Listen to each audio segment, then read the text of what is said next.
Morena, everyone. We are waiting for a few others to turn up, but we have quorum, so we're going to kick off because we've got a very full day ahead of us. To open today's meeting, I'd like to welcome representatives from our Baha'i community. Welcome, and please open our day for us.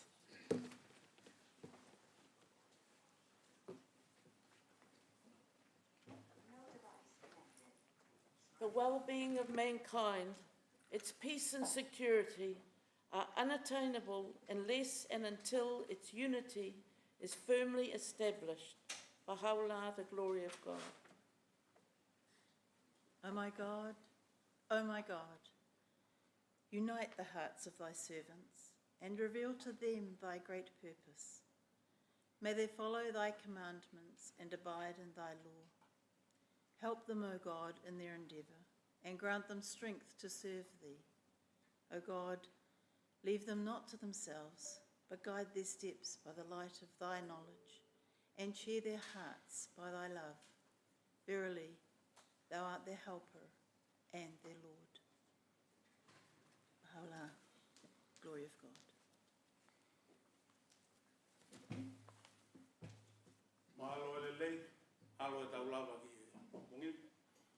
My name is Tofia Taufalel. I came to New Zealand in 1980 to study at Auckland University and the Teacher Training College. I'm a retired mathematician. I taught calculus and statistics in the high school level. And I just retired about 3 years ago. My last job was in Northcote College, and I've been in Hamilton for 3 years, and I really love it. Thank you for the opportunity for me to say a Tongan prayer for you this morning. The Tongan language, as you all know, is the language of the angels. So let us pray. Odoa, whamalo ke te koe o whakatahataha ki mautoro I pongpongi ni. O koe ai o tua mathmath, o koe o ke omea ki mautoro ki he whaitu la koe ni. E hoku eiki. Whakatataha e loto ho kawa tamai o eiki, pe ke whakahaket ki mautoro o ka weinga lahi. Whatawange mai, ke nau mui ki o ngai whekau, ke nau talango fua ki ho lao. O tua au e tukua ki nau tōru ke te ki nau tōru pe. Ka ke ta take nau whanunga, a ke a māma ho I lo. Ka ngaha nau loto ke nau whiawha aki at ki nau tōru. E o tua, tonia ki nau tōru, e nau ngahi whenga taktaha. Pa ke whaki at ki nau tōru haiwi moha mālo. Ke nau whaiwhatongia me a whiona. E o tua, o koe, o nau tauhi, e o nau eiki. Baha'u'llah, the glory of God, ko nau ia o e o tua. Malo o whalahi atu at mōtoro katoa. Thank you for that.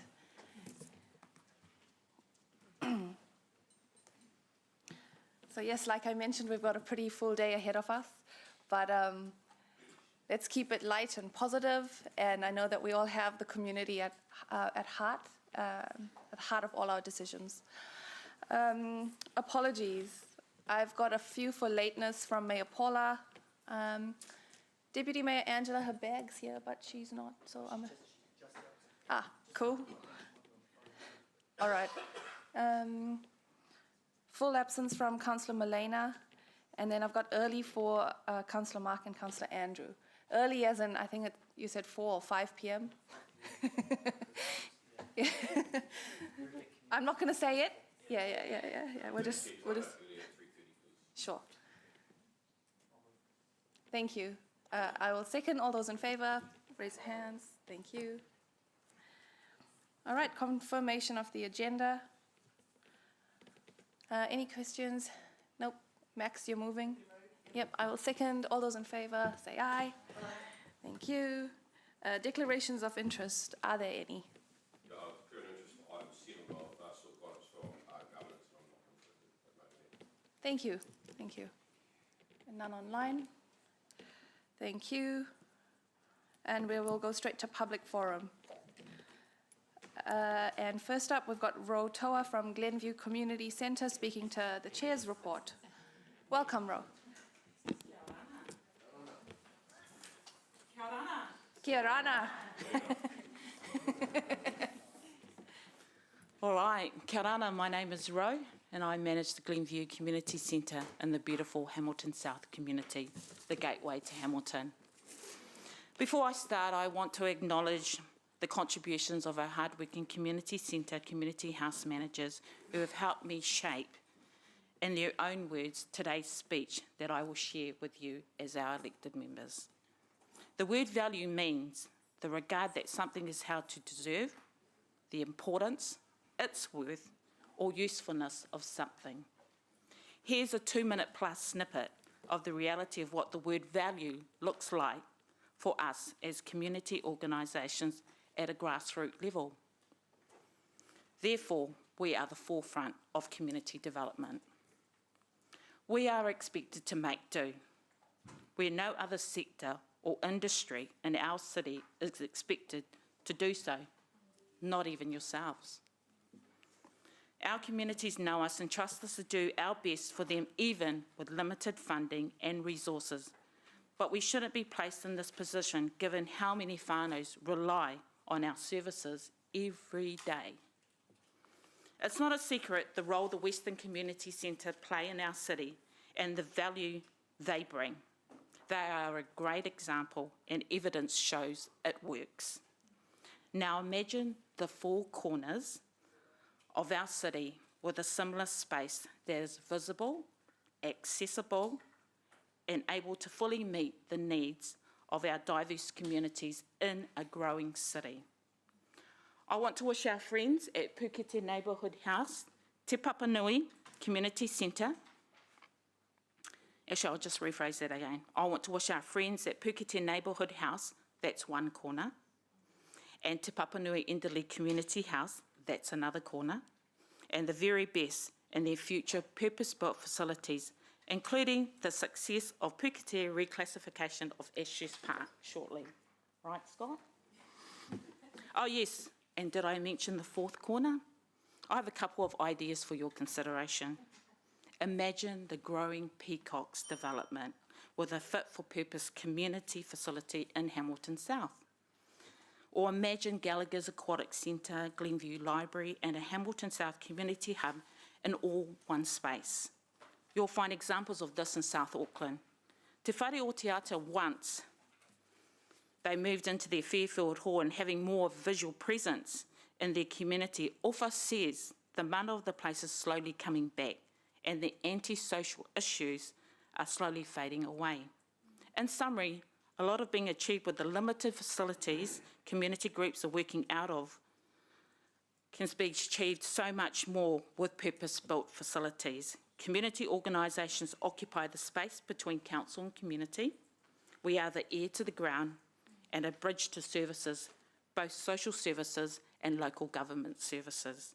It is important for council to plan for the future of community houses and centres and budget this into the next long-term plan.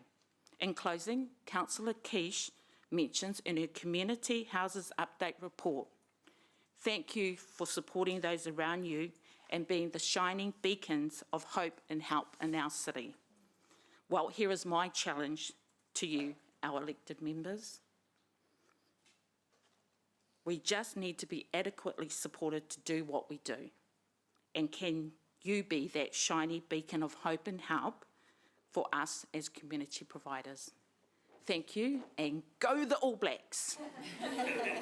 Thank you, Rob.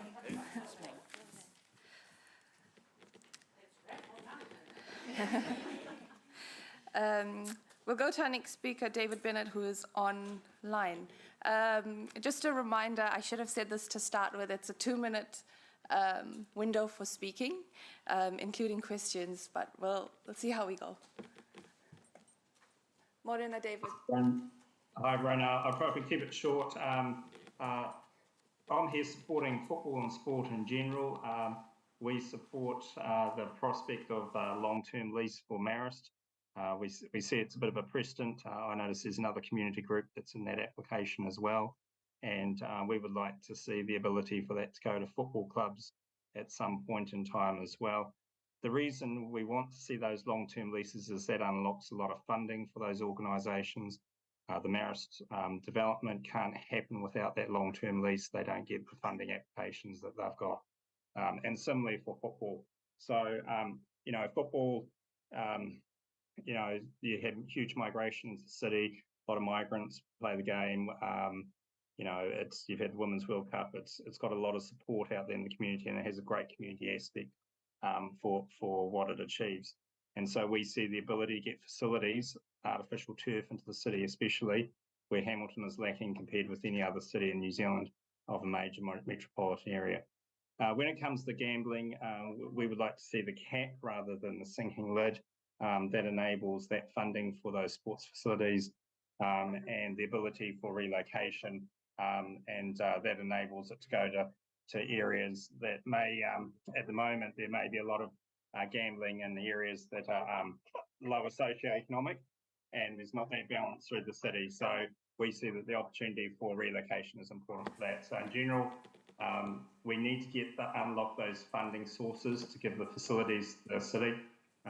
We expect that the clubs and the funding sources will put in a lion's share of that development. But if we work together, then the city can get some really good assets, like you're seeing at Marist, through everyone working together. Thanks. Happy to take your question. Thank you, David. We are on time, and is that a burning question for clarity, or? I can wait till later. It might be a question for staff. Actually. Sure. So, yeah. Thanks, Councillor Mark. Thank you, David. Oh, thank you. Yeah.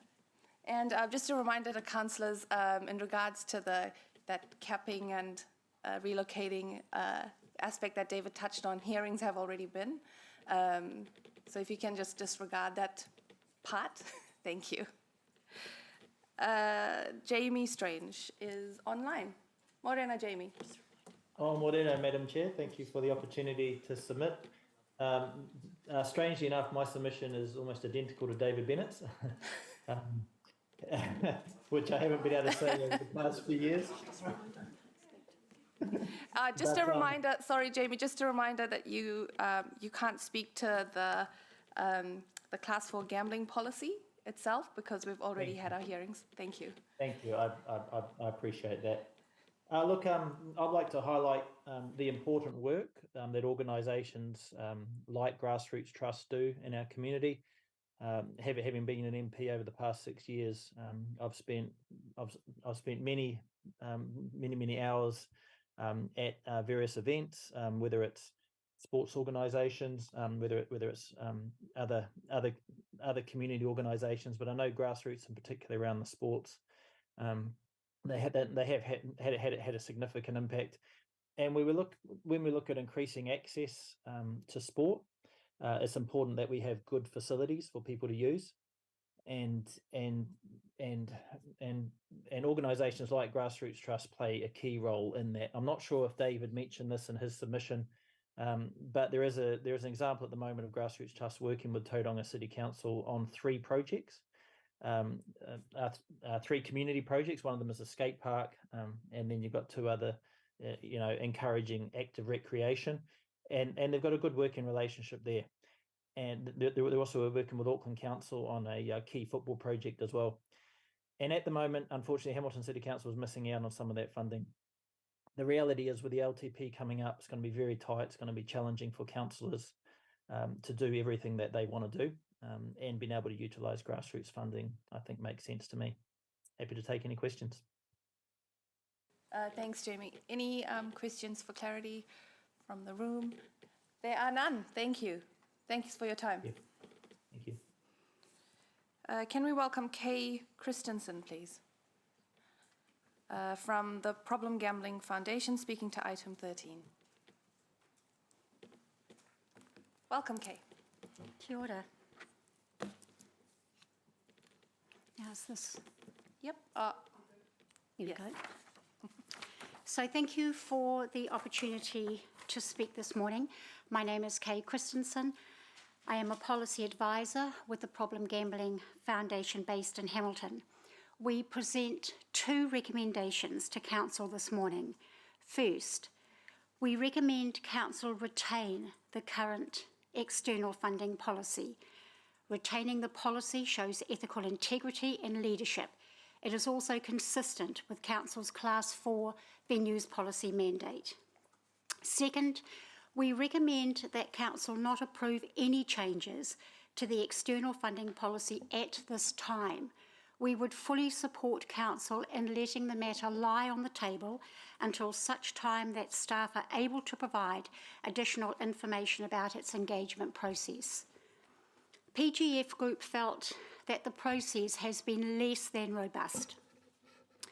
The rationale for overturning the current policy as provided in points 19 and 20 on page 133 of agenda item 13 is both puzzling and unclear. Given that the Magical Bridge Trust has received funding from both the Lion Foundation and pub charities in 2022, it appears that Council's ethical stance is not preventing the applicant, and in this case the Magical Bridge Trust, from applying for and receiving funding from gaming trusts.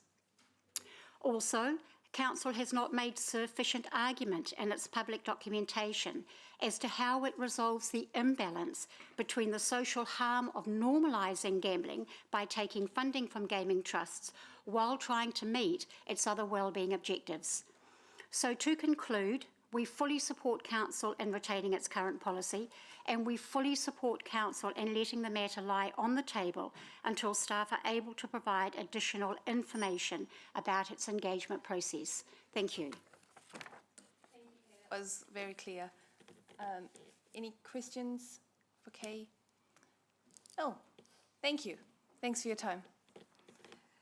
We will go to Wayne Bates, who is on Zoom.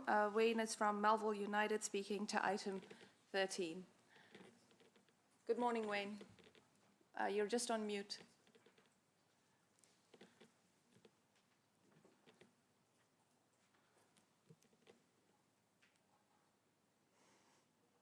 Yeah, sorry about that. I like to reiterate a lot of what was. If you can flick your screen the other way. Yep, sorry. there we go. Yep, got you. Sorry. That's all right. I'd like to reiterate a lot of what was said by Jamie Strange and David Bennett. You know, the organisations like Grassroots have enabled clubs like ourselves to, you know, sort of create a environment where price and things aren't a barrier. It's been instrumental in us being able to offer the likes of 10 refugee children the opportunity to take part in football, and that's at all levels, at, you know, competitive in the way of the academy, but also in the community space. And realistically, like without these sort of organisations, clubs like ourselves would find it very hard to operate and also provide the level of service that and engagement that we're able to do in the community. I would like to see a change in the in allowing those sort of charities to those sort of organisations to fund council projects. I think a good example at the moment is the likes of the Tauranga City Council, who have got a number of large projects which are being funded by other sources. And I think in this environment and that sort of thing, without these particular funders, and in particularly the likes of Grassroots, as I said before, it is very challenging for us to continue to operate, but also continue to provide a service for our community.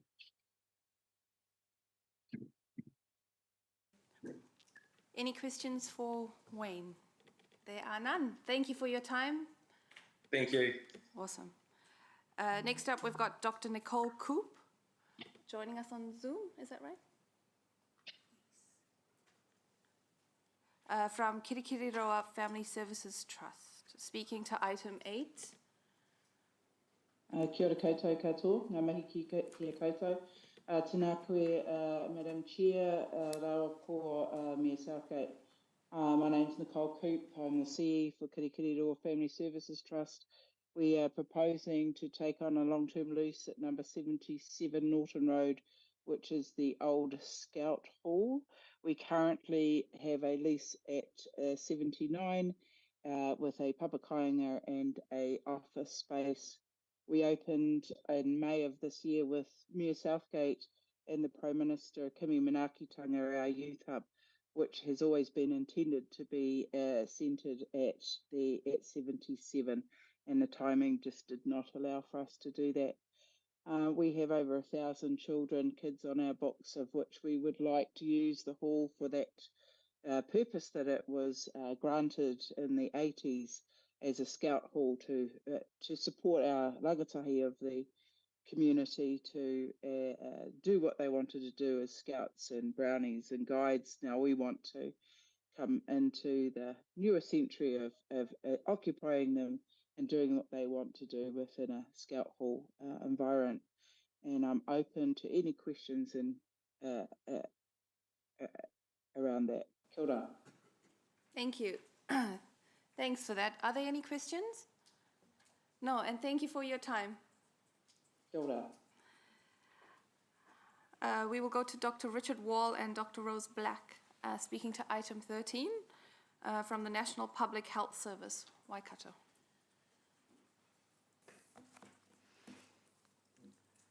Morena. It's kia ora, Morena, Madam Chair. I'm Dr. Rose Black. I'm speaking on behalf of Te Whataora National Public Health Service. We support the two recommendations that Problem Gambling Foundation have tabled this morning. Firstly, that Council vote for option 1 to retain clause 9, and secondly, we also support that due to the very limited and in fact flawed consultation process, where public health were not consulted regarding this policy, given we are a regular submitter on Council's both the Class 4 gambling policies, and also that we made a substantial submission to support this external funding policy when it was being tabled in 2016. So we feel that we would like Council to, if you're not going to vote, councillors, to retain option 1, to then actually go back to a fuller consultation process. We also would like to make the point that this clause represents a moral and ethical standard that prevents no harm, and that this is a significant responsibility that as elected members of council, and in fact we as public servants have as part of our role. And we see that not accepting gambling funds is a way of supporting the more vulnerable members of our community. We think it's not ethical to accept money coming from the most vulnerable communities to fund projects for all of Hamilton. And we applaud the noble stand that Hamilton City Council has taken to exclude gambling funds, trust funds up to date. And we also are concerned that it raises a potential conflict of interest in that by holding an ethical stand not to support gambling money or the proceeds of gambling, that the council is enabled to then go fully support the well-being of members of the community. So thank you. and thanks for coming in. We will go to our last speaker on the list, to Blair Curry, speaking to item 8 on the community occupancy report. Welcome, Blair. Yeah, Morena, councillors, staff and public forum. I'm speaking this morning as president of Hamilton Marist Rugby Football Club, and I'm speaking specifically to a community infrastructure improvement project. I think most of you should have received a copy of a lot of the information today, so I'll keep it brief. But we're looking to offer a solution to the public. Clearly at the moment we have a number of social issues flowing through our communities, youth crime and gangs, obesity, mental health issues, to name but a few. Current solutions that we implement, I believe, would be best described as an ambulance at the bottom of the cliff. And we as a community are looking to drive a proactive instead of a reactive solution to some of these problems. The Marist community and research worldwide all support the recreational solutions that we're proposing here for Marist Park would give our tamariki a blanket of support through friendship, exercise and competition. Giving them these layers of purpose and direction which will set them up for a long and prosperous future. 50% of our kids' sport last year was cancelled in the last 2 winters. In the last 2 winters was cancelled, and due to conditions on the fields and just being unable to use them, and obviously with dual working families, it continues to stretch the timelines of a household, and weekend options around sport are becoming a lot less attractive. The current field enables 10 hours of use a week. The new playing surface will cater for 45. We have letters of support from surrounding schools. Sport Waikato, Parks and Gardens team have also tabled a recommendation of support, and we're also fully supported by the turf study that was completed earlier this year for the Greater Waikato region. This project enables the way that we deliver to support sport, which hasn't fundamentally changed for over 100 years, and it offers a more recreational option for midweek games, freeing up more social recreation for the more social recreational enthusiast. The final point I just want to touch on is obviously with regards to this technology, the EU members have had a wide-ranging change in standards back in 2019, where all microplastics were to be removed over a 6-year rollout window. I can confirm that the product has got no microplastics in it, and that the infill products as well is made of natural cork infill and not the traditional rubber that you might have seen in generation 1 or 2 and even 3 products. It does comply with FIFA standards, World Rugby standards, AFL standards in terms of player safety and playability. And most importantly, we have a trust set up ready to go to manage this facility for its maintenance and future replacements. And the only thing I would like you to consider an alteration to the recommendation from staff is that due to the $2.2 million investment coming from external sources, we'd like you to consider an extension of the lease to 25 years as opposed to the currently tabled 15. Thank you for your time. Thank you. That was very clear. Sorry about overrunning that. That's all right. Important points. Thank you. Appreciate your time there. Alrighty. We shall come back to the agenda to item 5, confirmation of the open minutes from the 10th of August. I will move. Can I have someone to second? Thank you, Emma. All those in, any questions or comments? Nope. All those in favour, say aye.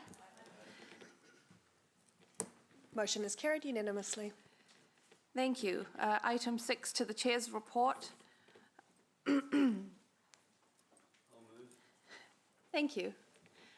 And I will second. Councillor Wilson, would you like to... any questions, sorry, from anyone? Nope. Any comment, Councillor Wilson? Other than you write the longest reports, no. There's a lot to say. It was. It was. I will add a quick comment.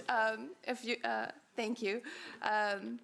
Thank you for the contributors to my report. Thank you to Deputy Chair Anna and to our Sports Ambassador for his little commentary. I hope you, when I read Councillor Mark's draft, it sounded like he was speaking. Did you find that too? So thank you for bringing that fresh perspective from the sport. Thank you. Also to our community houses, we heard from Ro this morning.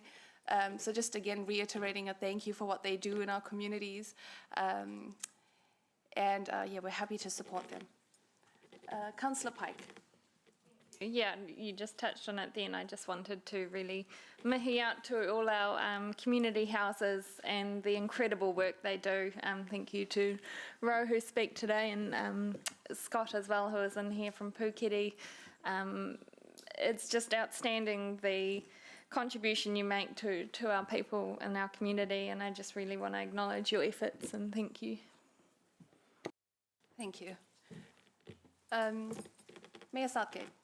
Thank you, Madam Chair. Thank you for your comprehensive report. Actually, I found it very, very useful, on the long side, but very useful. And it was a really good way of catching up on what the work that your committee has been doing. And I do want to thank those who've taken leads in some of the working parties that you've had. You've produced some really good information for Council to consider. I won't name everyone, but because there's several people across several groups that are taking a lead. And thank you for the councillors who've stepped up, put their hand up to dig into some of those issues. I think that is really working well. And just want to reiterate what you're saying about the community houses. And we do acknowledge and know that they've always run off the smell of an oily rag and, on a beg, borrow, steal and exist kind of basis. And, it's disappointing to see some financial hard times coming our way at a time when the community needs the support, but I do really appreciate the work that they get done on very little. Anything to add, Councillor Wilson? No, Madam Chair. No? Cool. And we'll go to the vote. So all those in favour say aye. Aye. The motion is carried unanimously. Thank you. Item 7, Ashurst Park Partial Reclassification Deliberations Report. Can I welcome presenters, please? Yes. Sorry, apologies. We will open this item with John Miller, who will speak to his petition that you have all seen. Welcome, John. You have a speaking time of 5 minutes. And if you can allow some time for questions, that would be really helpful. Thank you. Look, I just want to say that at the meeting on the 22nd of August, we submitted the petition that had 743 signatures on it. I see in your report that only 152 met the requirements outlined in Council's standing orders. I just want to quickly go through a timeline. The residents surrounding Ashurst Park heard in May of the proposed reclassification, something that Council had been discussing for nearly 2 years. There was a Skype meeting held at the end of June, albeit one-sided as the ability for anyone to speak except Council staff was disabled. The petition was discussed at that meeting, at that Skype meeting, and we started it in June of this year. I had a look on Council website regarding the rules around submitting a petition, and they were really confusing. Any petition submitted to Council must be submitted 2 calendar meetings prior to the meeting it will be discussed at. That alone was really confusing. So I rang Council to get some clarifications. I spoke to Arnold Andrews and just to make sure that the petition we were doing would be able to be submitted. Arnold gave me an assurance that we could submit the petition opposing the reclassification of Ashurst Park at the submissions hearing, which I did. In those phone calls to him with Council staff, there was no mention of processes, no mention of standing orders, no direction at all regarding what was necessary for the petition to be deemed acceptable. And to be quite honest, I still don't know what is required to meet your standards. Today I want to remind each of you that over 700 people signed this petition. not 152. Maybe they didn't all dot their I's and cross their T's, but they signed it in good faith, believing that their disapproval of the reclassification would be heard. I believe that your systems are not fair. I believe that this report that you've been given to read and consider and ultimately use to make your decision regarding the reclassification of the park is weighted heavily in favour of this bill going ahead. People signed this petition in an effort to save the trees and the green space. The earlier reports from council stated that some small trees might need to be cut down. Your latest report shows that all 13 large trees need to be removed, and that's why people signed this petition. This latest report on page 47 has a demolition plan for the park. I don't know if you guys, the elected members, are aware of just how difficult it is to go to bed every night at 10 o'clock, to finally fall asleep at 1 a.m, to wake again at 3, constantly worrying about this, and then to have the rainbow, today's meeting, the day that the decision was, we were told 6 weeks ago that today the decision would be made that would say yes or no to the reclassification, has been deferred to the 14th of December. I don't know if you realise the impact that has on people's mental health, the impact and the stress that that's created in my community. This whole process hasn't been fair. And I want to read you this from your own council website. Ashurst Park project summary, what we're doing. A new single-storey facility has been approved for Puketi Neighbourhood House to be built in Ashurst Park. We've consulted with the community on the reclassification of a section of Ashurst Park, which will allow us to build the facility off the Ashurst Ave entrance. You guys didn't need my petition. You don't need till the 24th of December to make your decision. It sounds like you've already done that. What we want, we don't need to know all the answers to the hows, the whys and the wheres. We just want to know, is it happening? And you guys can tell us that today. And I respectfully ask that that might be what happens. Thank you. Thank you, John. We don't have any questions anyway. So I will ask staff to present the report, please.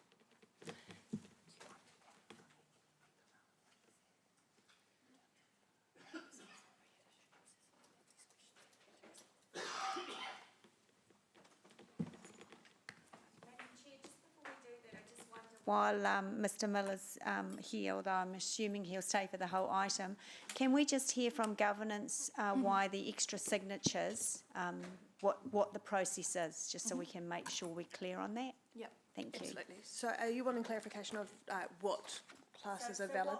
About the signatures over and who signed the petition over and above the 100 and odd, 150. So the most common reasons behind it was either we didn't have an address for the person, so we were unable to validate who they were based on their electoral roll, or we were unable to read the full details. So those were the common reasons. It has not been included in your agenda pack, but we have circulated it to you all because it would mean that we would be making public addresses.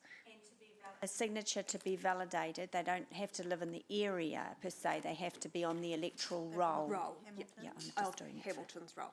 Yeah, so as Yeah. a member of Hamilton's community, and it is outlined in the standing orders. I know that there has been a lot of issues with us getting communication through to John, where we've followed up our phone calls with emails, but having spoken with him outside of the chamber just before this meeting began, a lot of these emails do not appear to have made it through to him.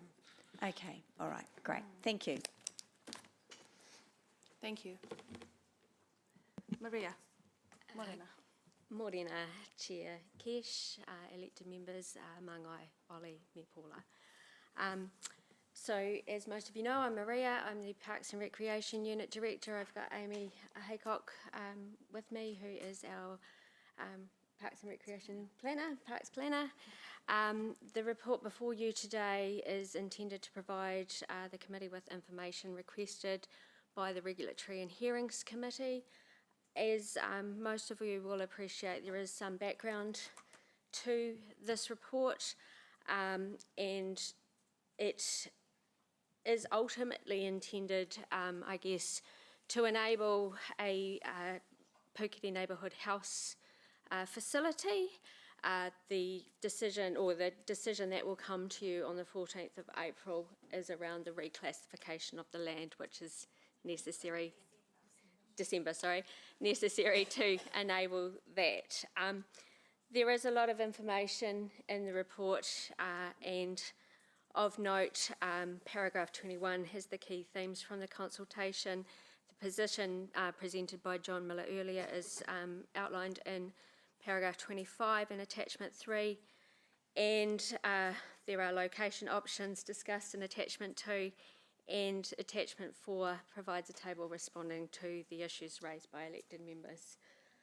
At this point, I will leave it there. What I would encourage elected members would be really helpful for us to have some direction to inform the decision report. So if there are still things that you need to see, or anything that's been raised by John this morning that you would like to see coming back in that December report, it would be incredibly helpful if those things were raised with us now. Thank you. Thanks, Maria. So, we've had consultation, we've had hearings, so I'm hoping that we can direct majority of our questions to the options analysis and the new information that has come forward today, if we can. So we'll see how we go. First up is Councillor Wilson. Thanks, Madam Chair. Let's see if I can test some of the some of your guidance there. Maria, just remind me, I see on page 27 of what is quite a full report, that the cost for this build is just under 7.9 million. And you highlight by saying no build cost escalation has been applied. I'm assuming this costing of 7.9 was back in 2022. Are you saying that is now the current cost of this project? I'm going to call on Declan to come up to the microphone and respond to that question. So Declan is our project manager on this. Good morning, everyone. Morning, Councillor Wilson. So, no, they're not the current costs. So, I guess those costs were pulled from the original business case. So, to give if you like, a comparison, a like for like, there were the costs in the business case whenever it was developed. Also included in the business case, there was inflations applied based on a build start date of, I think it was June 24, so there's, I can't remember, about 10 to 15% on top of those costs, or the actual costs. And if you recall, at the April committee meeting, the project cost was estimated to be 8.3 million, and that was the project cost at that time, based on a June 24 start date. Right. I must confess, I'm hearing that Irish accent, and I lost a lot of what you said. Not because I wasn't. It's very rhythmic. It's just quite lovely. Unfortunately, we lost last week as well, so yes, we're still getting over it. I won't raise the rugby. Different country. Just so you're saying that the actual cost will be at least 8.3. Yes, for the preferred option in the business case, which was the Ashurst Avenue. Okay, thank you. Here's the next question, which may be more difficult to answer, but it's really important to me.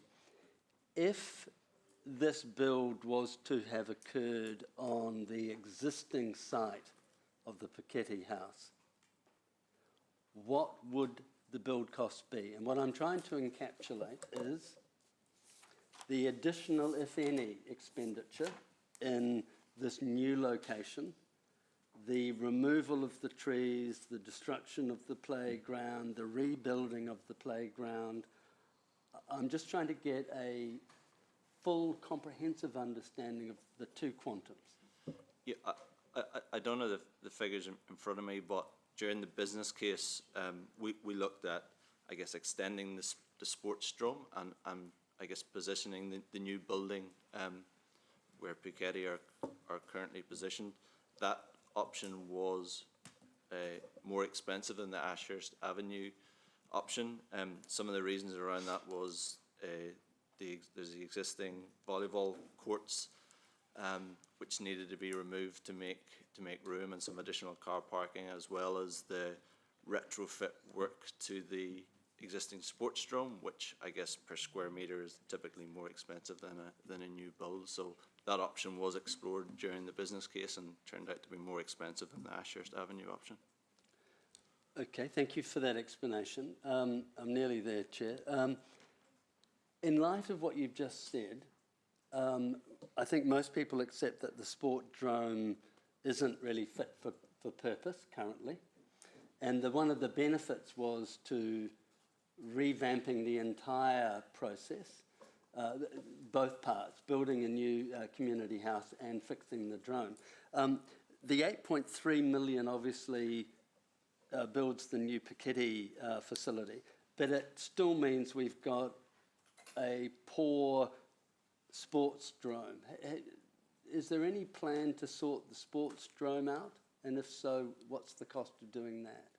Because I'm trying to link the two together, right? Because on one hand, you're saying, you know, it was really expensive if we did all this in one, but I'm just wanting to make sure we're taking the 8.3 million and whatever the figure is you think it's going to cost to fix the sports drone.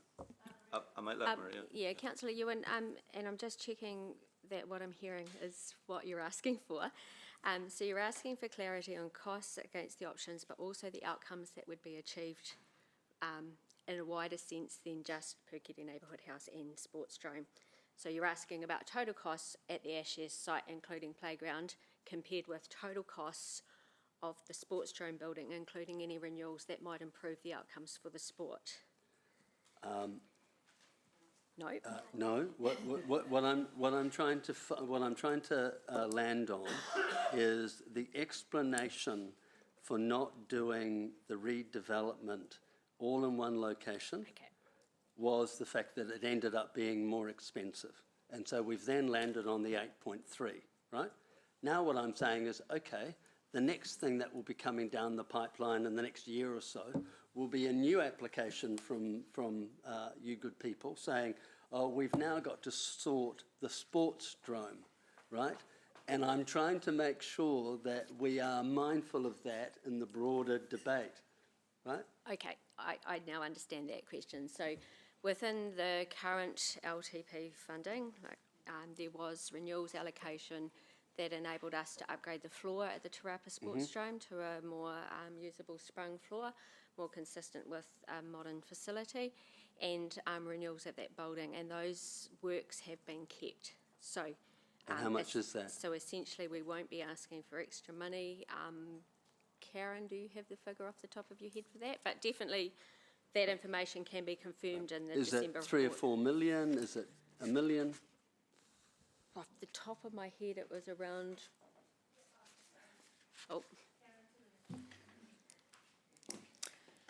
So I don't have the exact figure, but the flooring is approximately 350,000, and we're also doing works on the inside of the Te Rapa Sports Room, around the change room toilets mainly, and that's around 770,000.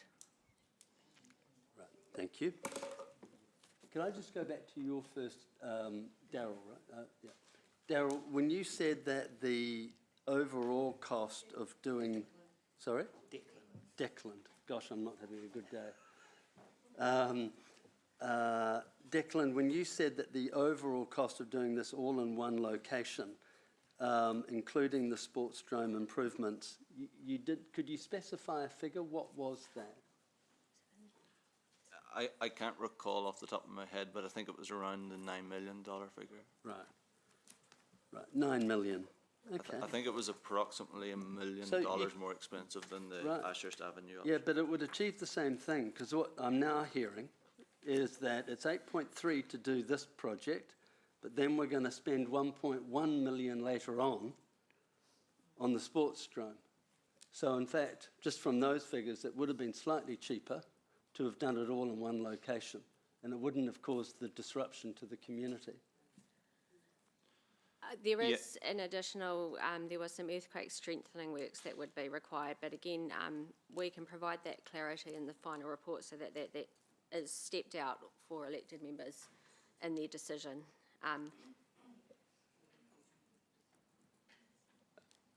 Right, but just so I have clarity, what we've heard is in fact the original proposal, having all of this done on the one location where the current sports drome is, from the figures you've given me, would have been $100,000 cheaper and would have not meant we needed to move it across the other side of Ashurst Path.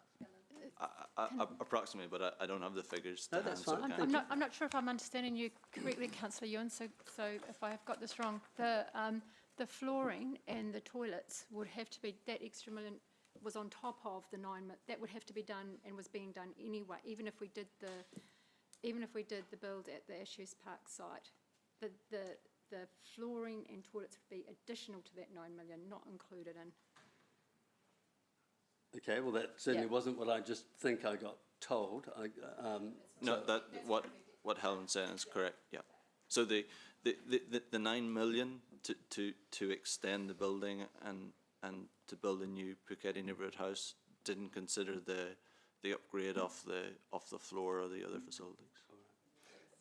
Okay, and did we finally get the figure of the 8.3 and the cutting down the trees, the cost of the original playground, its removal and the replacement? Do we have that figure? And if you don't, then clearly I need it at the next meeting, and you would imagine it should have been in the report, because that would have given us a full picture of the financial ramifications here. Councillor Taylor. Jeff. Thanks, Chair. Look, I do just want to touch on process here, because process was raised by our submitter today, and I just want to clarify some points of process that he raised, if I may. Was it not the original intention for us to actually be making a final decision today? Yes. Right. So why actually is it that we are not actually you are not actually recommending we do that today? What has actually changed? So based on the submissions that we heard, some of the questions that we've had from elected members throughout the report writing, and the opportunity for John to present the petition, we felt like there was so much information, and we were sure that there would be further questions, that putting some clear space between receiving the deliberations report and making a decision was most prudent. And to give the time to bring back additional information such as costings on other options, because there were other options presented as well or required, so not just option 1 and option 2. So and there is nothing to prevent a decision being made today, is the other thing. But we wanted to make sure that there was time to get actual costings if there were other options that councillors were interested in. At what point did we let the community know that a decision wasn't going to be made today?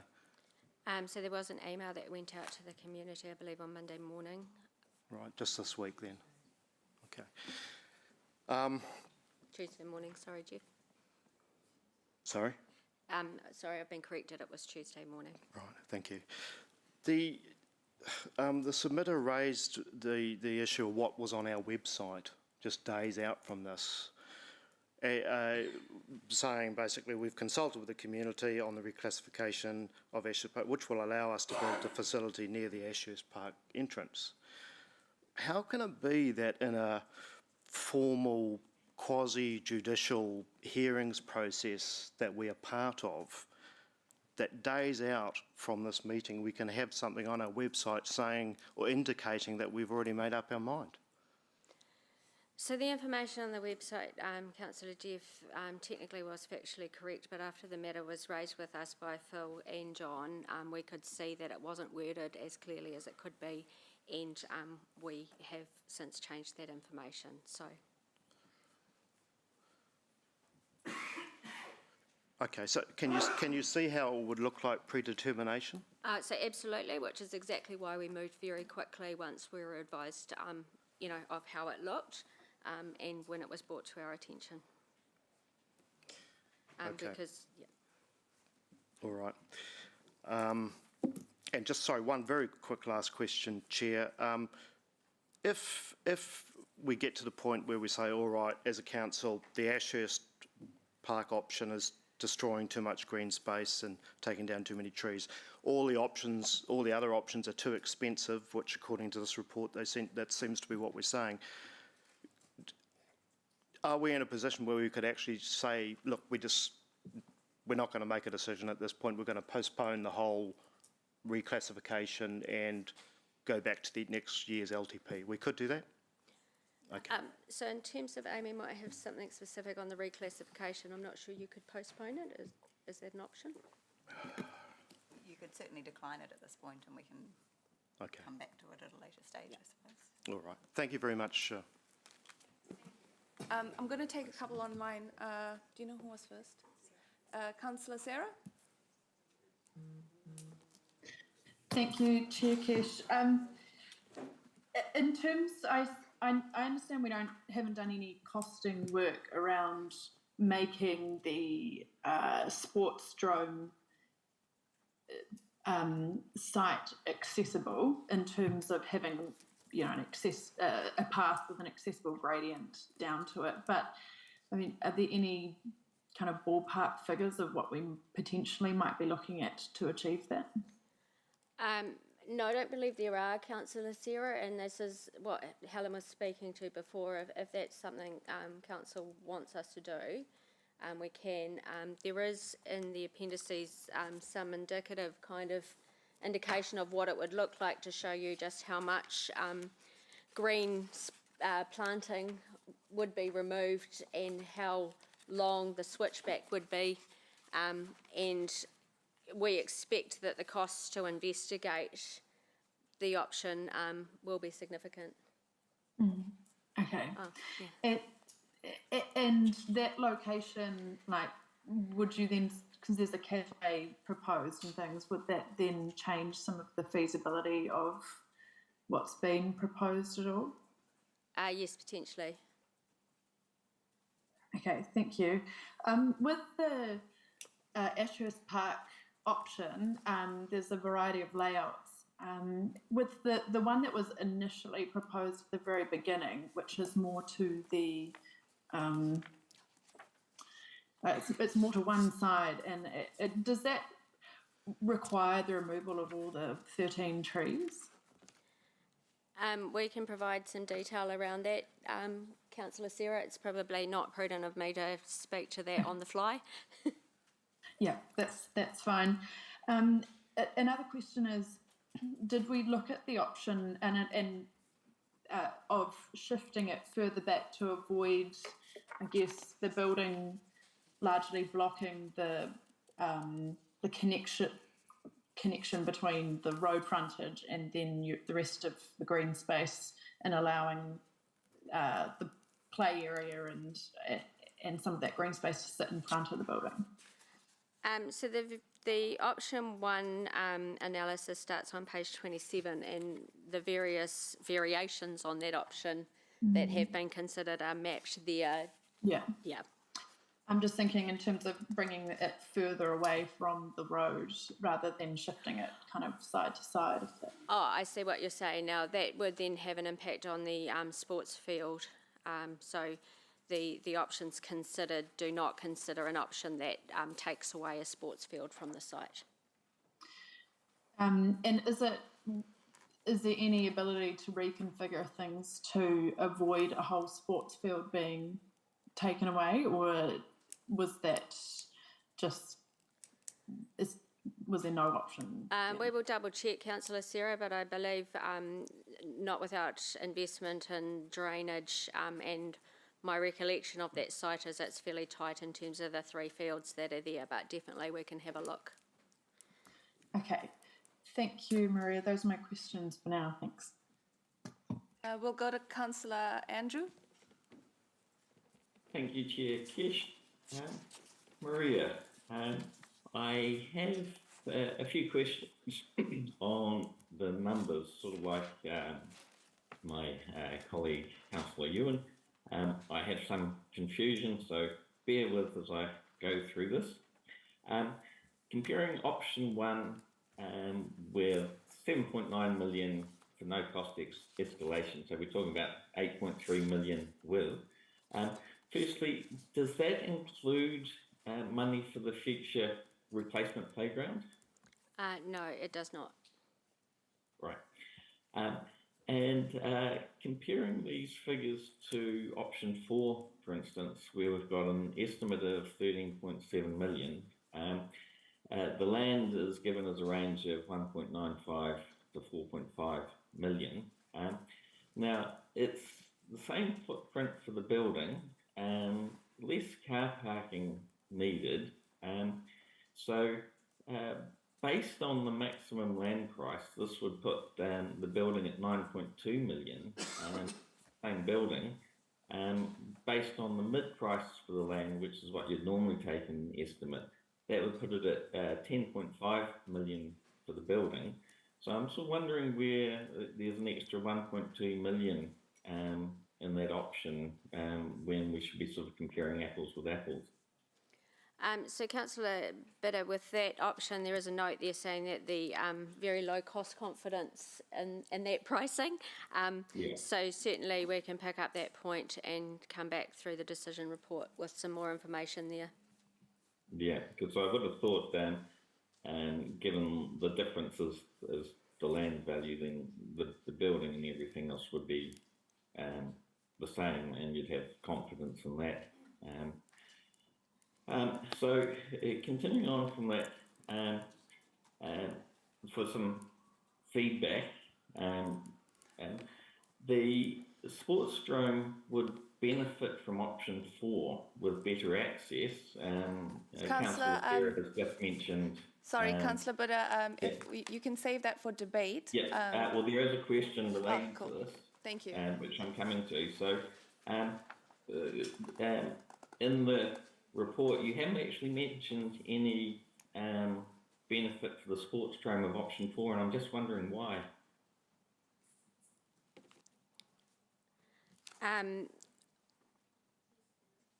There is, I understand. Yeah. Page 37, Councillor Bitter, outlines the advantages, disadvantages of option 4. But that, I'll just get to that page because... It's the 4th point in that advantages table. Yeah, so the advantages table, you've mentioned that it would free up some space in the building. I'm talking about the improved access to the Sportsdrome, which has always been a problem, and this was a big advantage of option 4. Is there a reason that hasn't been included? I believe that there is a note, I have read in this report that there was a note that it is uncertain. There'd need to be some negotiations to make sure that that access could absolutely be secured. But you know, we can consider that in the final report. Yeah. You also mentioned ongoing permission for pedestrian access on the private road. I was under the belief that the developer wanted the road to vest on the council, and so again, sort of, why is that comment there as a disadvantage? So I believe there that the developer may want the road to vest. I'm not sure that that's, I'd need to check on whether that's an outcome that was acceptable to council, or I'd need to check on that point, Councillor Bitter. What discussions have you had with the developer? So they have been had through our strategic property team, again at a very high level at this point in time. And again, so to help us compare apples with apples, you mentioned a disadvantage for option 4 is no visibility from Church Road. Option 1 also doesn't have any visibility from Church Road, but that's not mentioned as a disadvantage. Any reason for that? No, that's noted now. Thank you, Councillor Bitter. Yeah. And just on relation to profile, so Ashurst Avenue has an eighth of the traffic of Puketi Road. Isn't Ashurst sort of a quiet back street with a low profile? So I believe there has been a traffic assessment done, and that has been provided to elected members, and that's the information that this report has been relying on. If there are questions about that, Councillor Bitter, we're more than happy to look into them between now and the final report. Yeah, so that eighth figure came from the traffic report. So again, it's just I am asking that sort of doesn't Ashurst have a fairly low profile? Yes. Yeah. And another disadvantage that's been selected for option 4 is mentioned that there's a bus stop on Church Road and there's an incline from that to the site. Would it not be possible to add a new bus stop, adjust the route along Karewa Place and eliminate that disadvantage? That decision would be outside of this council's control. I believe it's a regional council decision, so, Right. Thank you, that's all. We do have more questions. I was hoping to take a break after questions, so we'll see how far along we get. Councillor Pike. Of this matter, Mr. Mills indicating that there were barriers in the community Skype meeting to offer feedback. Can I just get confirmation from staff if this opportunity was provided at that meeting, and if not, what further opportunities there has been since April for community to provide their input? So there is an outline of the community consultation in full in the appendices. The question that you raised has come up previously, and at the time there was an awful lot of heat around staff attending and some really deep feelings in the community, and it was decided that a webinar would be the most appropriate and in a way to hear the concerns of the community and keep staff safe. Okay. And so they were given the opportunity to say something at that webinar? Yeah, so questions so they weren't able to speak. Questions came up at a webinar. You'll know that they... the chat, through chat function. Through the chat function. Okay. Yeah. And just on comparing the different options, some of the options provided timing, and I'm just thinking about the cost escalations that Councillor Wilson has raised, and just understanding if some were to have a longer construction time, how that might implicate cost escalations, and can we have visibility of that, I guess? Absolutely. Thank you. Ollie. Thanks, Madam Chair, and apologies for coming to this relatively late in the piece, so if there's questions have been asked, I'll try not to re-ask them. So when Puketi Neighbourhood House was originally put into Te Rapa Sportsdrome, what was the cost of that original fit-out? I think around 2007? We don't have that this morning, Ollie, but we'll make sure we get that information out. Thank you. And we've asked questions about the cost of the original playground and the cost of relocating that original playground. Okay. With option 2 of the report, just want to go over the disadvantages. So the accessibility due to steep access, in the accessibility report, page 7, it talks about Mini Place, and the way I read that, there were modifications required on the bollard of the entrance to that pathway, and then it was the gradient of the pathway right at the very end, wasn't it, was the issue for accessibility? Yes, I believe so, and I picked up on the same point, and some of the recommendations in that disability report we would just do in terms of those bollards and those minor. So correcting that gradient at the complex end, I think the report says, which is just by the car park off Te Rapa Sportsdrome, that'd be a relatively minor modification to fix that gradient there, wouldn't it? I would have to have a look at that. I'm not sure. Okay. And then the second question about that accessibility report is the accessibility from the Ashurst Avenue pathway. That was more minor modifications of vegetation, a bollard again, and access from where that path finishes at the car park off Te Rapa Sportsdrome to the actual entranceway, wasn't it? I believe so, yes. So relatively minor modifications, do you It think? looks that way. Cool. With regards to further to the disadvantages in option 2, it talked about the street presence or visibility from the road. Is that a deal breaker? So when we commissioned the business case, we had an independent consultant have a look at best practice for community facilities, and it was recommended that street presence is a factor in successfully operating, so it would be obviously more ideal to But have not a presence. deal breaker for a refit out if we're going with option 2 as an example. I don't believe it would be a deal breaker, no. And same with the volleyball courts. I remember those were sand was basically put in the old Te Rapa Bowling Club artificial court. Is that a requirement of? Is that an actual requirement of if option 2 was further fleshed out? Would that be a requirement for the neighbourhood house to have the volleyball courts? Is that part of that actual project of work? No, I don't believe so. And with regards to the car park in page 32 of the report, I see a car park there. If I remember correctly, when the Te Rapa Sportsdrome was originally built, there was supposed to be a car park on the immediate right of the entrance as you come off Church Avenue. That flat piece of grass, relatively flat piece of grass there with some trees, that was originally intended to be a car park, wasn't it? I'd need to check. Sorry, Ollie, I wasn't here at that time. Yeah, so that would be good to see that as part of option 2, I think. And the final question, sorry, Madam Chair, is the soil composition of Ashurst Park by Ashurst Avenue, is it the same as the soil at Te Rapa Sportsdrome? I would need to check the geotech reports. I know that the Ashurst Park space is relatively complex with it being largely peat-based.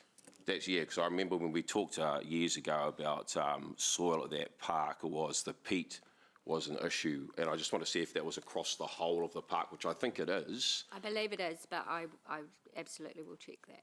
Okay, those are my questions. Thank you, Madam Chair. Deputy Mayor.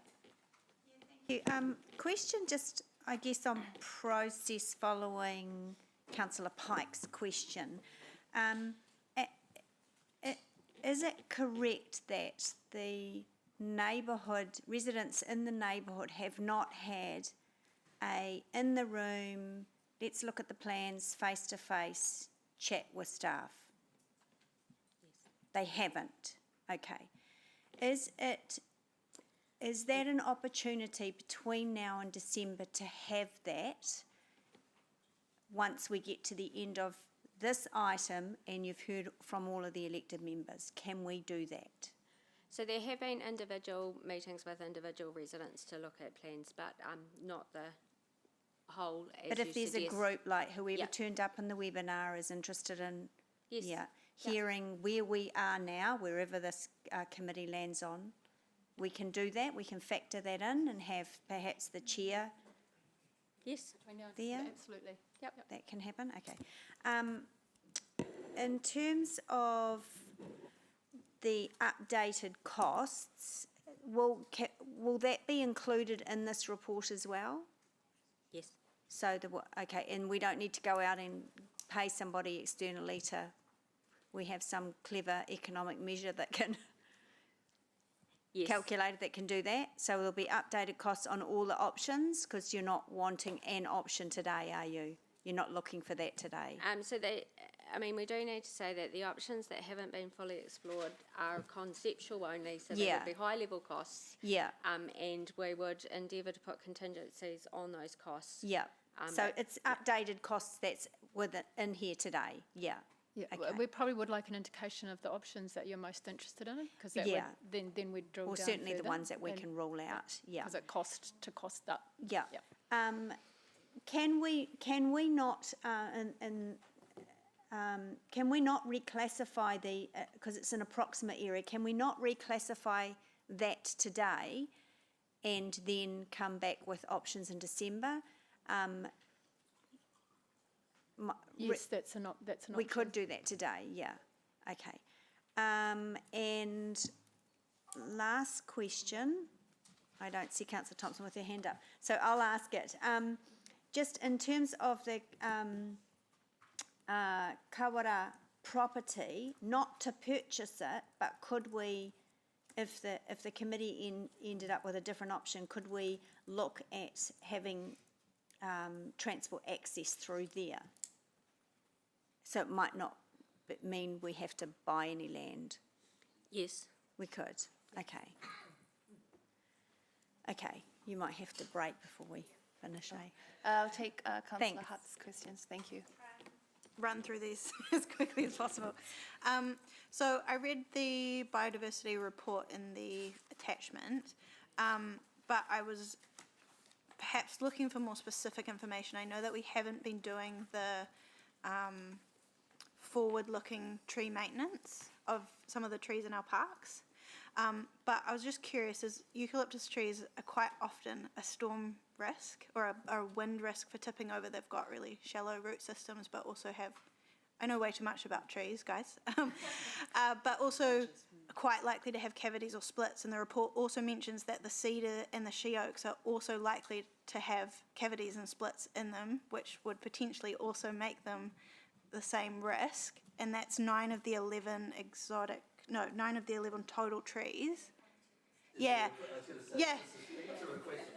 No, it's a question because is it possible that we actually, if we were doing reactive maintenance of our trees, we would need to remove a significant number of them anyway? Can we find that out? Yes, I can. I was getting there. I mean, I can. She did get there. Yeah. Sorry, Maria. Yes.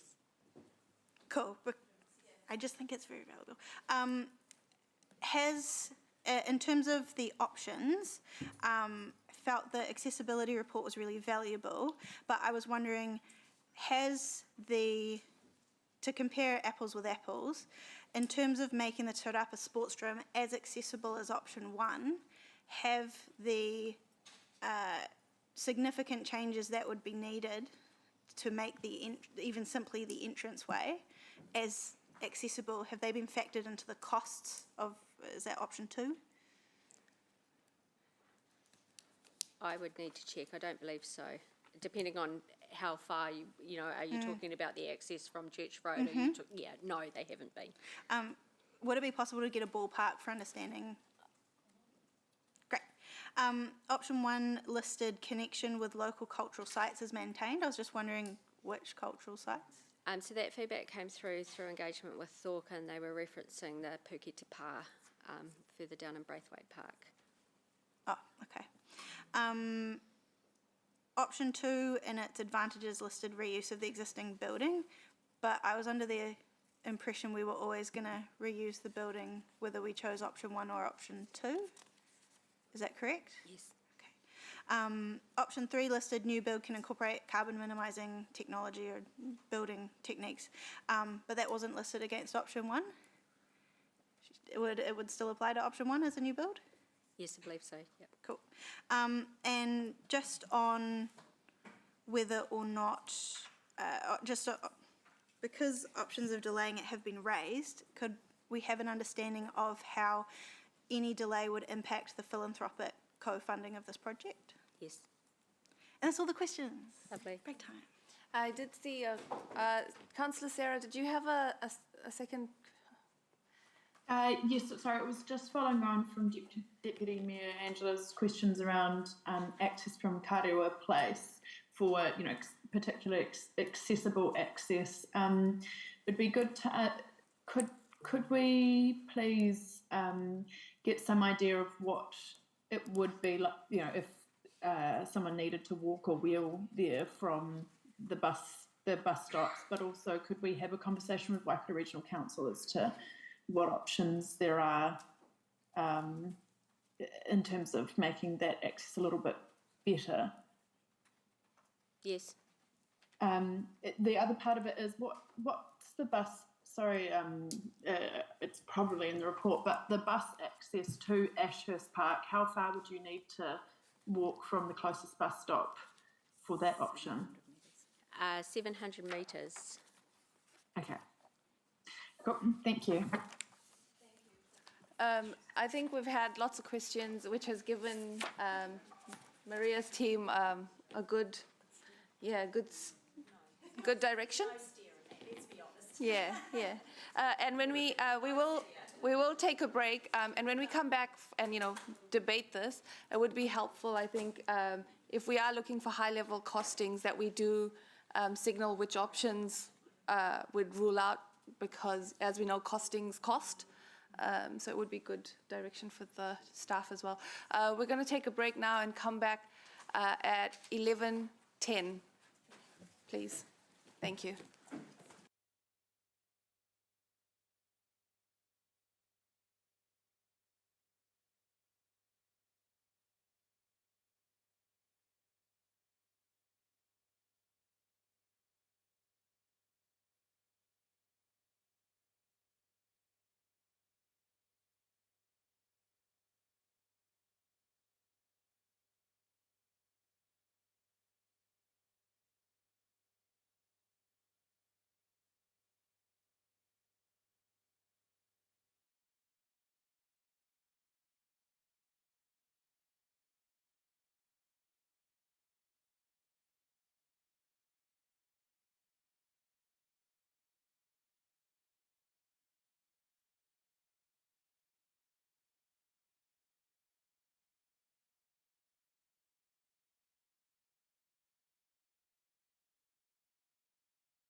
everybody. Thank you for your leave with time. We have received, we've got a motion and an amendment, which Amy will get up on the board, but also email out to you, which she is doing right now.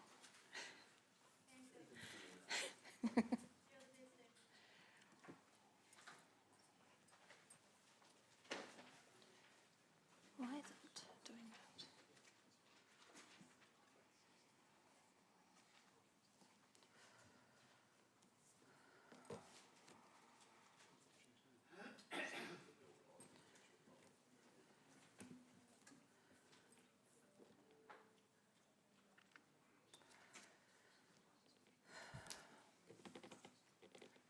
Shall I just start with the debate then?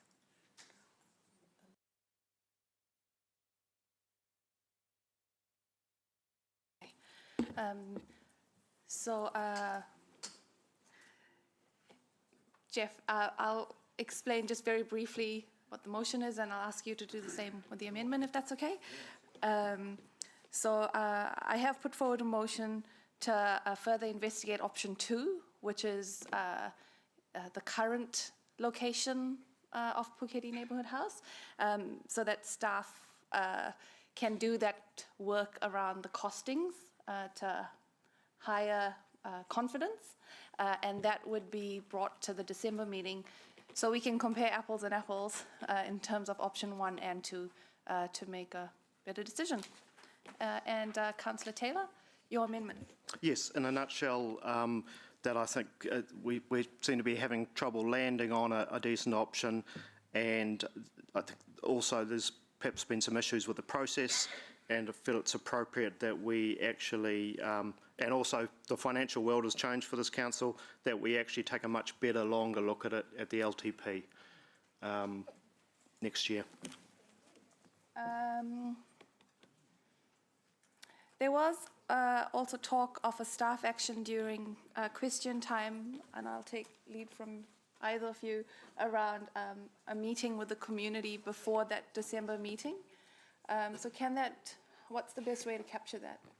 We have got that captured as a staff action, so it'll be in the minutes as well, and we'll ensure that it does take place. Cool. Councillor Max, was that? Awesome. Yep. That was captured. Yep. Okay.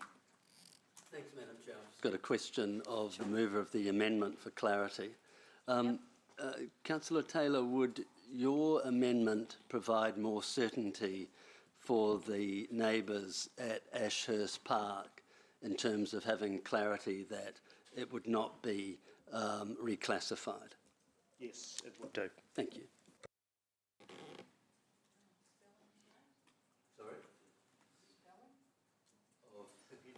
Oh, yes. Yeah. Even I picked that up and I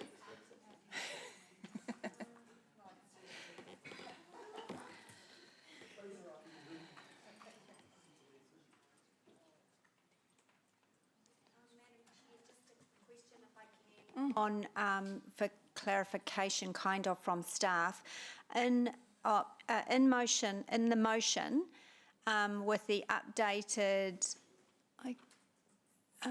Wait, it's really hard to see. There we go. Be incorporated. Spaces assessed. In the part where it says green spaces assessment in comparison to option 1, can that include some confirmation or not that wherever the location is, if it's around whether it's 2A or those slight adjustments, that the green space and the park that is there now can be replicated? So we get like for like, not just a neighbourhood, small community, hard surface playground. Because you'll note that. That's great. Thank you. All right. Councillor Bidder, you had a question? Thank you, Chair Kish. Would you be open to adding into your motion that the council continues discussions with the developer for perhaps a road or pedestrian or wheelchair access from their site into towards the sports drome, so that we don't have to look at wheelchair ramps coming down from Church Road and things like that. Helen just told me they will take that as a staff action. Right. Because, That's good, thank yeah, you. and the motion does say accessibility features, so I'm assuming that'll be encapsulated. Yeah. Thank you. All right, so I will open debate as soon as I. Yeah. Nice try. Okay.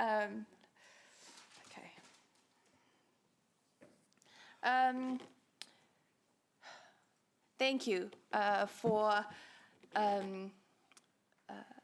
the petition that we heard earlier today. Thank you for coming in. We appreciate hearing from the community. The Puketi Neighbourhood House project is one that's been discussed for a very long time, and we have heard a lot of detail about where it should be and where it shouldn't be. But I think that we can all agree on one thing, is that the positives that it brings to the community and to our city as a whole. So thank you. I do see Scott in the gallery, so I want to acknowledge the work that they are doing and continue to do for our communities. For me, look, personally, I want to see the project happen. We've heard about why it should. We've seen the feasibility studies. We have commitments from external funders. So I do want to see it happen. The question becomes, where does it go? And because of the nature of the facility, I want it to be a place where the community welcomes it. And there's not a lot of negativity around the project. So listening to the questions today, I have to say that I am swaying towards option 2 in retaining it in the current position, which is why I've put forward the motion so that we get that costing detail. We want to know that we're comparing like for like, apples and apples, so that when we make a decision in December, it's a robust one with high confidence in terms of the financial side to it. I'm going to leave it there because I know that most of you will have something to say. I'm going to go to Councillor Taylor, mover for the amendment. Thanks, Chair Kesh. Yeah, look, my feedback today is very clear. I think the plan to build the Puketi Neighbourhood House in this site on Ashurst Park must not go ahead. It is the wrong option, and I think today, one way or another, we need to give residents clarity on that and reassurance that they really deserve, having gone through this process. I think there have been some issues in the process we've followed. I'm worried about some of the natural justice that's occurred. I'm worried about sense of predetermination. This is, after all, a quasi-judicial process subject to appeal. Secondly, the fact that we can't really seem to find an option to settle on, and staff have spelled that out with some of the financials today. I actually think we need to have a much better look at it and take it back to the LTP. This is wrong on multiple levels, It's horrified the neighbourhood. Yes, we've got 152 validated signatures, but don't forget there were 740 who put pen to paper. It's disrupting a beautiful area of green space, highly valued by this community. Removal of 13 trees and moving a treasured playground. There's something very unfortunate when you have the construction of a neighbourhood house that manages to upset and anger the very community it is supposed to be serving. Secondly, how the heck does this fit in our idea of protecting green space? Thousands of square metres of loss of green space, trees, mature trees gone. Staff seem to be making it clear that the other options are too expensive. So it seems to me we haven't got this quite right. In the meantime, the world's changed. We're staring down the barrel of a massive deficit, a credit rating downgrade, residents facing double-digit rate rises. I think we need to relook at this whole project. Point of order, we haven't faced a downgrade in our credit rating at all. Thanks, Oh, so what was that recently in the news then? That, Future spending. So, thank you. Can you rule on that, Chair? I've actually seen that it is a downgrade in our, what did you just call it? Yeah, it's a negative watch. It's still at a AA- rating. Oh, all right, okay. Is that good news? Okay. So I think, look, we need to relook at this project and how do we remodel it properly on the present site. And so the reclassification of this part of Ashford Park, we should decline it now, get it out of the way and defer it to the LTP and have another look at the whole damn process. Thank you. Thank you. I'm going to go to the seconder for the motion, Deputy Mayor. Oh, thank you. Thanks. Look, I hope that members support the motion. What it is trying to do is come up with the updated costings and not deviate away from the purpose of the decision. What I'm truly passionate about is a purpose-built facility for Puketi Neighbourhood House, and the amendment pushes that out, and in my experience over many, many years, pushing something out to the LTP will probably mean that that's gone, and we've waited a decade for this. I did do a site visit. It is a beautiful, beautiful play area and green space. So sometimes I think we possibly rely on external reports too much, and perhaps a visit with elected members prior to getting the expert advice, we might have ruled this particular spot out immediately. But in saying that, the motion will consider option 1 as well. So we'll get those updated costs. Look, I'm really confident that we can come to the right decision in December, and I thank Chair Naidu-Rolfe for her leadership in this space. So, yeah, I just urge people, if we push it out according to the amendment, we will lose the opportunity to rebuild a very, very much needed community neighbourhood house. Thank you. The seconder for the amendment was Councillor Donovan. Do you have anything to add right now? No? Cool. Councillor Wilson. Thank you, Chair Kesh. This particular item, for me, is a wonderful illustration of why Council is in the financial crisis that it is. There is no doubting that over time that the Sports Dome and the current Puketi community facility needed revamping or improvement. What do we do as a council? We come up with a bold idea. The bold idea is we'll prioritise the community house first, we'll drag it across the park, we'll destroy a playground, we'll bowl down the trees, we'll upset our neighbours, we'll spend $8.3 million on a new community house, and we haven't really addressed the fundamental problems with the sports drone. This sort of behaviour, again and again over decades, is an illustration of why this council is coddy-wobbling its way to financial disaster. It's a simple word. It means walking purposefully, with a purposefully manner, but having no real destination. We have got to have a destination, and that destination has to be fiscal responsibility. Now, my learned colleague across the chamber wants to talk about the fact that we haven't been downgraded in our rating, but she fails to acknowledge that the fact that it's been signalled, and that has a significant ramification for this council. It is in the national press. It's an amazing example of the market saying, if Hamilton City Council continues to behave the way it's been behaving, we will be downgrading you, and it's a clear message that we've got to stop the behaviour. Support the amendment. Thank you. We'll go online. Councillor Thompson. Thanks, Chair Kesh. I'll be supporting the motion today. Firstly, there's external funding at play around 2 million, so we're not actually contributing the full 8 million to begin with.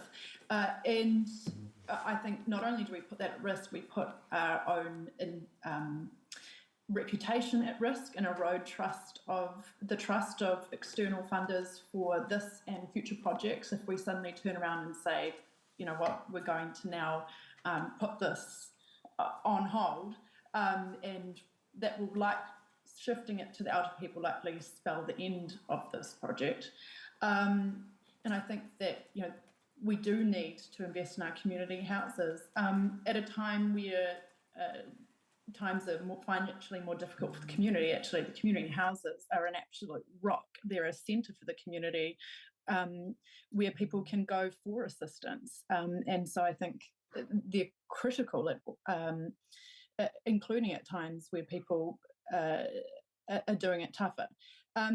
I think I'd like to understand the options around sports rooms better. I think that with the information around the development at Karewa Place, there's the opportunity potentially to have access through there.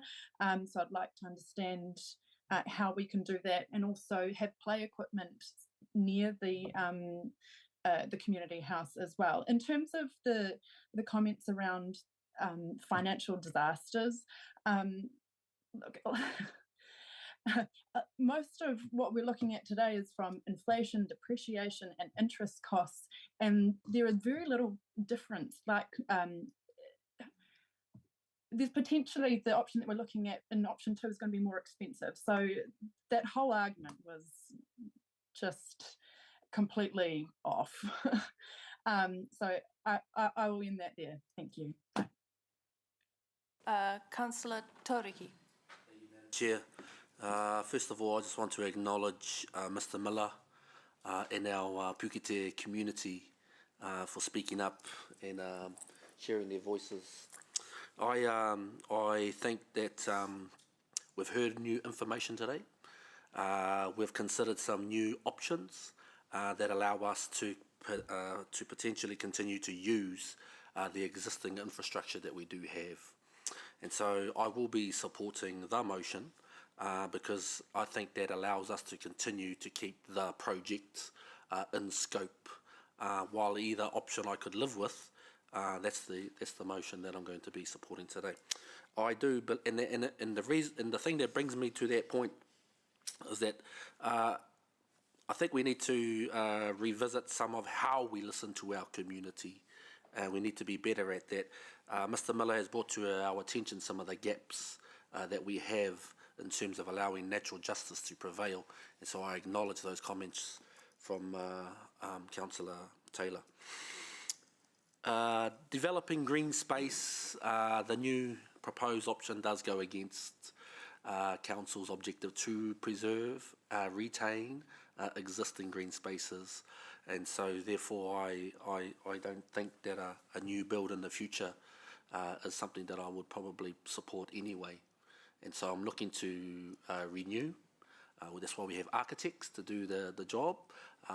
Some of the costings that I heard today are on top of, and I believe it would still be an inflated cost anyway with a new build. So I'm going to be supporting Councillor Rofe and Deputy Mayor O'Leary's motion. Kia ora. Mangai Oli. Thanks so much, Madam Chair. I've approached this with very much an open mind. I was a unit manager that oversaw the original fit-out of Puketi Neighbourhood House. The late John Wetiti QSM was the community facilities manager at the time, and he used to roll his eyes. He wouldn't mind me saying this. He used to roll his eyes at Puketi Neighbourhood House in a very loving way, and I'm sure he'll be rolling them right now. Look, I think there's a real need for an upgrade for Puketi Neighbourhood House. It was always the solution in 2005, 2007 was always trying to make a silk purse out of a sow's ear. And if you go out in there and see the great work that the team out there are doing, and, you know, I went and saw Loretta yesterday in the kitchen, and she's, you know, working in a converted bar that's now a kitchen, trying to produce some good coating, which she's doing really well, but it's not fit for purpose. So I think there's a real need to support them. But I also listen to the residents, and I think it's really important that we listen to the resident voices. When I looked at the submissions and some of the statistics there, 58% of submitters of Puketi residents were against this. Of the Puketi Neighbourhood House catchment, 49 were against and 48 were for. Of the daily visitors, 70 were against, and we've got a petition with 152 verified signatures, but potentially coming from a pool of around 700. And I think it's really important to listen to these ratepayers who have lived around the park for years and years and years, and actually really hear what they're saying. Council's already spent money on this area. It's fitted out Puketi Neighbourhood House, so I can't remember what the exact total was there, but it's built a playground at Ashurst Park, which is, you know, I really love that playground. We've spent countless Sunday afternoons there. It's the best flying fox in the city, I think. The biggest problem with the flying fox is having to drag your children back up it, you know, because they won't get off the swing. And the scooter park's awesome as well. A little bit of risk there with, you know, the ups and downs, but it's a really, really good fit for purpose playground. And I just think I agree with Councillor Wilson. I don't think it makes sense to move that financial sense. Look, I support option 2. Going forward, and I'd seriously plead with councillors that you go with an option 2 when you consider this in December. The reason being is that it's making use of existing infrastructure. There's a whole lot of sympathy or mutually supporting sympathies between the neighbourhood house where it is and the Te Rapa Sportsdrome. Thank you. Councillor Pike. Thank you. Thank you, Chair Naidoo-Rauf. Look, this has been a really long process, and I thank staff for their efforts throughout, and also the community for their patience and their advocacy on trying to get this project right. I support the overall project and can see the extensive community benefit this would have, and acknowledge the dire need we are in short of community spaces. So I will be supporting the Naidoo-Rauf O'Leary motion today. I'm looking forward to having full costings and understanding how the construction timing would affect the costs of these options. And this is also why delaying the project to the LTP concerns me. As we continue to delay decisions, it does cost money. I think there are some good options here, and some of which do have community support. And I also acknowledge that we potentially will lose $2 million in funding, which we will have to plug the gap in the inevitable community space that we need to meet the needs. So I will be supporting the motion today. Thank you. Thank you. Councillor Bidder, online. Thank you, Chair Kesh. I've got an important question for Mungai Ollie. I know that flying fox well, and do you scrape the ground when you use it, or do I need to go on a diet? I don't think I can talk to you to standing orders and being in debate. If I was writing a report to justify a decision I'd already made, it would be remarkably similar to this report. Advantages would be exaggerated for one, but left off the others. Disadvantages would be imagined for alternatives. Costs for the replacement playground would be left off as a separate project, and other costs added into alternatives. So staff should take this as a compliment. I couldn't have done better. Option 2 is a good solution if there is accessibility from Kariwa Place and foundations don't cost too much. I'd like it to go ahead. But we know we are in financial survival mode. I remind my colleagues that we don't know what the impact of Three Waters reversal is on us, but indications are that it is bad. Maybe we have to do it tough for a few years, then revisit this project. If the motion wins, we've got to be real tough on everything else, and I'm worried that we are too soft. Thanks. Thank you. Mayor Paula. Thank you. I'm voting in support of the motion. 100% support and upgrade to Puketi Neighbourhood House. The current one is simply not fit for purpose. As you've heard from others, it's been fixed and cobbled together and from time to time, but it's never really been a fit for purpose community centre for a very long time. But we do need to get this right, and today has thrown up some questions that need answers. We need a little bit more time to get the details right, I think. We need to listen to what we've heard and make sure that we're confident that the place is in the house is in the right situation in the right way.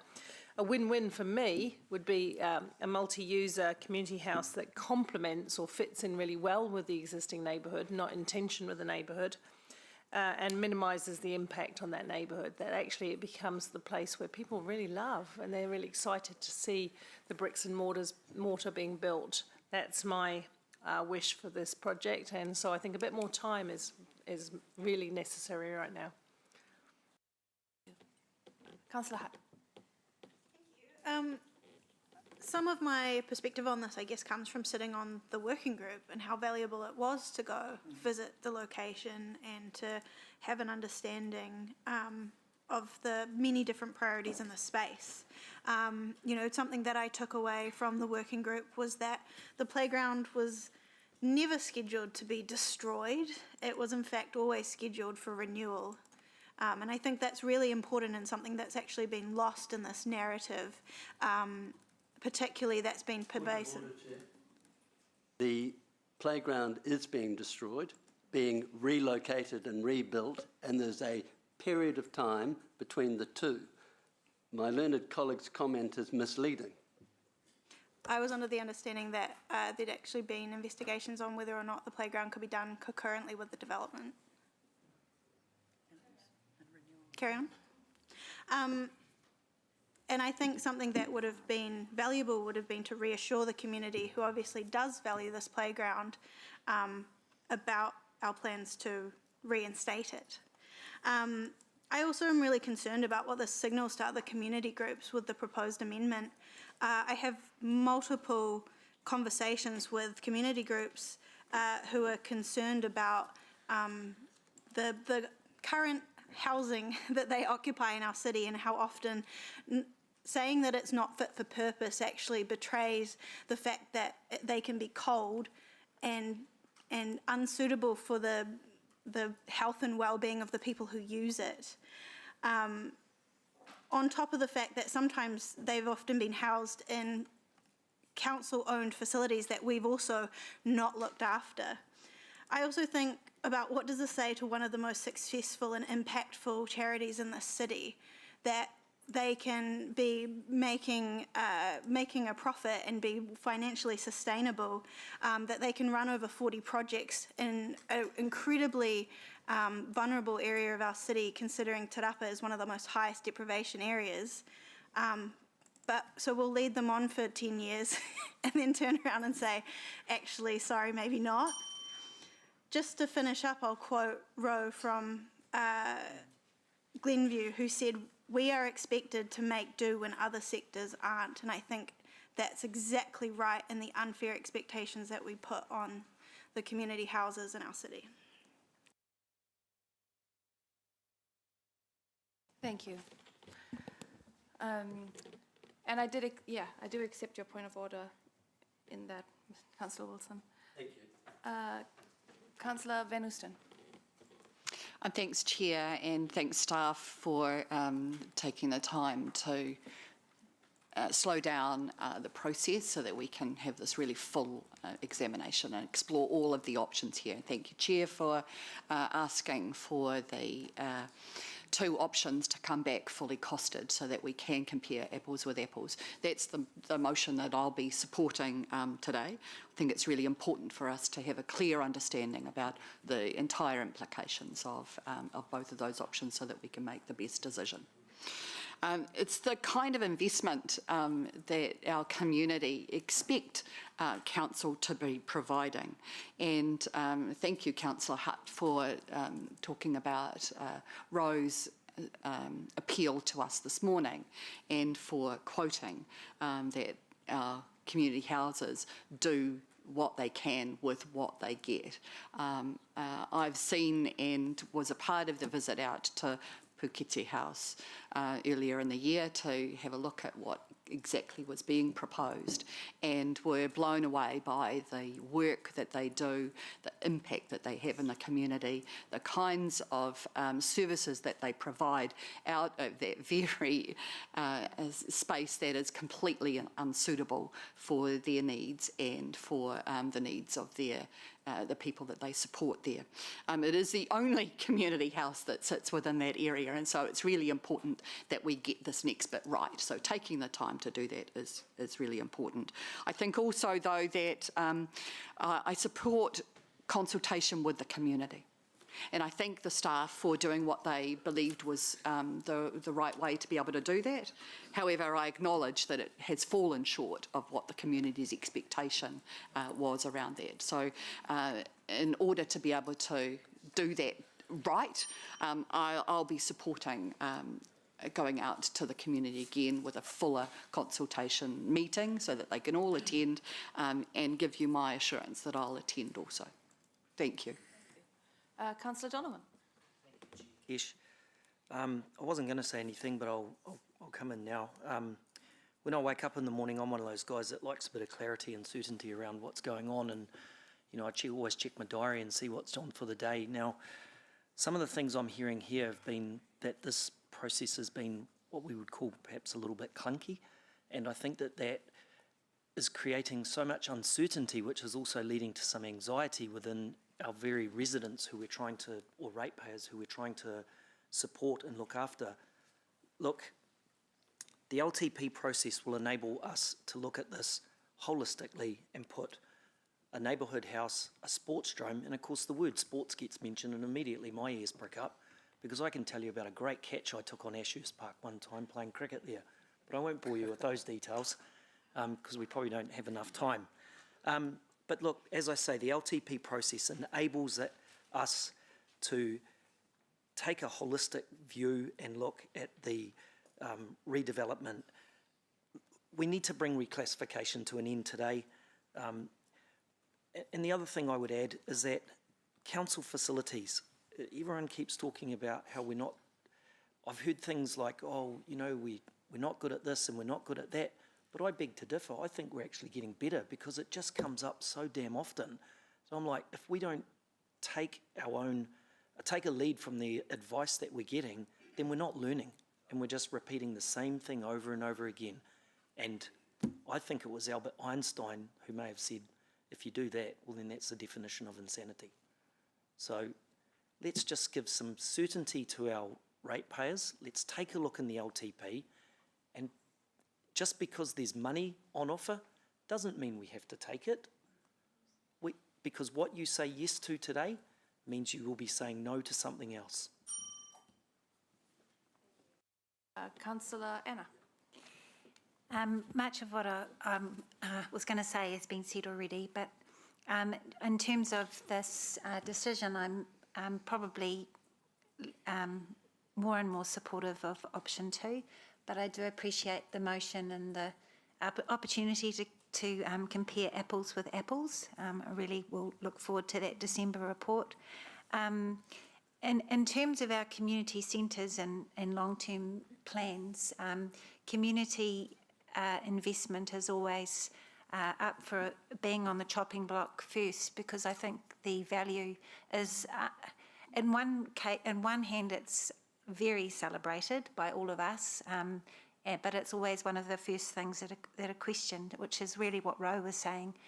We do describe it, and Chair Kesh has described it as the shining beacon, but for some reason we look to chop that shining beacon quite quickly. So I don't want to risk that in the long-term plan. And the staff have done such an incredible job. I don't agree with Council Bidder on the report. I think the staff are trying to give us a plethora of options, and they're doing this on the smell of an oily rag. We know we've got this vacancy factor now. We've got reduced staff levels, all those things, and I think they just do an incredible job, and they're trying to accommodate all of our wondrous ideas that we come to them with, and I just really appreciate them. So the report is great. The December one will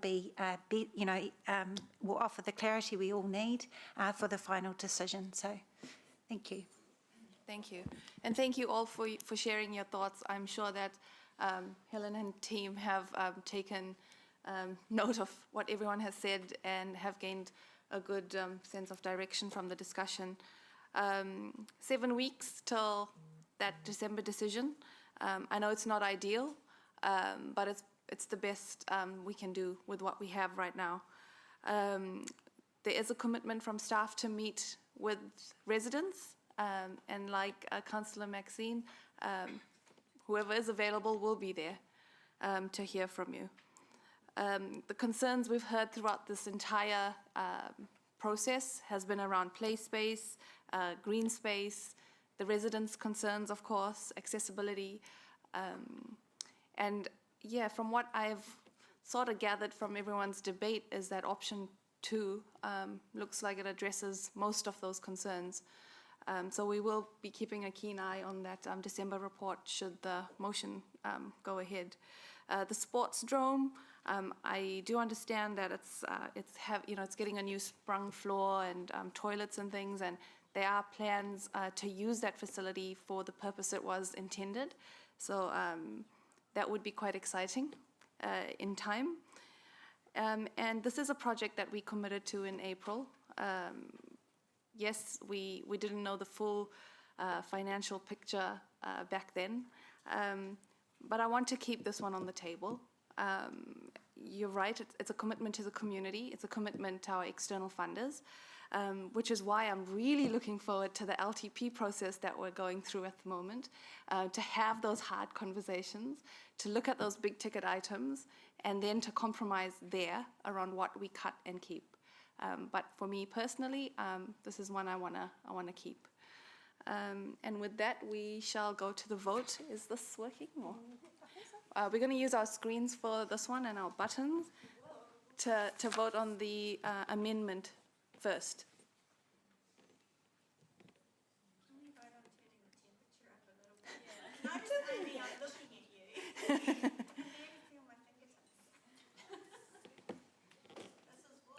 Yep, so this is for the Taylor Donovan amendment.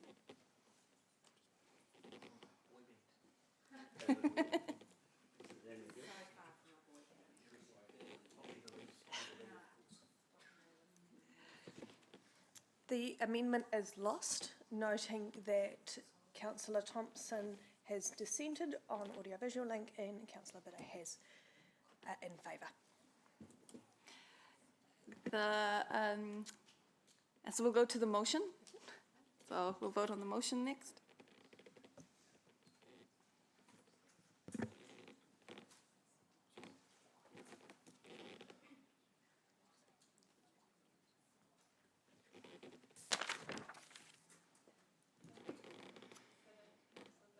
Councillor Bitter, could I get you to use your tickle cross, if it will let you? Wonderful, thank you. The motion is carried unanimously. Thank you, everyone. All right, we shall move on to item 8, community occupancy report. If I can welcome our presenter, I think it's Karen Kwok.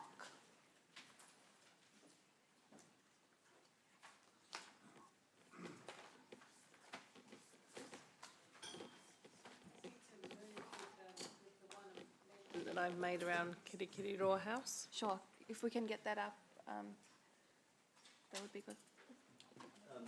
Procedural question, Madam Chair, just in regards to the variation that one of the submitters made today regarding 15 versus 25 years. You'll recall that, so if the mayor's moving, are you moving 15 or the 25? So Mayor's talking about Kirikiriroa House, not Marist. Oh, I'm sorry. Yep. Is not 10. I haven't made any assessment on the length of the other one, but I'm open to views. Oh. Yep. We'll go through the questions and Okay. she might. Madam Chair, so just on that point, are you taking each of these individually or? I'm in your hands. If that's what you'd like, then yep. Yep, I'm sure. just asking for the guidance. I mean, I'm relaxed, but. Except just changing the Kirikiriroa to also to 15 years. If there's a seconder, but we can take them in part when we come to vote on them. Yeah, we'll take them in part on the vote. Your Worship, the purpose of my question is that you had moved all of them, but you hadn't answered the question whether or not the first one is 15 years or 25. And so there seems to be an It's 15 uncertain- years in the recommendation. Okay, and that But was my... I hadn't really thought long and hard about whether 20, if somebody proposes 25, I'll listen to that debate and may change my motion. Easier if we direct those questions to staff and then Come back to make it. make I mean, I'm changes right, as we I was go. just trying to help. I know. So, Karen. Thank you. So, Morena, Mayor and Councillors. So I'm Karen Kwok, the Recreation and Community Facilities Senior Advisor. So this report is seeking approval of 2 leases, community leases. So one to Kiri Kiri Roa Family Services Trust for 77 Norton Road, which is currently leased to the Scout Association of New Zealand, and a lease to Hamilton Marist Rugby Football Club for a lease at Marist Park. Now that's in 2 parts, so we're seeking approval for the land footprint for the clubhouse and the cricket nets, and in principle support for land area required for an artificial turf development, and that's subject to a number of conditions, including Marist obtaining full funding. So happy to take any questions. You're accepting questions on both? Yep. Recommendation, please. Yep, sure. You got that? Yep. Sorry, you said you're accepting questions on the whole report? Yep. Councillor Wilson. Yeah, thanks, Chair. The first question was going to be, just walk me through staff's position on the submitter requesting going from 15 to 25, and just what that ramifications are and what staff's position on that is. So I've obviously recommended 15 years. So 15 years is the maximum term under our policy, so council can decide to go outside of that to a longer term. The maximum under the Reserves Act is 33 years. So my rationale for 15 years, I mean, obviously one is that it's a maximum under the policy. It doesn't stop Marist being able to secure funding for the artificial turf, and although they're making, there's an investment of $2 million for the artificial turf, I didn't think that amount was significant enough to warrant additional years beyond the 15 years. I mean, the life of the turf before the first renewal was 11 years for the infill. Right. So I felt like that was an adequate period of time for the proposal. All right, thank you for that explanation. The second question I had was, I think I heard you say in your introduction that the artificial turf, there were multiple conditions, including the fact that it had to be fully funded. Okay, but in the motion, could you point to me in the motion where we specifically say that they are responsible for that funding? Because I'm concerned about on page 52, on 5, where it says the opposite. Should there be any funding requirement from council, then approval is conditional, confirming investment on of the artificial turf as part of the LTP. They seem to be contradicting each other. Yeah, I can take this one, just because I had a... So, as Blair indicated in his presentation this morning, still working through the operating model of that. Blair indicated this morning that that they have already set up a trust. I think at the time of writing the report that was still being worked through. And as planning to fund also the renewal and operational costs of the turf. Right. So at the time of writing the report, and still we're not quite clear on that. So we wanted to make sure that we'd indicated if there were any financial implications for council, that we would, come back to the LTP for that. Right. So, Madam Chair, I guess of the motion, I'm wondering if the mover would like to put some clarity, because I think I certainly have no difficulty either supporting the 15 or the 25, although staff are recommending the 15. But I certainly want clarity that we're not putting funds in, because I thought that was what the report had said, and it's left very open Yeah, currently. it's more around so there's the cost of the turf, which is just the capital cost. There are some operating models where council, and we have some, we do have existing examples of that where we fund the renewal, so operationally. Yeah. And of course, Madam Chair, that's why I'm really concerned. If it was a CapEx issue, then I have more tolerance. This is operational, and so it's hard cash that we're having to borrow. So I guess well, either. I'm just wanting clarity if the motion should say there is no funding, operational funding. So we're approving the lease because that's what the proposal, but we're providing certainty that there is no operational funding. Can it sound any clearer than what's there at the moment? Or, well, Amy will have a look at that Thank you. in the meantime. Over the question. We'll take more questions. Councillor Donovan.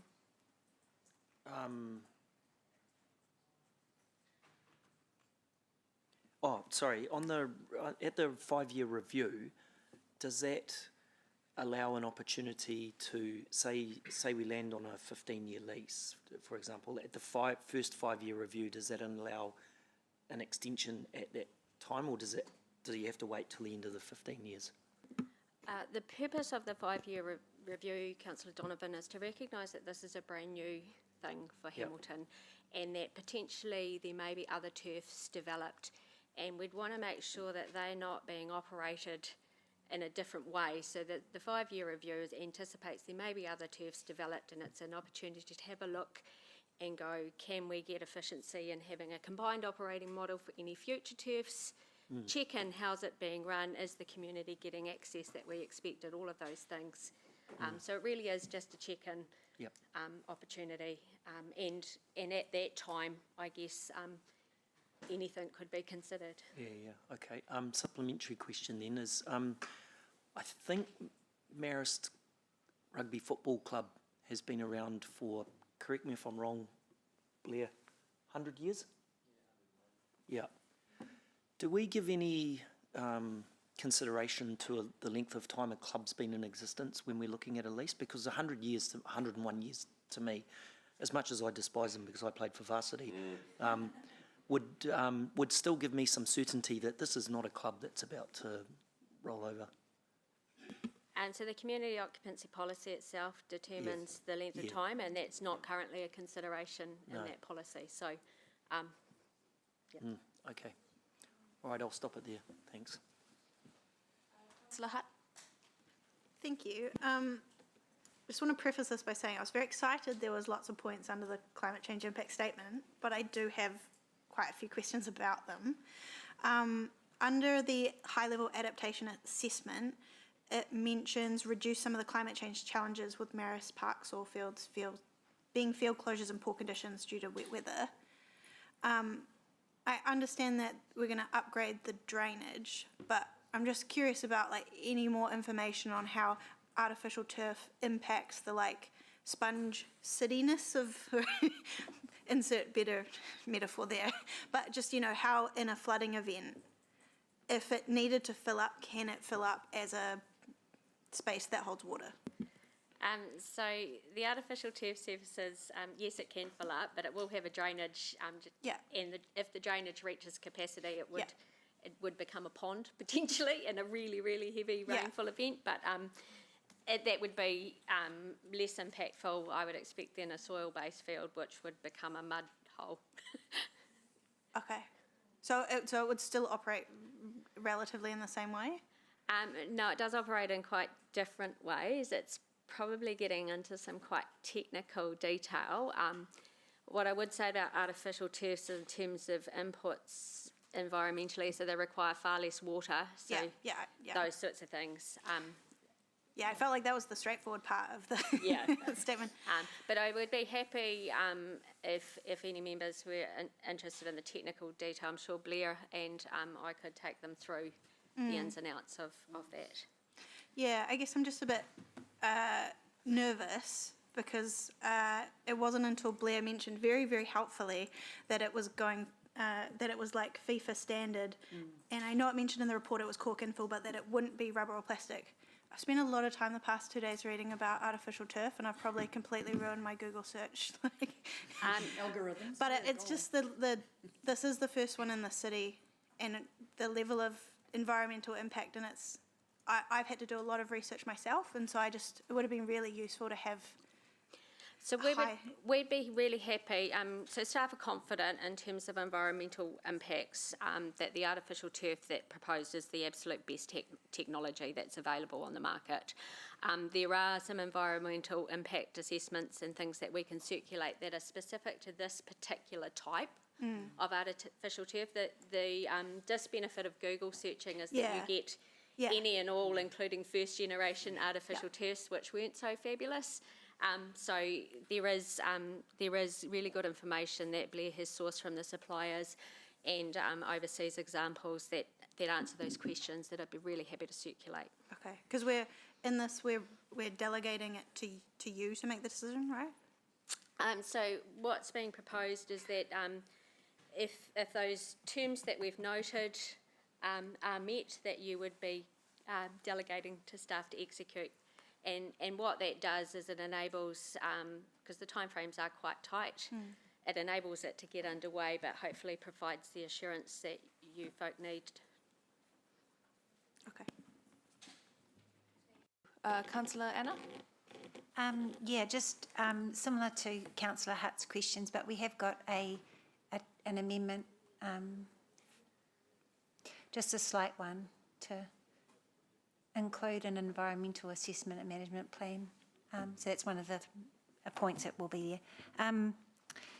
But just in terms of the operational funding and thinking, I think Blair mentioned at the meeting we had that there's some traps for collecting some of the potential pollutants, I guess, that might come off the field.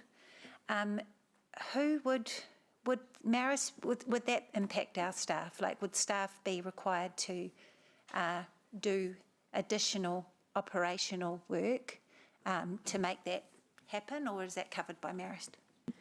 So at the moment, as we've signalled in the report, there is some detail to work through, and it's worth noting that staff are currently maintaining the soil fields that's proposed to be replaced by the turf. So there will be some, and until we work through the operational model and the detail, the other thing I would note is that the operational proposal as it stands suggests that operational funding would be available outside of council, but again, until the detail's set.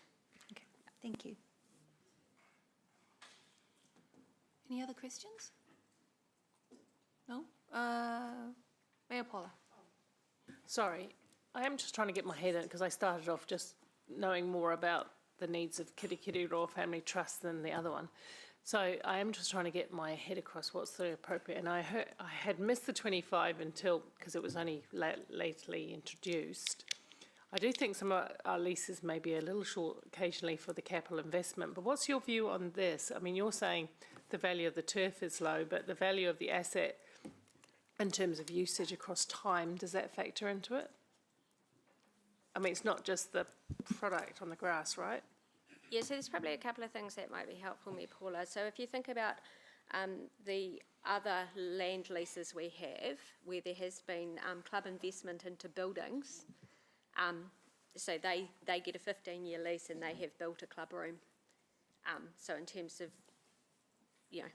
fairness across the lease portfolio, that might be worth noting, because there is some significant value in some of those buildings that are sitting there. But sorry, in that, yes, I agree. Is that, so the new one in Korikori Park, for example, that's on 15 years? So there is no building on Korikori Park that is owned by anyone other than council. Yeah, okay. So we used to have longer terms, but we reduced them, right? Can we talk through that a bit? I mean, we used to have up to 30 years for some assets. There's a few that were 30 years, but typically the older leases were a 20-year. 20. I mean, I wasn't here when the community occupancy policy was put in place in 2014, but that's when they changed it to a 15-year maximum. For it what might- reasons, just out of interest? Do you want to go? Time was just council having more options around, so with the longer leases, having less options around land use, etc. So just reducing to 15 was easier for decision making. It might be worth saying, look, staff are relaxed around whether it's a 15 or a 25. Staff have gone straight down the line and recommended consistent with the policy that we're given to operate to. If elected members wish to extend that in line with Blair's request, then that's absolutely your decision. So I don't know if I can ask this question or not now, I might have asked it before, but if it was 15, if we were reverted to the 15 to give ourselves some flexibility in the future, can the parties deliver the project successfully and run it for well? Is the 20 critical to the success of the project? No, we don't believe so. And you don't believe so either? Oh, it is the replacement windows, pulling it into cycle with them, but yeah. Okay, cool, thank you. Be the one thing that would be, in terms of not setting precedents across the board, the fact that if the operating model also required Marist to do their own fundraising for, maintenance and renewal, then yes, and we're seeking funding for those things.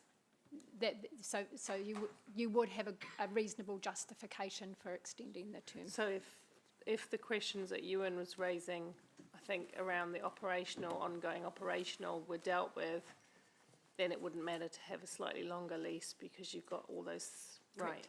So it's kind of one or the other, shorter lease with less constraint, or a longer lease with more. Yeah, I think that would be reasonable. Yeah. Okay, thanks. It's on the lease agreement stuff. Is the use of those fields, once it's up and going, captured in a lease agreement of some kind? Yes, we would look to make sure that there's an agreement in terms of outlining what the access and use looks like.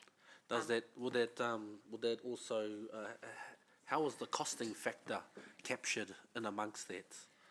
So at the moment that detail hasn't been worked through, but what we would be suggesting is that staff would be looking to ensure that public open space, the land, Look, is I maximised. only met Blair just last week. I consider him a very upstanding citizen of society from a very prestigious club. So I have no doubt that my children played for their club, and so I'm sure he'll do the right thing.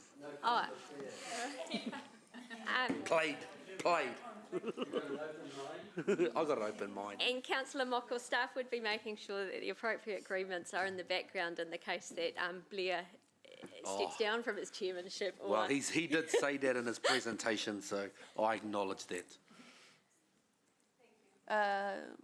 Ollie, Mangai Ollie.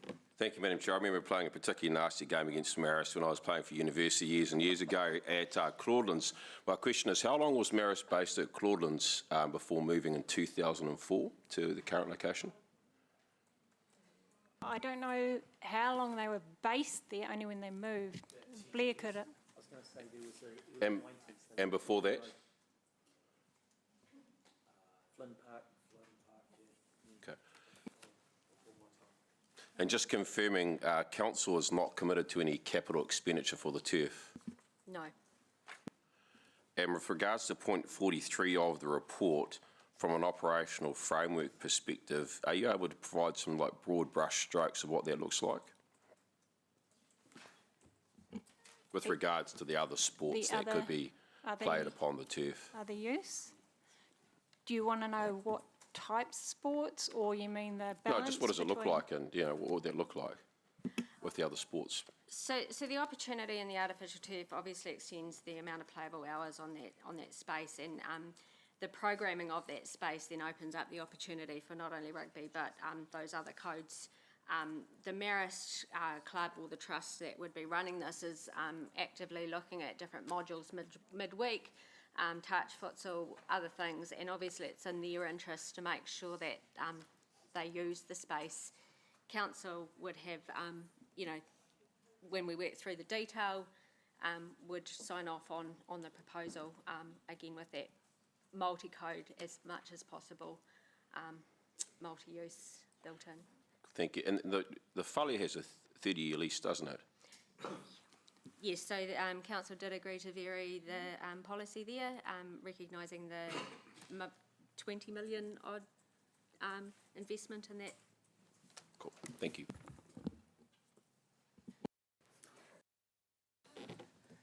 That's it with the questions. So can I just confirm mover of the motion? Yeah, please. I'm kind of, I came at it from, to argue the case for Kirikiriroa Trust, and the 25 years coming in.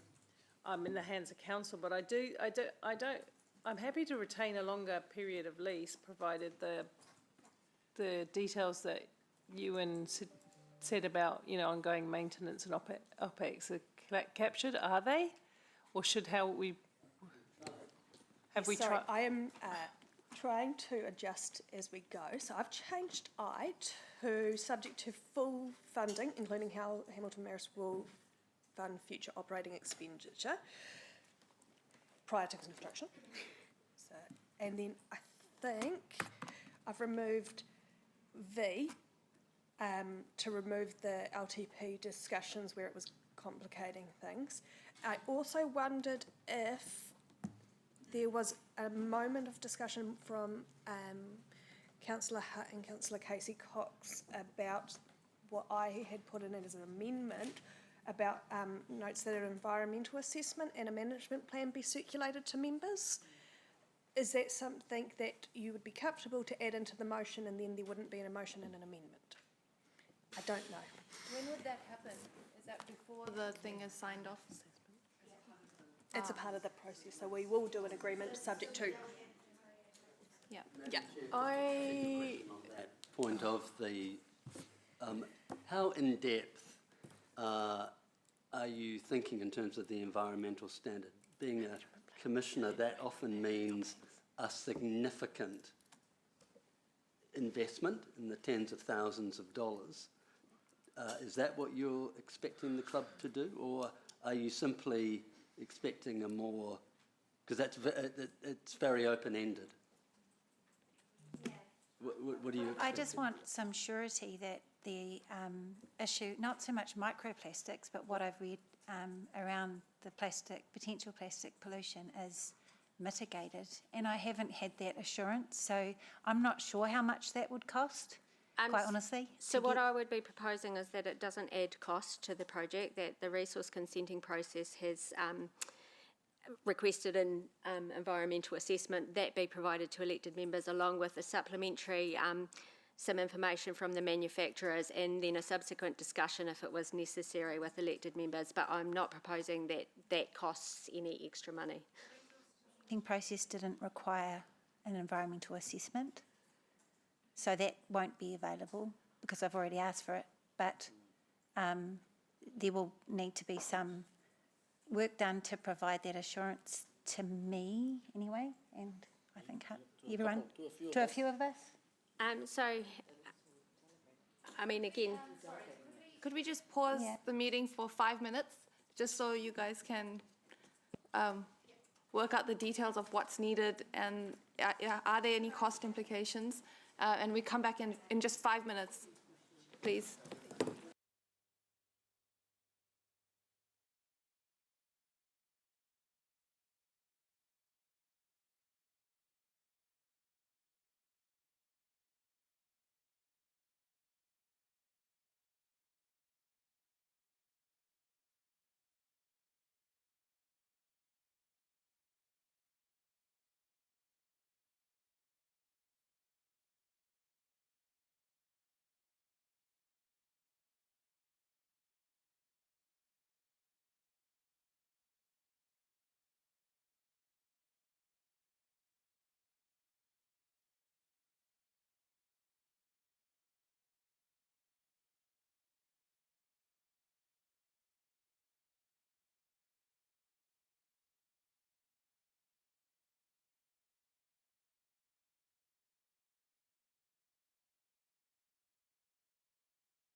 Just put my name down.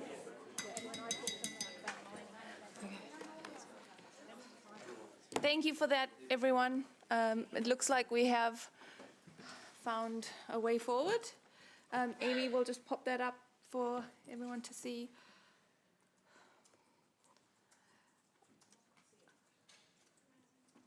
For ease, B would become notes that environmental information, including how effects will be managed, be circulated to elected members.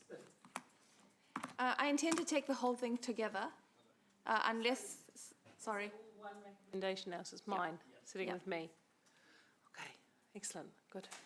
The other changes are the length of time. 25 years.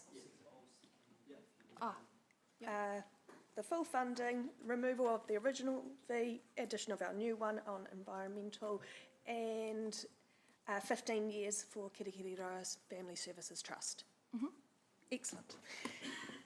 Did you want to second that? That's fine. Oh, Angela.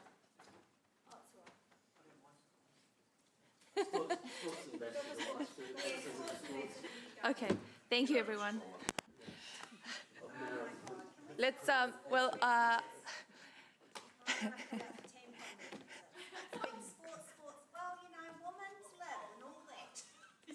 right, let's go to debate. Let's go to the debate with opening with the mover of the motion, Mayor Paula, please. Yes, please.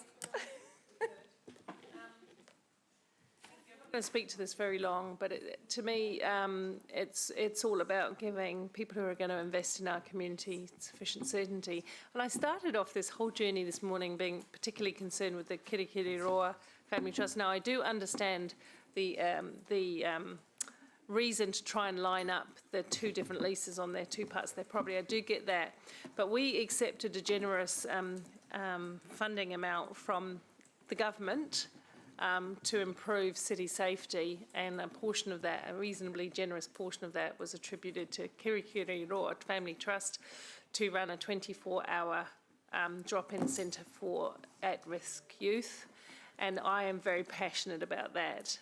We need it. We need to tackle our youth issues. I think it sends a poor signal back to our partners of government, notwithstanding the change of government, but the people who provided the money, which was New Zealand government at the time, sends a poor signal if we only give 5 years for a project that we're fully invested into. So that was the only reason for that. It's a clear signal that we know that Kirikiriroa are going to make this work, they're going to invest, and they're going to invest for a long period of time in our youth, and I think that's the positive bit there. In respect to the turf, we need one. We need one. We've needed one for years, and we've been grappling with how to get it. And here we have a very generous offer from a very well-established, reputable club and community around them. We shouldn't put barriers up to that. I'm comfortable with the suggestions that Councillor Wilson made around operational. We do need to be really careful about ongoing operational costs to council. We know that with our LTP. So I think we've landed in a good position. But there, let's give I don't want to create unhelpful precedences, but I know that we shortened leases in the past for other reasons. We've got to revisit that. We've got to give really good projects like Kote and Maris the chance to operate over a longer period of time and bring us the benefits that we all share. Thank you. Thank you. Seconder, did you want to speak? Of course you can. Thank you. Yes, thank you. Throw a few sporting. Yeah, well, Mayor Paula inadvertently said something that she used the word tackle, and so that's obviously something that happens in rugby and rugby league. But I was going to try and sort of leverage a pun in there, but I won't. Look, this is a proactive approach to recreational solutions. The long lease gives a sense of purpose and direction, and we know that. I said it earlier in my last on the last item. I like waking up each morning knowing what's happening today, tomorrow, and even further down the week. For Marist in particular, this is going to create an opportunity for them to, be more proactive with their sponsorship opportunities, and that's a good thing. Look, we know 50% of, as Blair said, 50% of sports games were cancelled as a result of weather conditions. That's not good for a nation that prides itself on activity, recreation, and delivering some of the best athletes in the world. Cancelling games does nothing but harm our children and the like from being able to be active. I mentioned it in the chair's report. Look at I'll take the Rugby World Cup final at the moment. Look at how this has galvanised our nation and right down to that granular level of community. I'll say again, this is a win-win, and from what we know already, it's taken a little bit that it's environmentally friendly. The whole area will be a shining beacon on the sporting landscape of Hamilton. So hence why I'm very happy to support the motion. Thank you. Councillor Wilson. Yeah, thanks, Madam Chair. I think this is a wonderful illustration of a well-managed sporting club proactively addressing challenges and putting forward meaningful solutions, and of which they're funding. We need more of that. So I congratulate the Marist Club. And having not played sport in Hamilton as a younger person, I have no alliance to any club. So I think that's excellent. I also love the fact that this multi-purpose surface will be able to be used for multiple codes. And I'm comforted to think that sports by all genders will be played on this particular facility, which is wonderful. And I'm particularly impressed with the fact that it's environmentally friendly, that the data is very clear. The data that was circulated removes any doubt that of any negative impact for the environment. But I'm pleased that our colleagues have asked for some information to be circulated, and I'm sure they too will land on the fact that this is the best thing to do. Providing the 25 years certainty, from my point of view, it's a no-brainer. When you have a club that is proactively willing to invest not only in buildings, because we've had that occasionally, but this is a club now coming along wanting to invest in turf, and I think that's exciting. It's a good new precedent, and I fully support it. So well done to the Marist Club. Councillor Sarah. Thank you. I support the extension of these leases and want to say thank you and congratulations to these groups who are doing great work in the community. And also just wanted to say I hope Councillor Donovan's passion for physical activity for children extends to the school link when it comes to the long-term plan, so that not only can kids be active on a Saturday, but they can be active on their way to and from school and other activities on their bikes and walking and scooting. Thanks. Bye.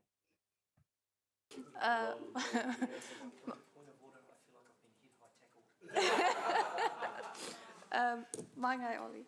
Thank you, Madam Chair. Look, it's important to have good cricket nets in the city, and like them or don't like them, and whether you have sports trauma from a long time ago against Marist or not, Deputy Mayor Angela, I think it's really important to support a community that has a 100-year plus history in the city. From what I've seen of Marist, a really broad and deep community, really well supported.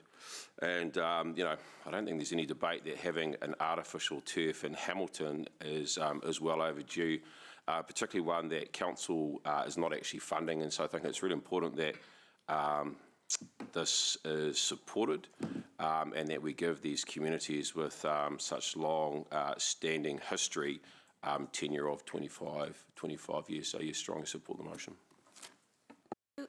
Councillor Anna. Yeah, I'm happy to support this and the leases.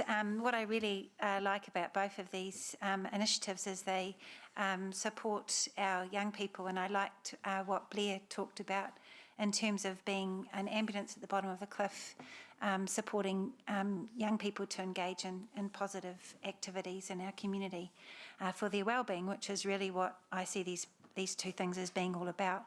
I am really pleased to also know that we'll be getting more information around the environmental impacts. It isn't cool when you have to Google and try and find it all out for yourself. So it would be really cool to see more of that information up front.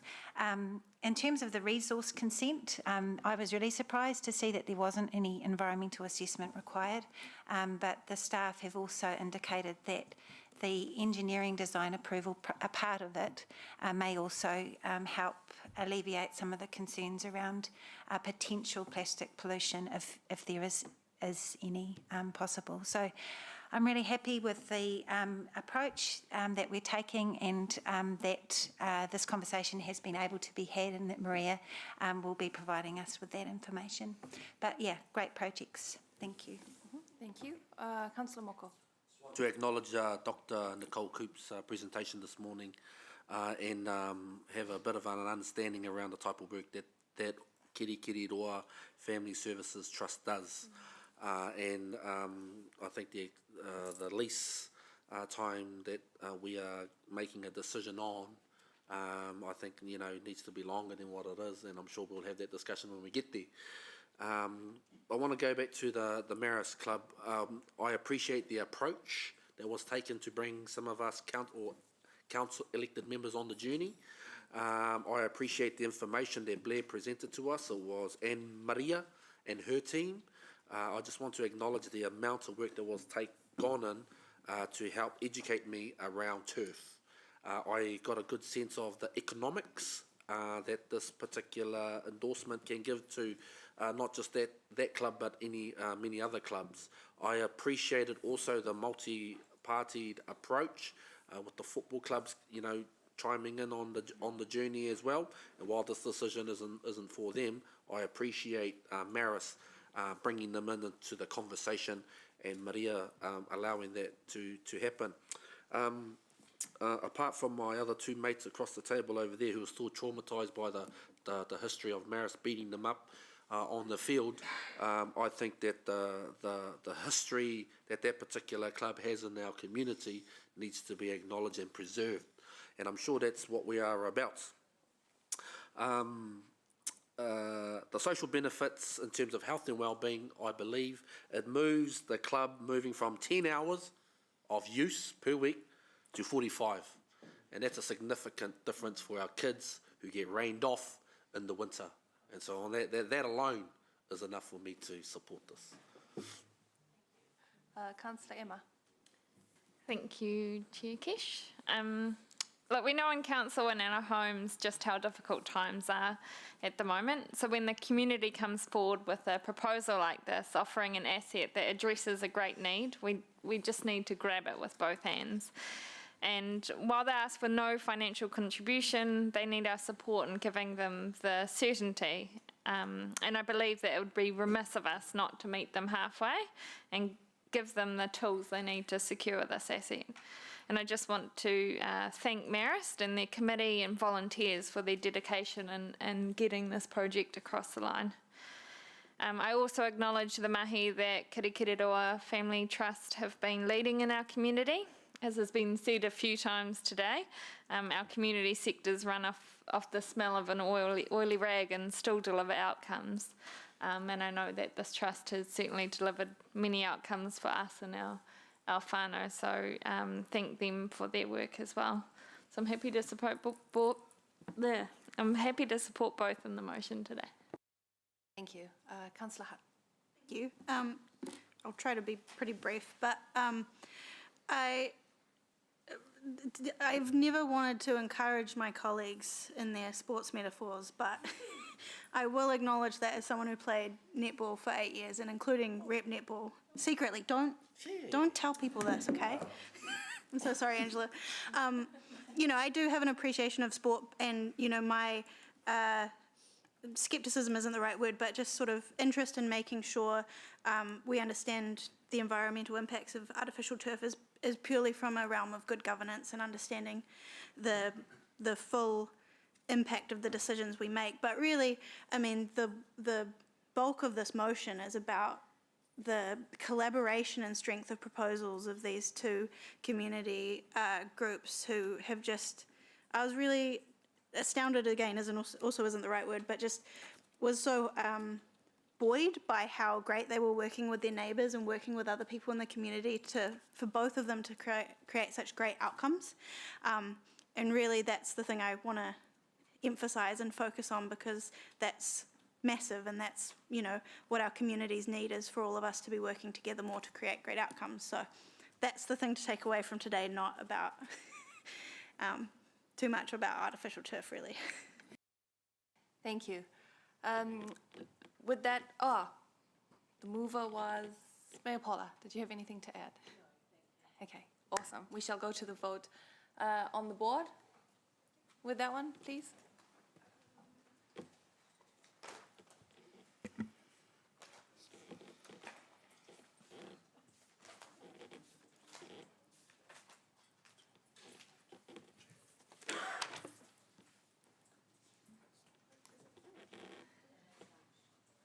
The motion is carried unanimously.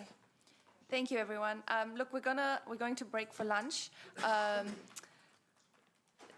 There are a few items coming up this afternoon where there is no motion or amendments that have been sent through as yet. So if you do have any on your mind, please send through to Amy over lunch. Would be amazing for her and her team to work through. We're going to break for 45 minutes. So back at 1:25, please.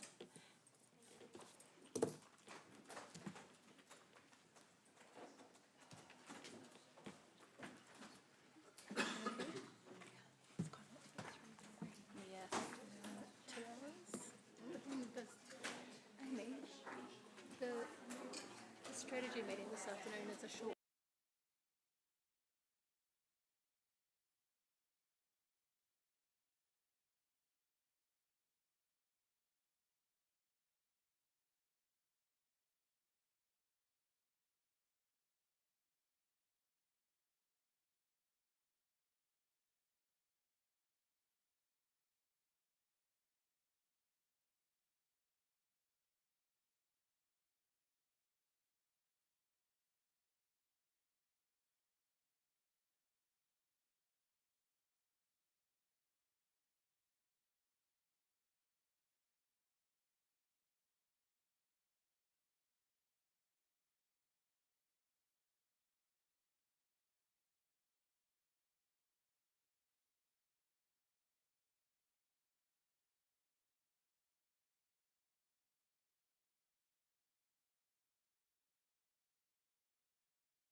to ask this question, but just in terms of a couple of submitters that presented this morning and around the consultation process.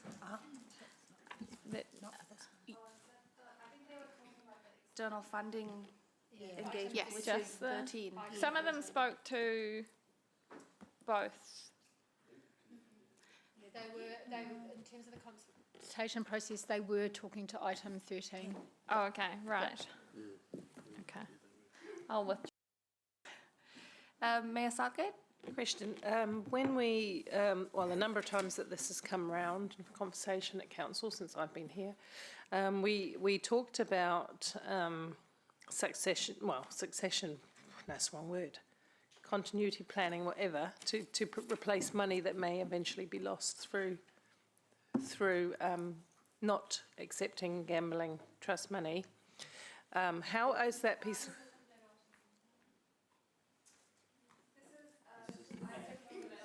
Yeah, no, it is, because if we cap or we reduce, it has an impact on what we can fund in the community. Isn't that the same thing?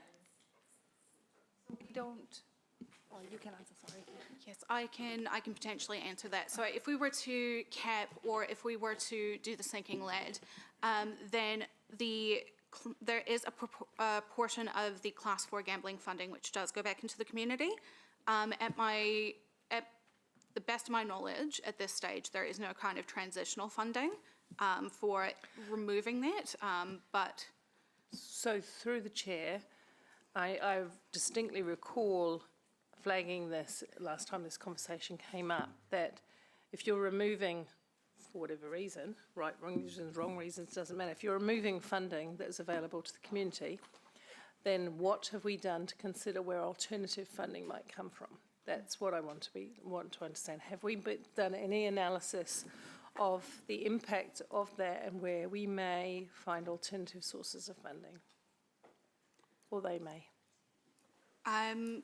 So I haven't done that kind of analysis. I have taken a look and I have discussed with a couple of neighbouring councils as well, just to see for those that are on cap or sinking lid policies, if there's been any massive decrease to funding. As far as I am aware from those councils, they've said that there's been a pretty minimal decrease at this stage. And because it is in the case of a sinking lid, it is quite a slow process. So it gives quite a lot of leeway before we start seeing a reduction in funding. Which councils have you talked to, please? So I've spoken to Tauranga, Dunedin and Christchurch, I believe. So I spoke to ones that are quite close in size to us. Cool. And that anecdotal evidence was because we got no way of measuring that, I presume?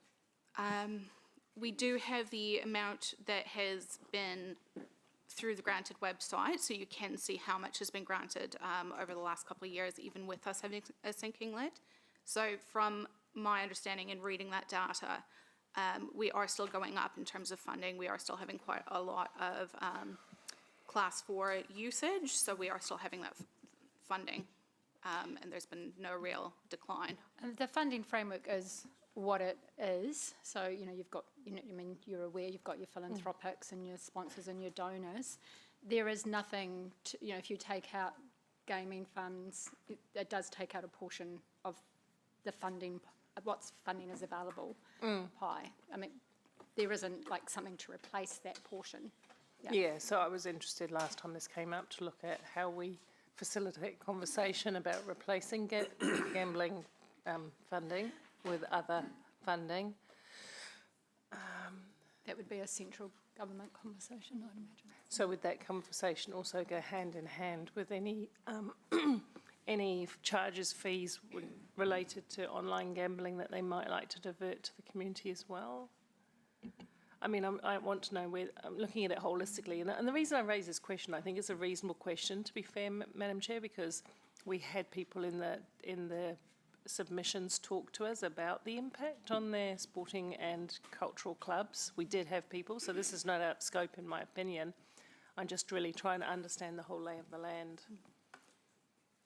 Yep, and item 13 does talk to that a little bit around the, what the proportion of where different funding comes from, and it does. At the moment, it is additional funding, and if you removed it, it wouldn't exist. Yep. So is there, I guess, Mayor Paula's talking about an avenue for those discussions to happen. And I know I had a very brief discussion with Councillor, I think it was Councillor Moka this morning, around, if it is a central government issue, or is it do we lobby together with neighbouring councils for systemic change? Where does that opportunity present itself? That's a big question for me to answer. I think that's probably something that the whole country's grappling with right now. I mean, we know that there are funding shortages. We do have, city deals, but often they go into the core services that we need to provide, not community projects. We do know that the significant projects fund, lottery significant project funds, has been significantly decreased this year and hasn't been run in some years. So we're actually seeing a reduction in community funding, I think, from central government versus an increase. So a bigger topic for another day. Thanks. I had raised this in a previous meeting, but just trying to, whether you had gathered any findings around the impact of shutting venues and on online gambling, whether there was a transfer there that was visible or... So I did manage to find something. It wasn't New Zealand specific, to be honest, because we don't have too many studies on that as of yet, and realistically we don't have a lot of visibility around the online gambling at this stage. I have found some studies from, I believe it was Italy and Finland, that suggested that there was not a massive increase on online gambling due to the reduction in Class 4, what we would consider Class 4 venues. Okay. So I don't have anything New Zealand specific, but yes. That's good to know. And another line of questioning I had previously was around what sort of controls a venue has with a person of concern, I guess, with gambling habits. I guess from the perspective of if they're in a venue, are they better off being in a venue and being seen and having some sort of control than going online and having no control? I think that, to be perfectly honest, that's a really difficult question to answer. There is an Amendment Act that that is in the works at the moment and is at this point meant to take place and start in December, where venue owners are required to have more staff do more sweeps and check on patrons. However, I will say that there is a judicial review over that Amendment Act at this stage. Right. So whether or not it's going to go forward, I'm just not sure. I know that there are some online gambling places that are starting to say that you cannot use credit cards. So they are reducing it, the online gambling in that way. But unfortunately, because in New Zealand, it's still something that they are taking a look at from a central government point of view, it's just a really difficult question to give you a really straightforward answer on, if that makes sense. But in venues currently, with the current rules, I guess managers or owners do those sweeps to check on habits or concerning behaviour. Harmonization policies and practices in place. Yeah. Okay. Thank you. Max? Thank you. I was approached through the community with a suggestion that should we relax our relocation policy, that we could also add in an additional bullet point that asks that the venue operator meets council's criteria for fit and proper.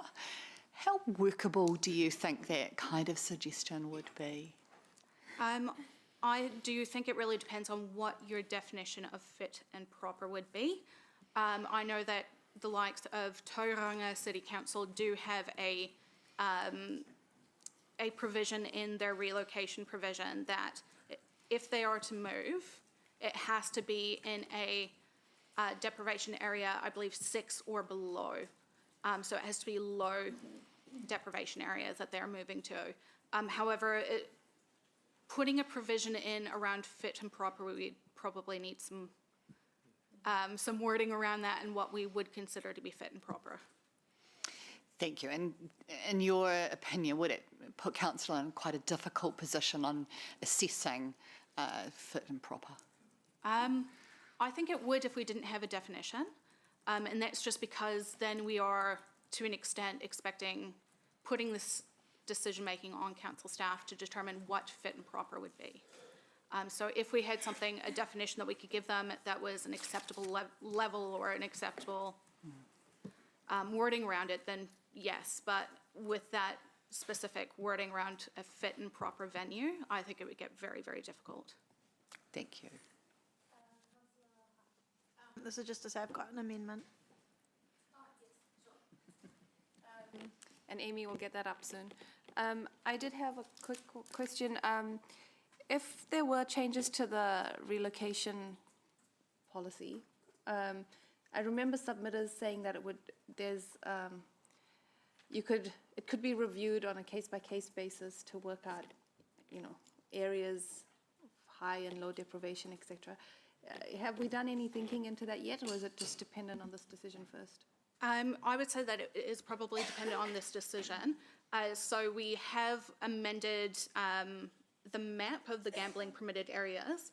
At the moment, if we were to open up the relocation provision, then my suggestion would be that we remain in those gambling permitted areas. So in those I believe it's attachment 3 to the report.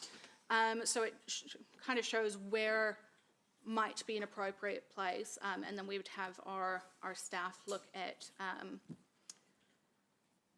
the relocations as they come in. Okay, thank you. Councillor Moko? Does the policy as it reads, the draft policy for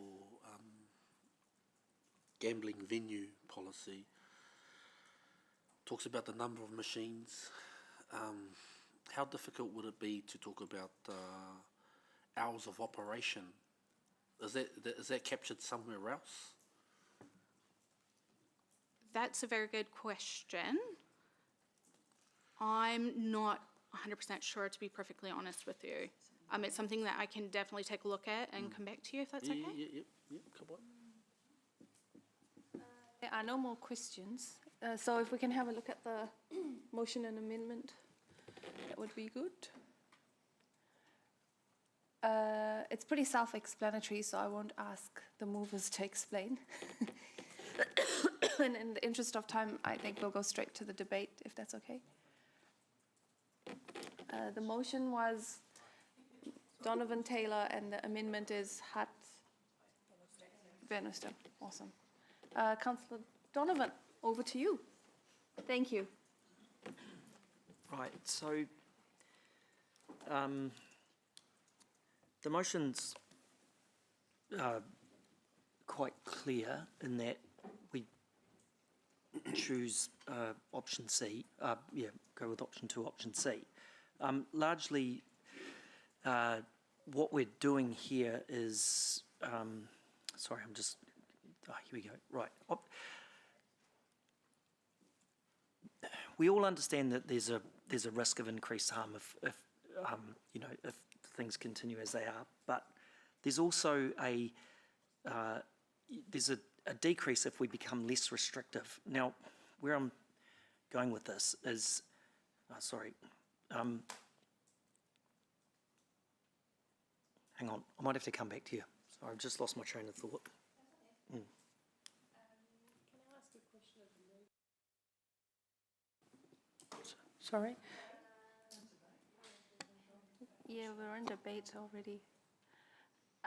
Sorry. I'll go to the seconder, if that's okay. Councillor Taylor? Oh, yeah, sure.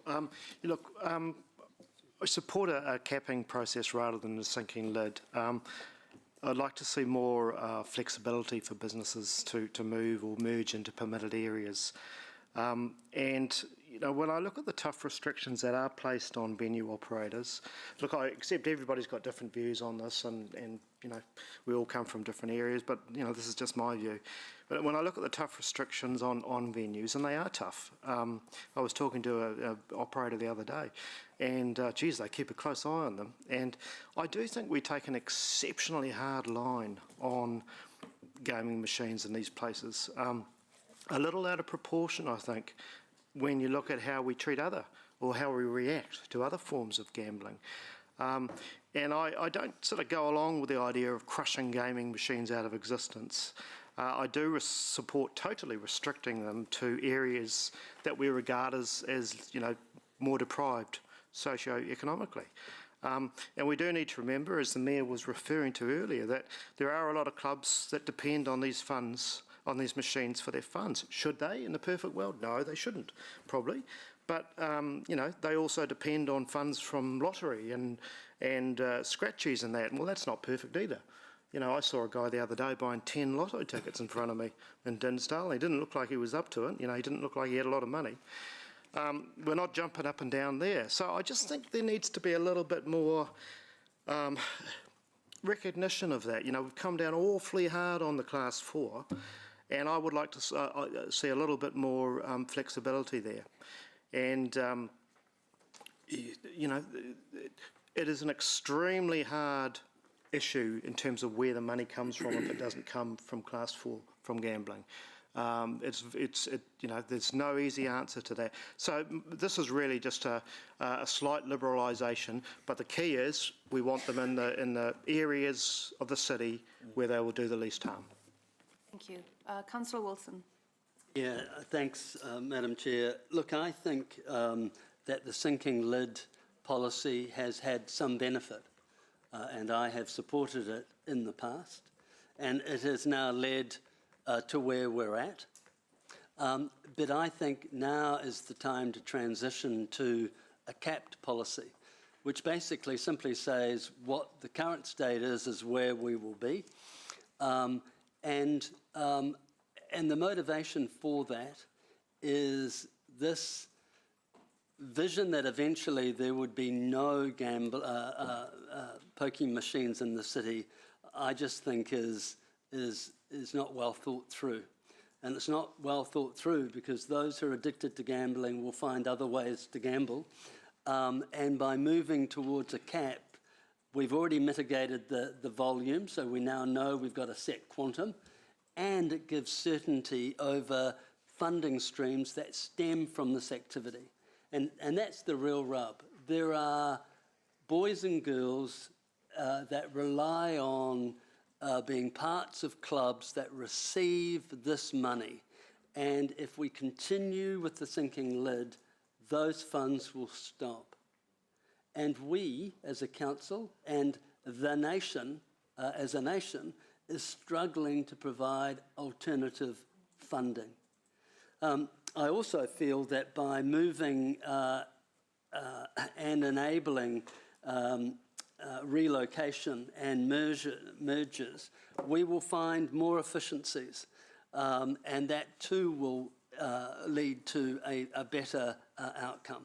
And I agree with Councillor Jeff, who says we are at times incredibly tough on this particular sector of gambling and other things that are dangerous. We're not as tough on alcohol and other things. So I think the recommendation of Councillor Donovan and Taylor is an appropriate step forward and makes sense. So I will be supporting their motion. Apologies, Councillor Hutt. You were the mover of the amendment. Sorry. So I'm going to be pretty blunt about some of this. 1 in 5 New Zealand adults have been at some point affected by their own gambling or gambling of others. 2 out of every 5 regular machine users have a gambling problem or are at risk of developing one. The total burden of gambling harm to New Zealand communities has been found to be greater than common health conditions like diabetes and arthritis. 83% of Class 4 gambling venues in Hamilton are located in high socioeconomic deprivation areas, and the resulting harm placed on these communities is disproportionately borne by Māori and Pacifica. Nationally, we know that areas of less deprivation receive a greater proportion of grants, and it is a political choice to not fund these organisations in other more equitable ways. We can make that decision. Community funding based on a system that relies on our lowest income households putting money they can ill afford into gaming machines is both unethical and inequitable and directly impacts crime and domestic violence in our communities. According to the 2018 census, the median income in Hamilton is $30,000. In comparison, every pokie machine in Hamilton made on average around $72,000 in 2022. That means pokie machines made more than $42,000 more than the average person who lives in Hamilton. Only 20% of respondents to this wanted more relaxed rules. And to summarise what Te Koha Health said in the hearings, prevention is better than a cure. So that's why I have put forward the amendment to keep the sinking lid. Was clear. Councillor Maxine. Wow, awesome stats, and they speak volumes, frankly. So I think that continuing our sinking lid policy and opposing the relaxation of a relocation of our gambling licences are interrelated strategies for responsible gambling regulation. It's all this policy asks for. The sinking lid policy ensures that there's a gradual reduction, and we've seen that in the numbers that were distributed earlier over time. Since 2015, there's really been very few, only around 8 machines per year that have been reduced. So it's not an unreasonable policy to extend, and so that. It discourages operators from attempting to relocate licences into new sites where there could otherwise lead to an oversaturation in some areas of the gambling venues, compromising community wellbeing and undermining the policy that we have in place and the principles that sit behind it. So by simultaneously maintaining the negative impacts on gambling while also maintaining social responsibility and our community well-being. So by keeping the status quo, we're taking nothing away from businesses who currently have those machines, and the policy has the flexibility to be able to allow for, under certain circumstances, relocations to happen. I'm happy with that position currently that sits within our current policy, and I'll be supporting Councillor Hutt with option 1 of the amendment. Thank you. Thank you. Councillor Anna? Yeah, I'll be supporting Councillor Hutt's amendment also for similar reasons. And I guess from my perspective, the sinking lid policy is doing exactly what it's intended to do, gradually reducing the number of outlets and pokie machines, and that's what we want to do, because we know that the evidence is clear that these machines cause harm and impact our community. And I don't have any family that have suffered through gambling addiction, but when I listen to the stories of the organisations that work with the communities that have and do, that's what I have to go on. And I think of the time of working with Anglican Action, and they work, very much with communities who are at the rough end of things, including suffering from gambling addiction. And they have developed a sustainable funding model, not reliant on money from pokies. It is possible to do that, and it's a broken funding model. And it is sad to see organisations, awesome organisations, coming in here to advocate for this broken system because they've become dependent on it. It should never have existed, and it shouldn't exist. And I think that our sinking lid policy is one way that we are slowly, transitioning away from a very broken system. Thank you. Thank you. Councillor Moko.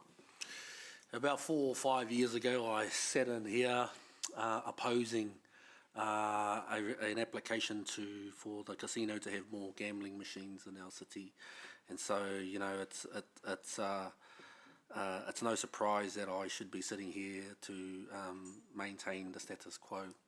I've been at the forefront of working with many whānau that are affected by gambling, and rather than us, I think there's a duty on us to actually. This is actually a medical issue. Gambling addiction, gambling harm, is a medical issue, and I think we need to be doing our bits in that space to actually lobby our neighbouring councils, to lobby central government.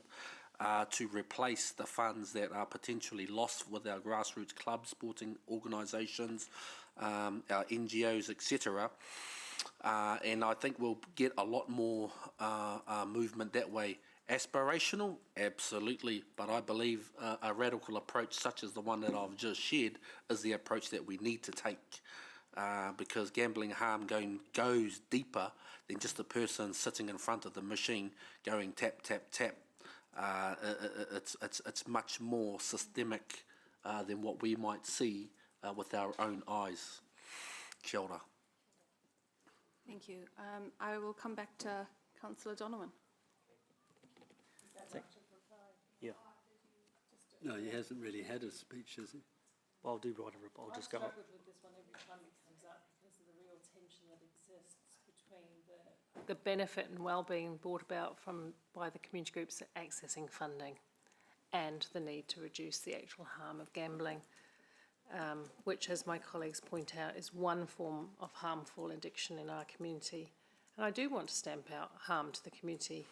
There's some other things I'd like to involve in that conversation, like the work that Sarah's going to lead, I'm sure, on alcohol.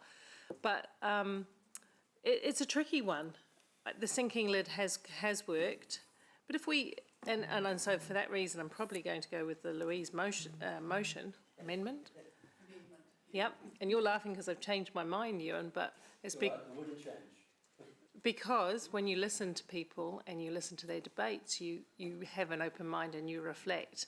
And so I'm actually reluctantly supporting this because, on the one hand, I know I'm playing part in doing what might eventually be the right thing for people. And on the other hand, I'm nobbling some other really good community groups. I think Moko's idea of going to government is a good one, but it's very unlikely to succeed. Community funding will rest with the philanthropic groups that sit locally and ourselves. And we're just about to go into an LTP where likely we haven't got the appetite for community funding. And I just want to point out this. We are oversubscribed, and you know this, Councillor Kesh, because we are oversubscribed by way more than 100% on every funding stream that we support, whether it's events, small community groups, whatever. We can't do it. And so constantly we're turning people away from doing good work. And that includes giving people who can't afford it uniforms to wear to play sport, etc. So the more I talk about it, the more grey the whole matter becomes. But this is Council's status quo. I've listened to the debate arguments that people have raised. I've been moved by some of the things I've heard. So, and that's why I have actually changed my mind. Thank you. Thank you. Right of reply. Oh, sorry. Last second, we shall allow it. Like a couple of other members around the table, I've been around this policy for quite a while, and former long-serving councillor Dave McPherson was a champion in this area, so I'm channeling him a little bit. I am supporting the status quo. I think it's a good balance between having the gaming trusts still support communities with funds, and we heard pretty much all the same submitters last time we reviewed this, and the sky was going to fall then and on all these community groups, and it didn't. There is still a barrier between Hamilton getting, I think, its fair share, and that was another thing that Councillor McPherson used to always raise, And that's nothing to do with our policy. This particular policy might be on the next one. That's really to do with, hey, it's Hamilton, we're the 4th largest city, we need a little bit more. So status quo for me is the balanced approach and the right way to go in this time. Thanks. Thank you. Right of reply. Okay, thank you. All right, I'll try and get a bit more together. Look, we've sat here and we've focused so very much on the negativity. Let's flip this on its head and look at the massive positives that could be gained here. $5.651 million provided to 112 different sport, education and community groups in the Hamilton City area for the 12-month period ending August 2023. Relocations and mergers will enhance efficiencies. Might I add, the problem gambling rate as a percentage is 0.2%.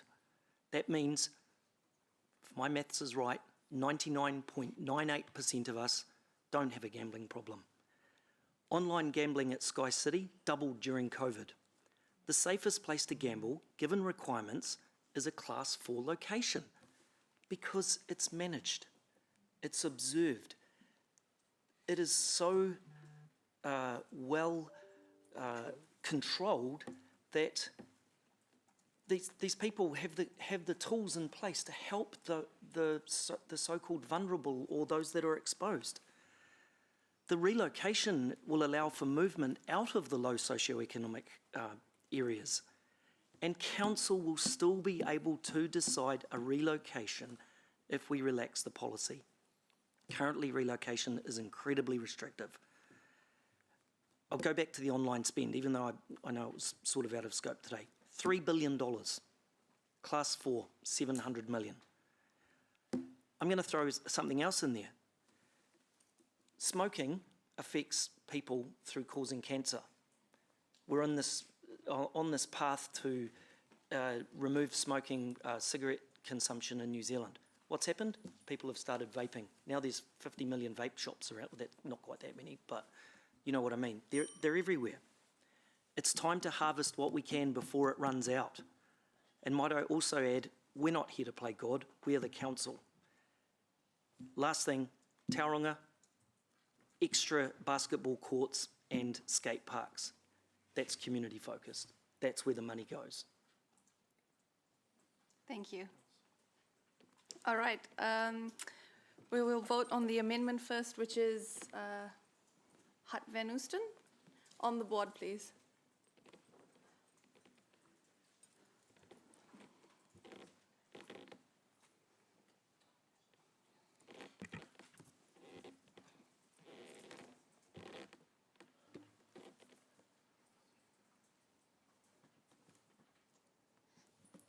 The amendment is carried, noting that Councillor Thompson has voted in favour via audiovisual link. So that will become the substantive motion, and we'll vote on that.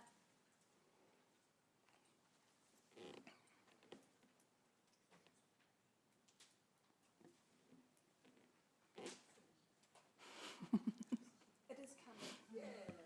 Corey's doing a beautiful job.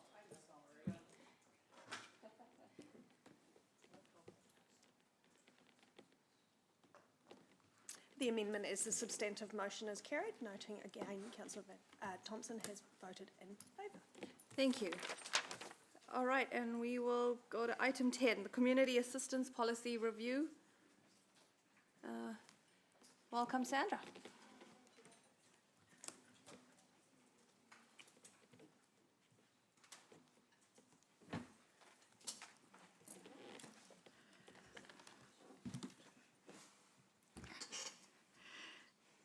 Ko Sandra Toko Ingoa, ko o te Social Development Team Leader e te Konihira o Kirikiriroa. We're here today to seek an adoption of the draft community grants policy and also for recommendation to Council on the changes to the delegated authority for allocating grants be approved. The grants policy is reviewed every 3 years, and at the request of elected members, a in-depth review was taken this year to look at transparency, accessibility, consistency and grant making across council, as well as a closer alignment to best practice. A working group was established, and we met regularly over 7 months to consider options, data, reports and an independent review. Community engagement was undertaken via surveys, interviews and focus groups. Benchmarking with other councils was done, and the independent reviewer also provided some expert advice in her report. The working group recommended some key changes at point 21 under this discussion of your report. Are there any questions? Thank you for that. So just wanted to remind everyone the dollars, the actual fund is not up for discussion today. That's for another day when we talk about the LTP. What we're talking about today is the actual policy, which we'll work with regardless of how much money is in the pool. That was just a quick reminder. The motion, just before we go to questions, I'll be moving the staff recommendation, and if anyone would like to second, thank you, Mayor Paula. Questions? Deputy Mayor. I've got in my note, Cat and Heritage Fund, exclamation mark. So I probably know the, Cat and Heritage Fund, exclamation mark, cat desexing. For all the old cats, heritage cats. So, yeah, cats. So I probably do know the answer, but is it a lengthy process, given those two things could be on the, I wasn't going to say chopping block, it's going to be a bit more, yeah, for the LTP, for financial support through the LTP. Is it a lengthy process to then relook at this particular policy? I would say Because it's not. been included. Because you could just put a note on the website saying that the fund is not open. Okay, So it good, so we doesn't don't have to go through necessarily the have to review affect the again. policy. Yep. Awesome, okay, cool, thank you. Thanks, Chair. All good. Any other questions? There are none. Great. It is on point, another day. So, thank you. I will open debate only just to thank the working group and those who attended the working group to discuss this policy in depth. The staff did an amazing job at providing a lot of information, and some of these meetings were very long and in depth. So thank you for sticking through it. I think that we've come out with a very solid looking policy and one that will cover all aspects of our grants in terms of partnerships, community initiatives and community services. So I'm happy with where that landed, and with the lack of questions, I'm assuming that, you know, the working group did its thing and we've landed here. So thank you. Deputy Mayor. Thank you. Look, I just want to say thanks also to the working group. I'm sure your names are in this report somewhere. I didn't go to any. That's part of good governance, actually, is letting your members do the work. And I know one of the outcomes in particular I was looking for were the service agreements for some of those organisations that basically do our work for us at a much, much reduced rate. So thank you, working group members, for hearing that. I'm sure I wasn't the only person to say that, but for a very long time, in fact, through several LTPs, I've been asking for this work to be done to give those community groups that deliver that work some surety. So brilliant work, thank you. Thank you. And of course, thanks to staff, you know, elected members get all the credit, staff do all the work. So thank you. Mayor Paula. Angela took some of the words from my mouth, and so I just want to reiterate her thanks. And some working parties sat under this work, more than one actually, And I do want to acknowledge Louise as our youngest member taking on the mantle of the age-friendly. Yep, and I hear really excellent things about the work you're doing with the community, so I really thank you for that. And to the people who sat down and really nutted this out again, you know, I took a sort of let's test it and see approach when I became mayor this second term to, like Angela says, devolve.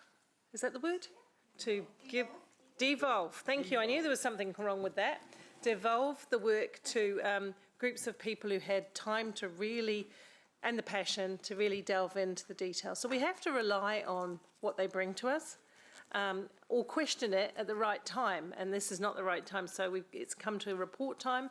We've got really strong direction from staff and from those people who've been on your community groups. And Chair Kesh, I'd like to say that the way that you've run the working groups has been exactly as I intended them to be used, for a purpose and a time to really nut out some issues, and you've done that, so I just want to note that as well. Look, you know, just the other comment I want to just throw into the wind, because this is, as you say, about the policy, not about the quantum. And the difficulty is, again, we're oversubscribed many, many times over for everything that we touch in this space. In addition, we're coming into some financial tough times like we've never seen before. So things are going to have to be lean, and that's going to have an impact on our community. So I just don't want people to be surprised by that. But I have faith in our community to be resilient, and I very much hope we can weather the challenges together. Thanks. Good policy. Thank you. Councillor Emma. Thank you, Chair Kesh.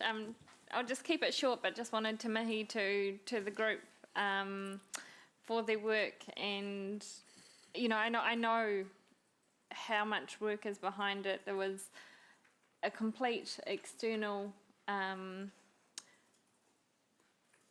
do you call it? Getting tongue over.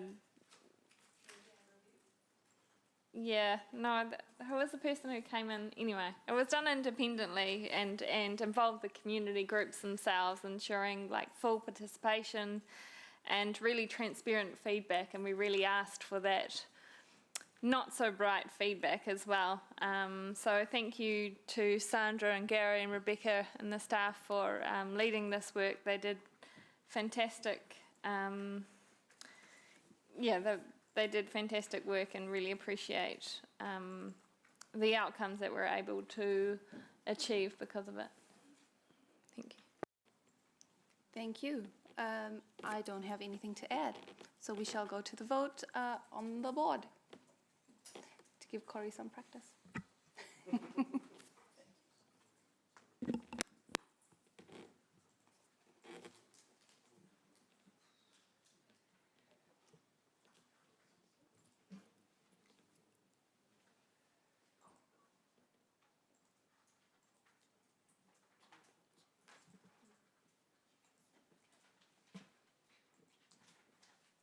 The motion is carried unanimously.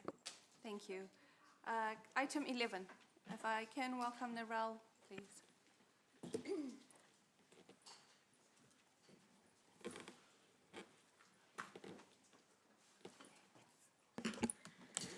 Tēnā koutou, and tēnā koe mā ngai ole, no mai hoki mai, ki te Pū Committee, I suppose.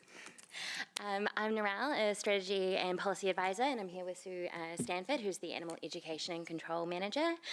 This report today is a procedural report, just advising on the reviews of the Animal Nuisance Bylaw, as well as the Dog Control Bylaw and Dog Control Policy. And today we're just seeking a determination on the two bylaws as required by legislation. Happy to take any questions. Are there any questions?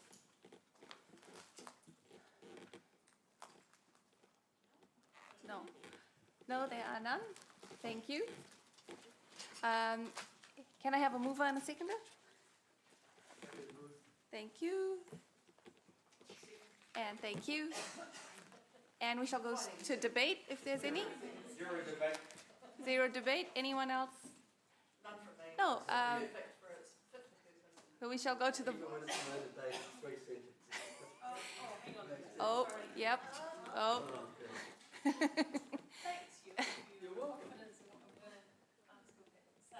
ask. We're questions, right? Oh, we're in debate. Oh, jeepers. You go so quickly now.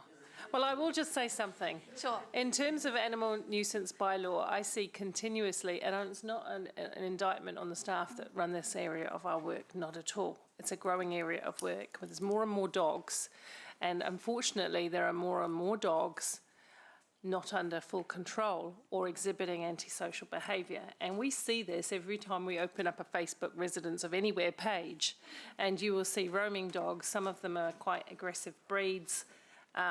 You know, stories of cats being, talking about cats, Angela, but stories of cats being harmed, dogs roaming on routes that children come from school.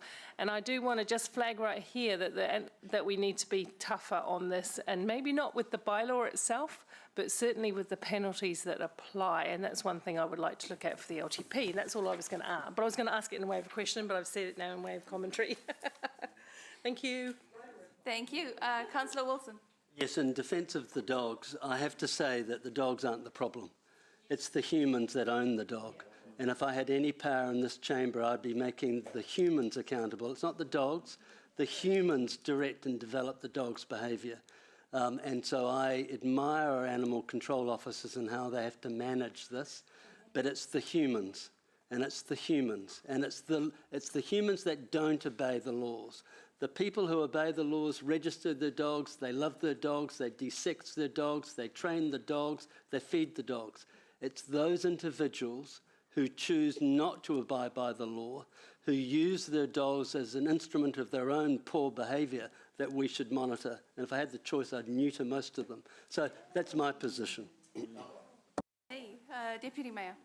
This has opened up a can of proverbial kittens, hasn't it? No, I know. So I feel compelled. Whilst I agree with Councillor Wilson, we have a decision facing us in the long-term plan that I will be putting up, and that is capacity at our dog control area. We are stretched at the limit, and it hasn't changed since, I don't know, Adam was a lad. In terms of this particular item, look, I think it's good. We can't control people who are. We can't control people who own dogs other than what's in the Dog Control Act. And let me tell you that the service that our dog control area of this city delivers is outstanding.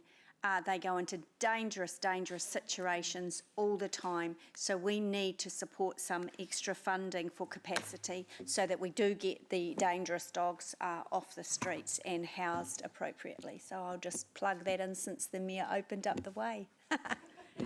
So look forward to that proposal from I've just demoted myself from O'Leary because it's coming. It's already in the draft plan. It's already in the draft budget. It was sitting outside. It was in. That's it'll land either in or just outside it. And that's for another day. Councillor Moko, was there a right of reply? No. Nope. Shall we go? We'll vote with the show of hands. So all those in favour? Anyone against? The motion is carried unanimously. Thank you. Item 12. Welcome back.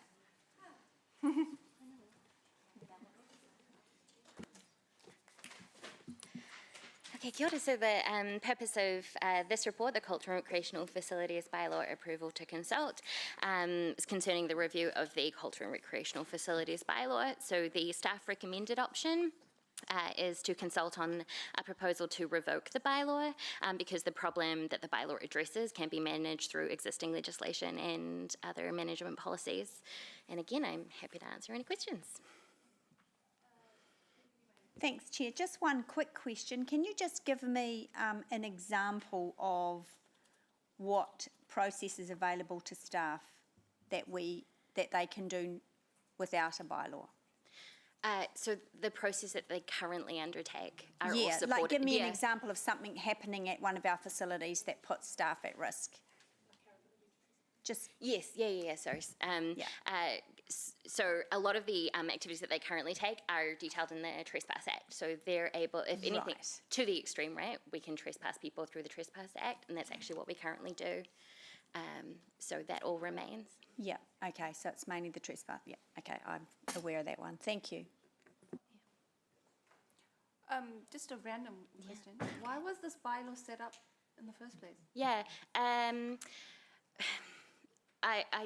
I don't have like a full historical read on exactly the decisions. What I can tell from some of the decisions made at the starts, this bylaw started in 2008. It was a merger of sort of the swimming pools bylaw and the libraries bylaw from the 70s. So it was sort of created because we had it existing.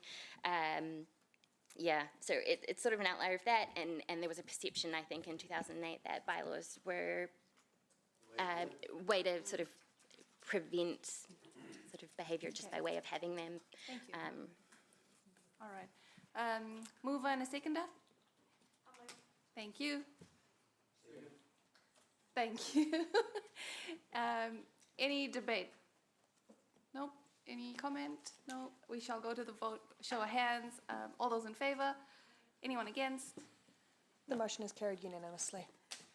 Thank you. Item 13. Now we're moving, Yeah, now you jinxed it.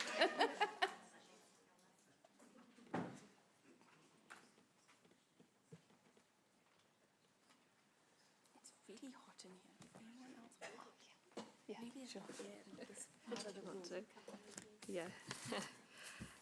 Kia ora koutou, Madam Chair, elected members and mangai. I'm Anita McKeag. I'm the City Investment Director in the Partnerships, Communications and Māori Group. I'm here today to inform the committee on some recommended changes to the external funding policy. The current review covers two factors: alignment with the City Investment Programme and some options to consider which would open up the policy to allow staff to apply to all relevant funding sources in order to achieve our increased external revenue targets. In an information session in June, elected members requested a targeted consultation with a small group of affected organisations who were impacted by our current policy. This consultation was sent to 15 organisations with a 60% response rate, and the insights were included in the report. Staff are recommending a change to the external funding policy to allow for applications to Class 4 gaming trusts in specific cases. This option only allows for applications made in partnership with another organisation and for projects delivering clear community outcomes.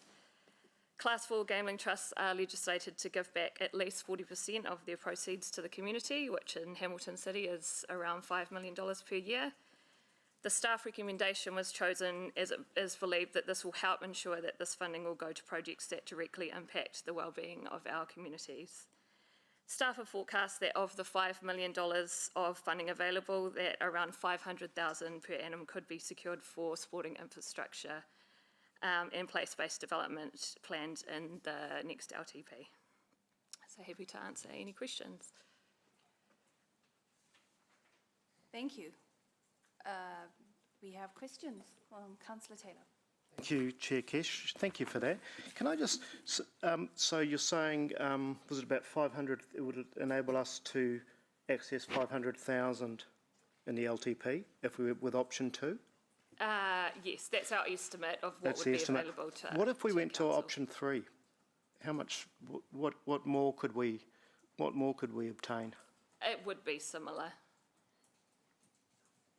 What, so no more? No, I wouldn't. It might be slightly more, but most of the projects that would be funded would be in partnership with the community. Okay. So, yeah, because I'm genuinely just interested in what option 3 could provide us. Are there no council projects that we do on our own that we would apply for? Not specifically on the table at the moment. Okay. We have in the past received funding from grassroots for the likes of Hamilton Gardens, but you are up again, I mean, they are still only going to approve us, like if we put in for multiple projects, they're still only likely to approve a certain amount of money, and Anita's estimated, you know, through her experience, what we're likely to get, and it is an estimate. Okay. It would still be similarly. Okay, so there's not that much more to be gained by going to option 3 rather than option 2 in terms of the amount of funding that we'd attract. Well, it would open us up to be able to apply for absolutely anything, but the trust usually funds sporting infrastructure. That's their main area. That's where most of their funding goes. So, and play spaces. Okay, thank you. Councillor Donovan. Ish. Anita, just for clarification, that dollar number the quantum you talked about was $500,000. I had 5.65 million. Am I? That's the total funding. Oh, yeah. But our estimate is that we could secure about 10% of that annually. Okay. And sorry, just one of the obstructions, if you can just clarify, an obstruction for a group to obtain funding is when Hamilton City Council owns the assets. Is that right? Yep. So if that obstruction was removed, there would be access to those funds a whole lot more seamlessly. Yes, they'll only fund, for capital projects, they'll only fund that asset owner. Yeah. So, yeah. And that would open us up to get really cool stuff around the city, wouldn't it? yes, that we own, yeah. Yeah. Anna. A question on the consultation process. How was the list of people put together? Because I did find it a little bit, I don't know, it didn't make a lot of sense to me in some respects. So thank you. So we were requested to go out for a targeted consultation, and with groups that were affected by our current policy and groups that dealt with gambling harm in the community. So when we looked at the list that came back on the Class 4 policy, we selected some of those and then some additional ones that we felt met that criteria. So there was equal on both sides of that equation. Okay. Who is True Legal? They responded through another, so there were some that received it from the groups that we went out to, and there was nothing to stop them from sending it on to somebody who could then respond. So they were just another group that responded through one of those that we approached. And then just an example, I guess, of where this policy has negatively impacted one of our partner projects. So there's two that were mentioned in the report, the Magical Bridge Playground, and they weren't able to secure capital funding for that. They could get some operational funding, but no capital funding. I think they wanted to get 300,000 for the build and weren't able to because council was the asset owner. The sports park lighting project was another one where there was about 600,000 that could have been available for that. Okay, but they managed to make it work anyway, so they got funding from elsewhere. They did, yeah. Thank you. With the Magical Bridge, they are still fundraising for stage 3. Yeah, they've done stage 1 and 2, but they still need money for stage 3. So they're still seeking funds. Councillor Hutt. Just also on consultation, it's been a long day, so forgive me if I've misremembered this, but Te Whatu Ora said they weren't engaged as a stakeholder? Not for this one, no. Okay, is that because they're not a community organisation who would be funded? No, they just weren't. We just did a select group, so they were just missed off that list. Okay. Like a lot of other organisations.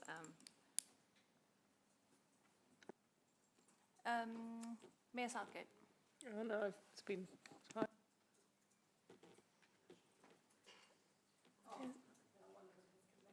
Yep. In terms of grassroots and when in the previous time we looked at the policy, the impact was an attitude shift on funding people who operated on council fields, or is that still the case?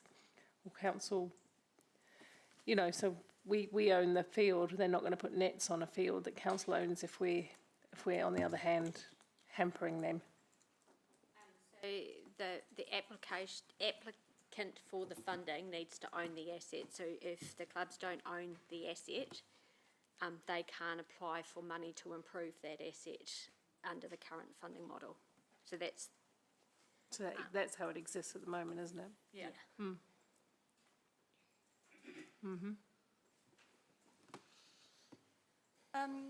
Just a question, in the report, it's just something that the submitter said, and I just wanted your opinion. It said that accepting Class 4 funding would not increase gambling harm in the community. So do you have an opinion on that? Where did I we, was, in this Number report? 29. You know, the 6 that supported the funding, they also felt that us accepting money or not doesn't actually impact harm in the community, that it's happening regardless. I mean, is that what I... The funding itself is deemed to be a mitigation against harm. That's why the 40% is required to go back out to the community. So I think that's probably what they're referring to. Okay. Councillor Donovan. Sorry, just a quick question, and just for clarification, did I hear you say that, or someone said something about funding went to the gardens? Did I hear that right? Some grassroots funding went to the gardens? It's just in response to Councillor Jeff's question around if we opened it up to just what we owned. Yep. And I was saying we have done that in the past. Yep. But what councillor recommending is that where we've found the real hurdles is when there's a partnership with the community group. Thank you. Thanks. Okay, so, Councillor Maxine. There's 2 different funds. So there's the city investment funding, and is that the fund under which the gardens were identified as being able to accept the grassroots funding, and then this policy which sits separately from that? And how is it that we've got 2 different standards, actually? So the grassroots funding that went to the gardens was in 2016, so that predates Prior to the this new, policy. when this was added as an exclusion in 2017. And that went to the destination playground there, but that was prior to this policy. I understood that there was another example. Was that in Kay's questions? That the gardens one was in Kay's questions. Just the gardens, okay. Investment funding, there isn't city investment funding per se. City No. investment is just the name of our program. Our Yeah. student Right. funding Yeah. program is now Yeah. ring-fenced into the And city we investment source, program. and Anita and her team source funding wherever they can. Was Magic Bridge also, it's in my kind of mind about funding, was that also something that received grassroots funding, or was it something that couldn't receive? So they clarifying that for me. wanted to apply for capital funding. They couldn't, but they did get some operational funding for some ambassadors and feasibility. Because it wasn't against the asset, but as soon as they wanted to apply for funding for assets, because council was going to own the assets, that they weren't eligible to apply. And then my understanding also was that in terms of the Marist turf proposal, that's a different kind of ownership model. Is that something that's all so wrapped up into this hui or topic, Mahi? So the Marist Turf proposal is an example where we, so in real simple terms, Marist are applying to grassroots for some funding to fund the development of an artificial turf on council land, because council aren't the applicant and Marist will have a sufficient licence or lease on that land. They will own that asset, therefore they can apply. So it's a slightly complex, more model than if council was to apply, arguably in partnership with Marist as the asset owner. So it's a different way of cutting. And so if it's worked in that example, could that not be a future way to be able to treat this problem today?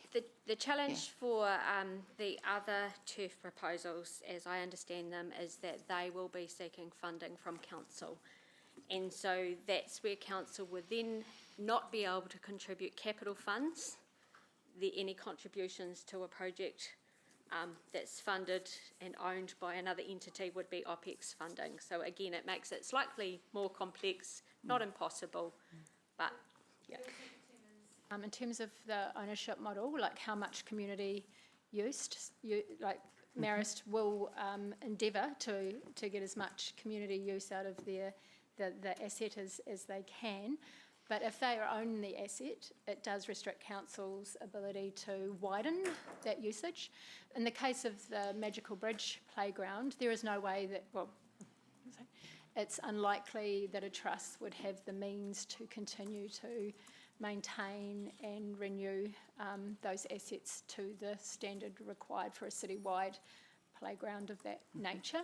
And so you wouldn't, it's unlikely that that ownership would retain in the ownership. And of the then trust. finally, final question really, it's around the quantum of $500,000.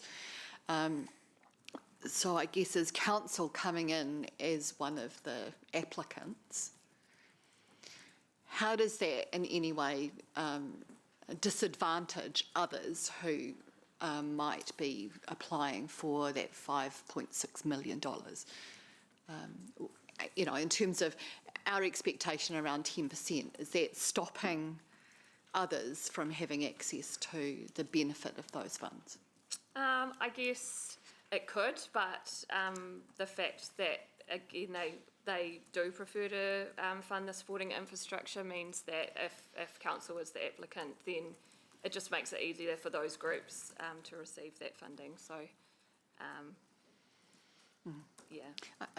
I guess it's kind of the opposite. So that's us hooking up with groups who might want to use our heft to get access to funds. Yeah, we could But if help we're some of taking them, out that actually. 500,000, who are the little guys that aren't being able to, get access to their little bit of it? I can't answer that, but they do say that some of the money is difficult to give away at the moment. So that's anecdotally. Yeah.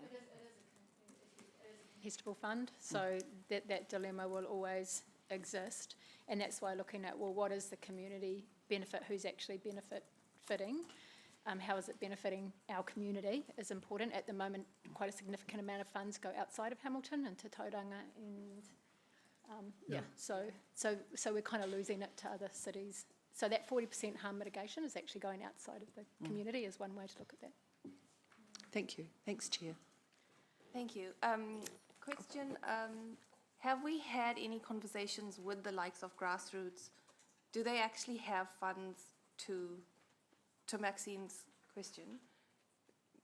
Do they have money to dish out to council or not? Yes. So we've talked to them? Yes. Oh, okay. Yes, we have. Oh, they've talked to us? Yeah, they've talked to us, yes. Yeah. Okay. Chair, could I add a comment, please? Hello, yes, please, go ahead. It's Sean Murray here. Sorry, I'm coming to you from elsewhere. Look, there have been examples where some fairly major funds have not been able to be secured. A few years ago, we had a major project development initiative put forward by the Northern Districts Cricket for Seddon Park, and but because we were the asset owner, even though it wasn't going to cost us any money for the project or for consequential costs, we were unable to support the Northern Districts because we had to be the applicant because we were the owner, even though from Grassroots Trust perspective, they were looking to support Northern Districts Cricket particularly.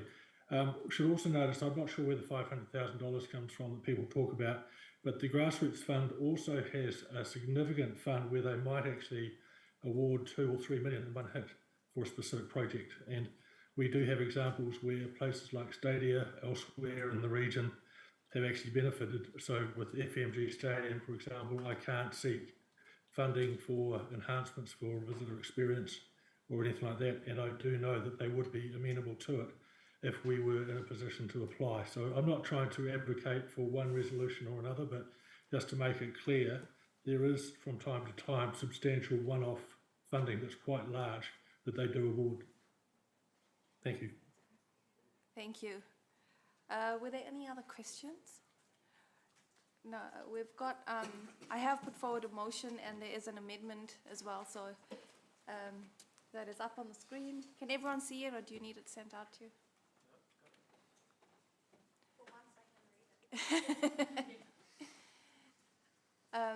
I just wanted to quickly explain, because I have added a few bits to that motion. Option 2, then to review the policy, which is pretty self-explanatory.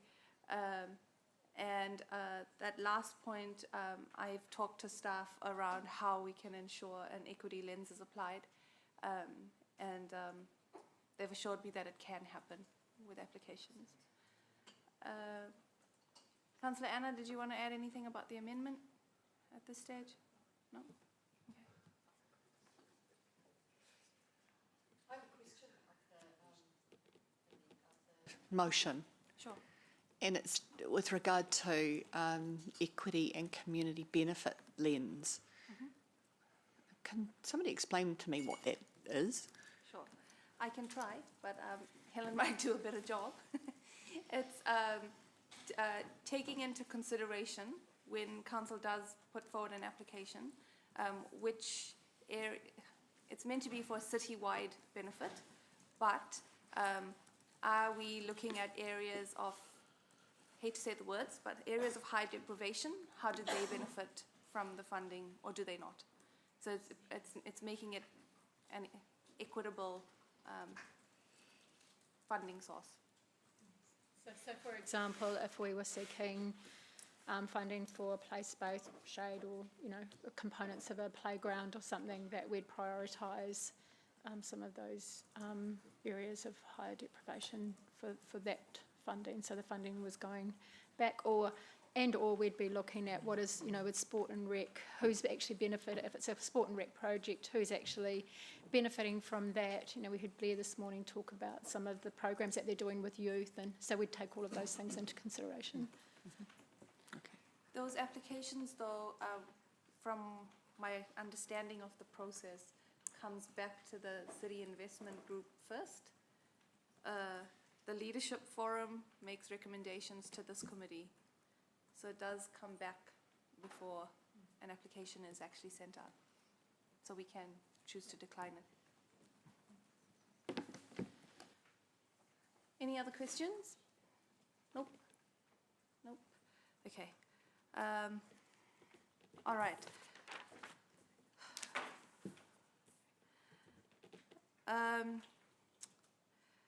So it's legislated that 40% of money of gambling funds has to be redistributed to the community. And I've put forward the motion because I want us to get our fair share of that 40%. I believe that the community is at a disadvantage at the moment because we don't have access to these funds. To put it bluntly, council has no money for new projects. So this is a funding source, is a simplistic way to see it. It's a funding source to give good stuff back to the community. The reason I've added the equity part to the motion is because I personally want to see that fund go back to the vulnerable communities that gambling most affects. So 40% has to be redistributed, so why not council have a say in where that goes? Equity is not measured at the moment from gambling funds being distributed. Equity is not measured. This is a way for council to go, we can play an active role in making sure that equitable outcomes are being measured.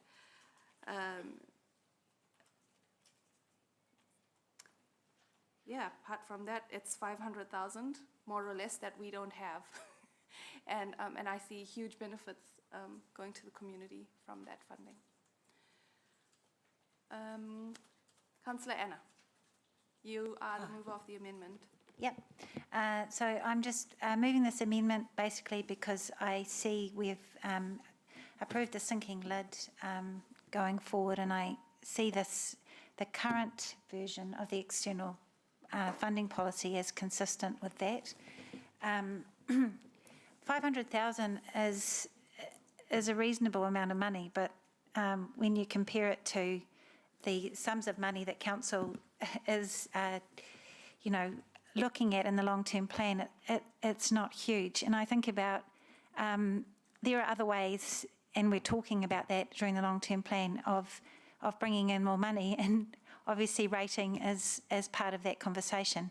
And that doesn't have this ethical, moral question over it as much. We've just talked about the harm that comes from gambling. To say that we're going to have a policy which attempts to reduce gambling harm while putting our hand out to take money that is directly linked to gambling harm is just not something that I can, that sits comfortably with me. And I have wrestled with it. We've talked about it over the last week or so, and I still can't resolve it. I also think in terms of the consultation process, I mean, yes, we did go with a limited process, but it was, I agree with one of the submitters in that it seems somewhat flawed. There's some really obvious people there in terms of Te Whatu Ora and public health not involved in providing feedback on that. If we are going to change it, I'd like the consultation process to be reopened. The idea that you can forward on an invite to others, I don't even know if people knew that that was an option. So I'm, disappointed in the process and can't resolve the conflict. So that's really the purpose of the amendment, to keep with what we've got. Thank you. Thank you. Second of the motion, Councillor Mark. Chair Kesh. Just quickly, might I remind the Chamber that $500,000 is an amount that was mentioned, but there was also an additional super fund, if you like, tabled as well of $2 to $3 million. So that's not money to be scoffed at. That's money that can be used for actual real good. And I'm going to give you an example of it.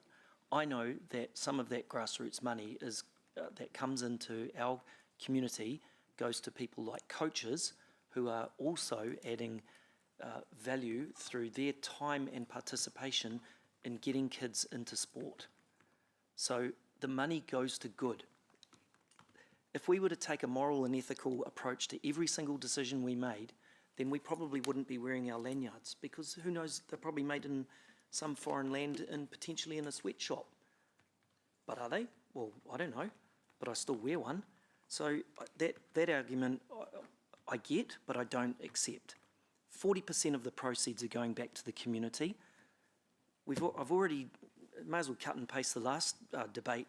99.98% of people don't have a gambling problem. 0.2% of the adult population do. There is money on offer slushing around. And during lunchtime, I went up to level 9 and had a look around for the room that's got all the cash in it. And I couldn't find it. And here's money getting handed to us. We're quite prepared to take it indirectly. Let's just be upfront. This moment in time is a chance for us to express strong leadership, make a decision. There's even a review process in there. I love what Kesh has added in with the equity lens. Please, speaking of a lens, let's look through a common sense one. The money is on offer. If we don't take it now, well, we never will. It was Louise. Councillor Hart. Yes.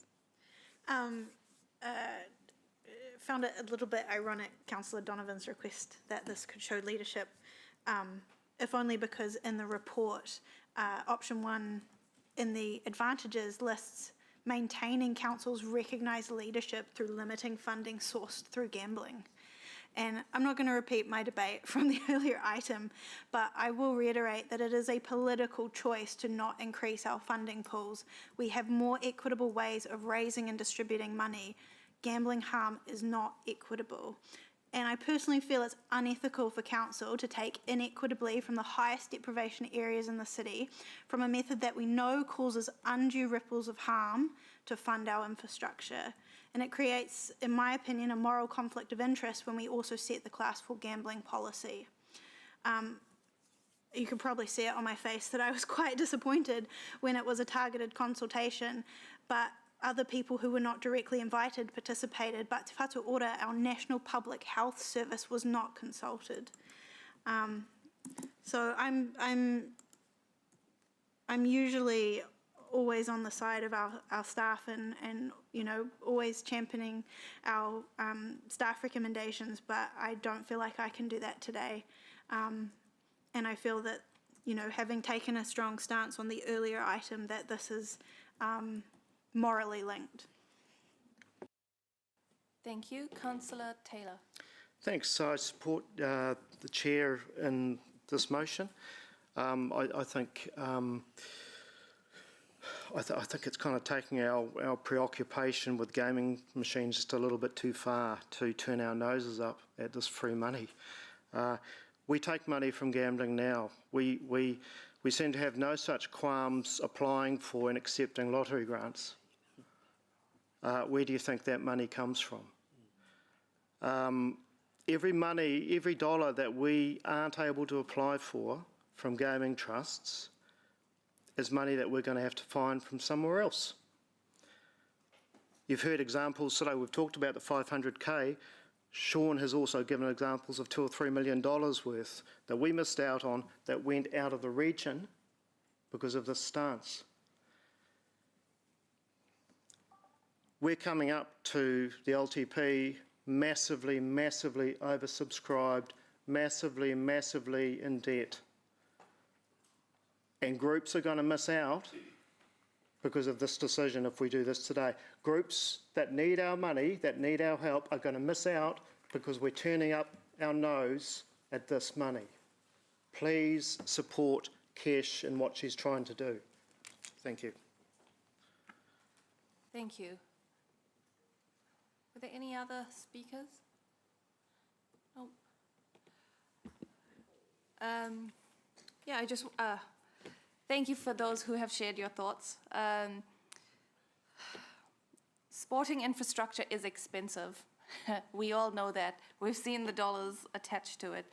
And like a few of you mentioned, LTP is very close, and we know that there will be some hard decisions, and there will be a lot of sporting stuff and community stuff that will miss out, unfortunately, because we know that there is a huge need out there, which is why the motion does have that other bit in it about, you know, we will review the policy once we balance our books. If that happens in a year, we review the policy. So all I'm trying to say is we can't afford it. There's money that has to be allocated back to the community, so why not us? The money is coming from our communities, so we should be able to give some back to them.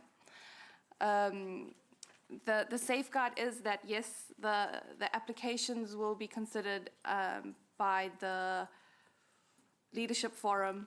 Those applications come back to this committee for as recommendations. So if we're not happy with an application, we have the opportunity to not do it. There's a safeguard around it. Groups are missing out. We've heard from so many groups, sporting groups, playgrounds. It's the stuff that our community enjoys. So this is just to say, you know, we can't afford it. There's funding available. We might not agree with where it comes from, but it's coming from our people. So why not give them the benefit of that money as well? Thank you. We shall go to the amendment first. Voting on the board, please. Oh, sorry. Yep, yep.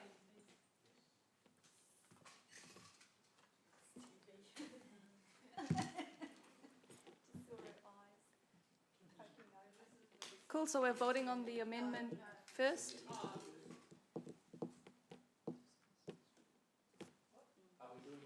Amendment first, yep.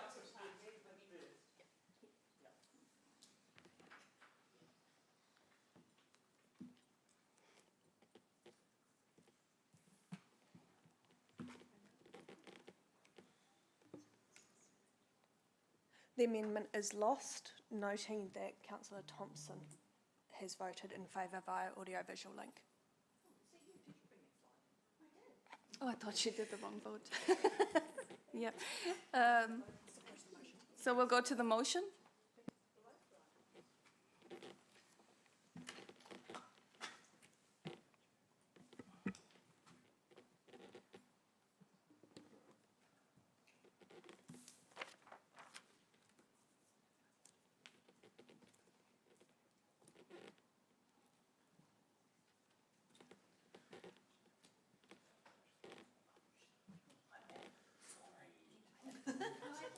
Sorry, could we just do that again? We just hit the wrong button.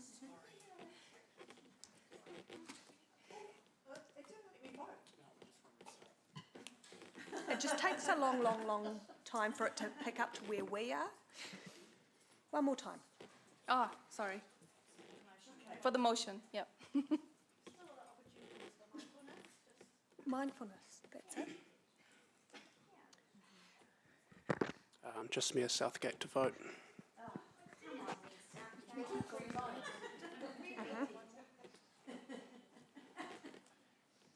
The motion is carried, noting that Councillor Thompson is dissenting by audiovisual link.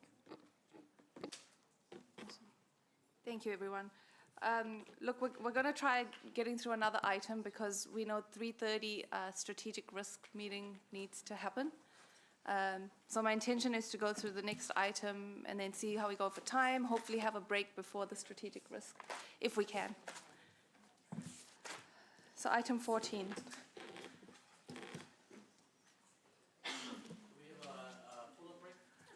If we have to. Should we break now for? Yeah. Can you?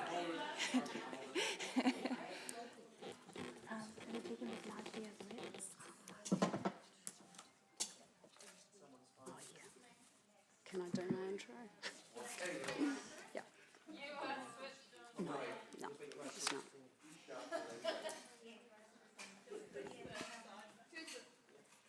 All right. Thank you. Kia ora, Madam Chair, elected members and māngai Māori.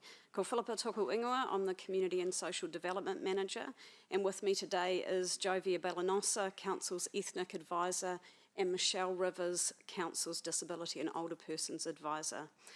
This report provides an update of progress made on Hamilton's Age-Friendly Plan, Welcoming Communities Plan, and Council's Disability Action Plan.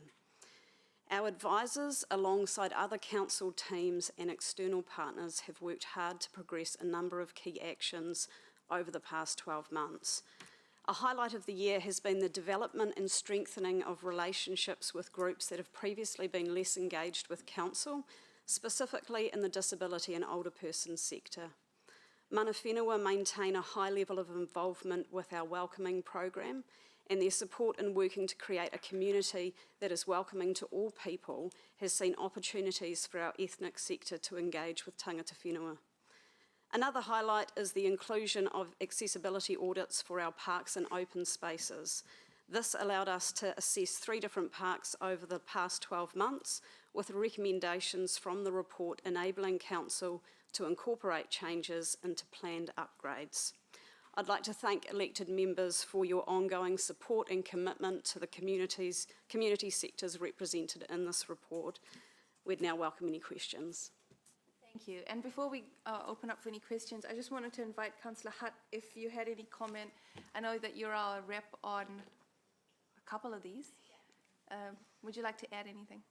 I mean, the only thing I'd say, which I was going to say for debate, but just how incredibly exciting the social housing stuff with the age-friendly plan is. Like, it's so massive to have data and research to understand the needs there, because that's, in my opinion, one of our absolute most vulnerable communities. And so being able to understand the needs of older people in social housing is massive. So I'm just like incredibly excited about this. And then the disability work, the massive difference that it makes for disabled people to be able to safely get around our city is, again, huge. And I know that things as simple as disability car parks, like such a simple thing to fix, but they have such a huge impact on how confident disabled people are at getting to where they need to go and to be able to even simply participate in society. So I know that some of these things seem really small, and like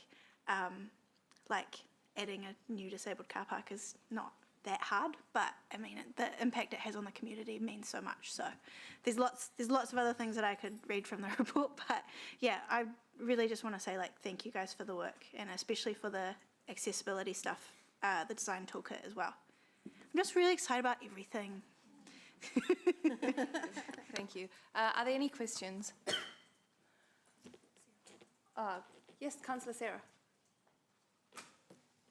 Thanks, Chair Kesh. Just one, it was around the mobility car parking. Were we going to pilot like some kind of smart card or some way of using technology to monitor the use or abuse of mobility car parks?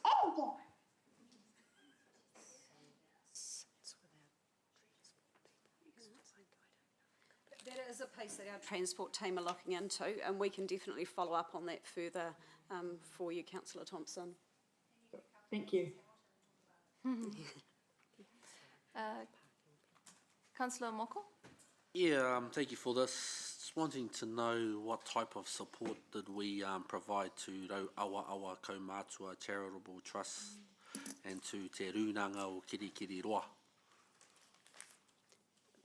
Support in regards to? Financial support. At this stage, I understand with both those groups, they do receive some multi-year funding. Is that right, Sandra? Rauawa does. So yeah, they have got representation on our age-friendly plan, with our age-friendly group. But from a financial perspective, yeah, Rauawa are multi-year grant recipients. Oh, okay. Any other questions? Can I just, yep. And just to add, Councillor Moko, that we have a service level agreement with Te Runanga o Kirikiri Roa, which is valued at $70,000 a year. Awesome. All right, I am happy to move if there's someone. Oh, Louise, would you like to move it? Sure. All right, thank you.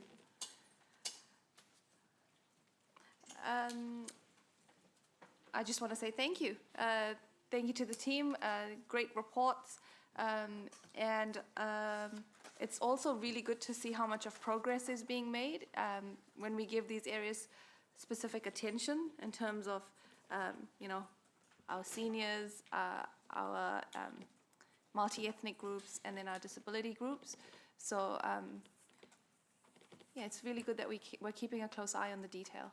Thank you to Councillor Hutt for representing us as well in a couple of those groups. Thank you. Deputy Mayor. Yeah, I just want to echo your sentiments there, Chair. I'm certainly not all over this work, and I have been critical right at the start just because of the possibly lack of funding in the space that we can actually deliver tangible results. I'd still like to do an awful lot more given our ageing population, but I think that the list of actions and their status is really great, so thanks staff for that. And I also want to thank Councillor Hutt on behalf of Mayor Southgate. Councillor Hutt and myself attended the Age Concern AGM, and it was at the end of a really tough week in this chamber, and it was really uplifting to listen to how progressive those seniors are, how so well governed their organisation is, and how passionate they are. And then when myself and Councillor Hutt got up to speak, she outdid me with her passion, even though she's at the other end of the spectrum. I'm closer to joining Age Concern than she is. So I think we are incredibly well served now with this plan and with the likes of Age Concern. I'm also speaking and presenting at the Senior Indians Association 20th anniversary for Mayor Southgate tomorrow night. Looking forward to that, and looking forward to the successes that how they serve the Indian community of senior citizens as well. So excellent work. It's another one of those things where if we're all joined up together, how we can actually start achieving some inroads. So thank you. Thank you. Mayor Paula. Thank you. I'm also very pleased with this. I've loved, I wasn't here when the age-friendly plan first came to the table, so I'm not claiming any credit for it. But I've loved this approach from the get-go, because we can't achieve anything without partnership, without people sharing intangible outcomes together, because we just can't do it all. Like Angela, I do think, it's when you see things not started, you think, wish we could do it. But I guess as we do business as usual, we must infuse this thinking through everything we do, wherever we can. And that's the point of having these policies and plans. I'm also, I've said this about 3 times today, I'm also aware of the funding constraints that we face. So it is about doing things smarter, because we just can't put more resource to some of this, even though if we were making hay while the sun shines, we really would. But thanks to Angela and Louise for attending that AGM.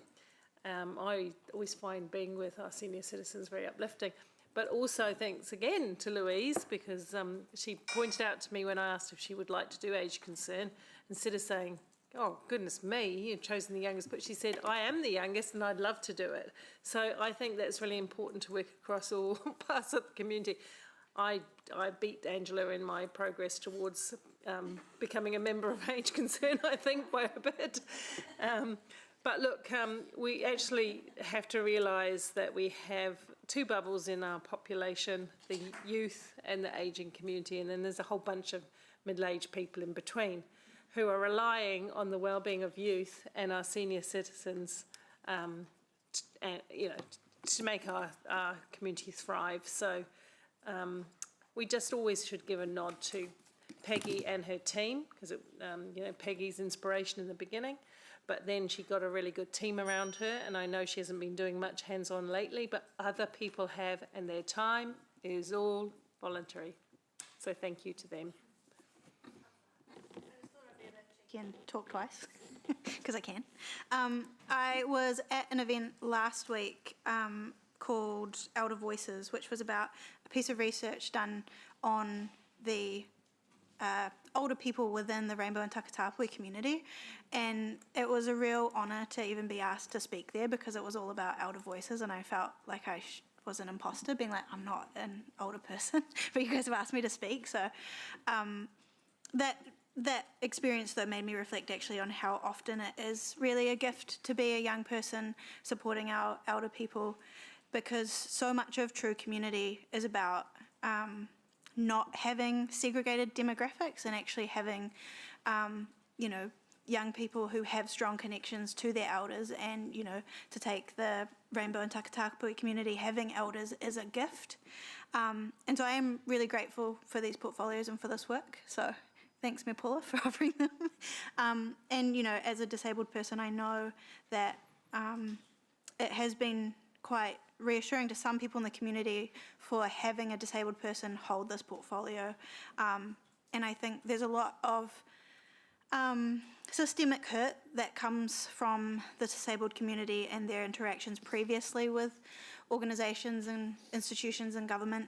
And so having somebody who truly understands what it means to be a disabled person in the city, I think, goes some way to reassuring that we get it. But the real proof is in the pudding, and the pudding is the fact we have these plans and strategies and we are implementing them. And so forever grateful for our staff for doing all of the actual work, but also for the leadership of previous councils for implementing them, because we wouldn't be here if people hadn't previously done that and made it a priority. So we stand on the shoulders of giants. Councillor Anna. I wanted to reiterate thanks to Councillor Hart for all her work in these areas. It's really appreciated, and also the work of our staff, in particular, which hasn't been mentioned as much, around the welcoming plan and that work.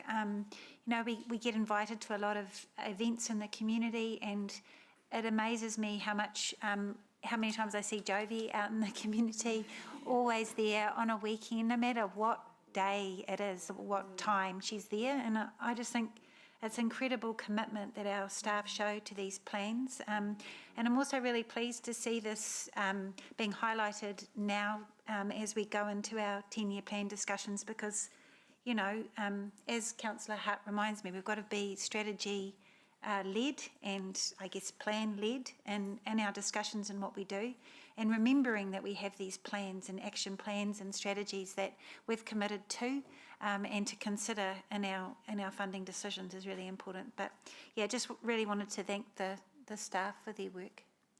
Kia ora. Thank you. Councillor Emma. Thank you.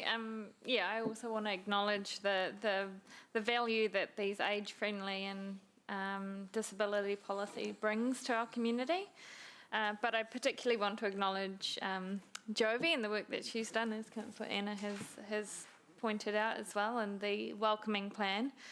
We have an extremely diverse population with 29% of Hamiltonians coming from other places outside of New Zealand, and these people make a huge contribution through health, education, IT and other sectors in their work. And so I think it's really important that we ensure that they do feel welcomed, and think this plan goes a long way in helping them feel more at home and hopefully retaining that talent. So thank you again to staff and to Councillor Hutt for her work in her sectors as well, and I look forward to continuing to implement these plans. Thank you. Councillor Moko. Yeah, I haven't been across this stuff as active as some of our other members are, but I'm glad to hear some of the reports that they have been sharing today. So, tēnā koe, Councillor Hutt, Jovi, for the mahi that you all do in our community. I'm just looking into the, as I've looked through in the report and the table of the housing for our older generation, I'm excited to see the value that organisations such as Turunanga o Kirikiriroa, Rauawa Trusts are providing by way of homes, affordable homes, social housing homes, and that's uplifting. And so I'll be really keen to have a look at some of the detail around how we actually got to that point, because whatever the service level agreement is with our Mātā Waka whānau, I'm pretty sure that it's very minimal. And so just want to congratulate those of who are across that. This is why I'm here, I guess, and I'm excited when I see these sorts of things. So that's all I'm going to say. There's no one else. I also wanted to quickly just mention a thank you to Jovi. I think she's at literally every ethnic event in the city, and she's probably one of the most well-known people in that sector. So thank you for, and she dresses to theme for each culture too, so it's amazing. Talking about dressing up, Deputy Mayor, I will volunteer myself to tie you your sari tomorrow night, if you want. Not YouTube. We'll go to the vote on that one. Show of hands, so all those in favour. The motion is carried unanimously. Thank you. And I will move to exclude the public. Can I have a seconder? Thank you, Anna. All those in favour, show of hands. Thank you. And we're going to have a break now. We will have the strategic risk meeting starting at 3:30 on the dot. And at the conclusion of that meeting, we will complete this one.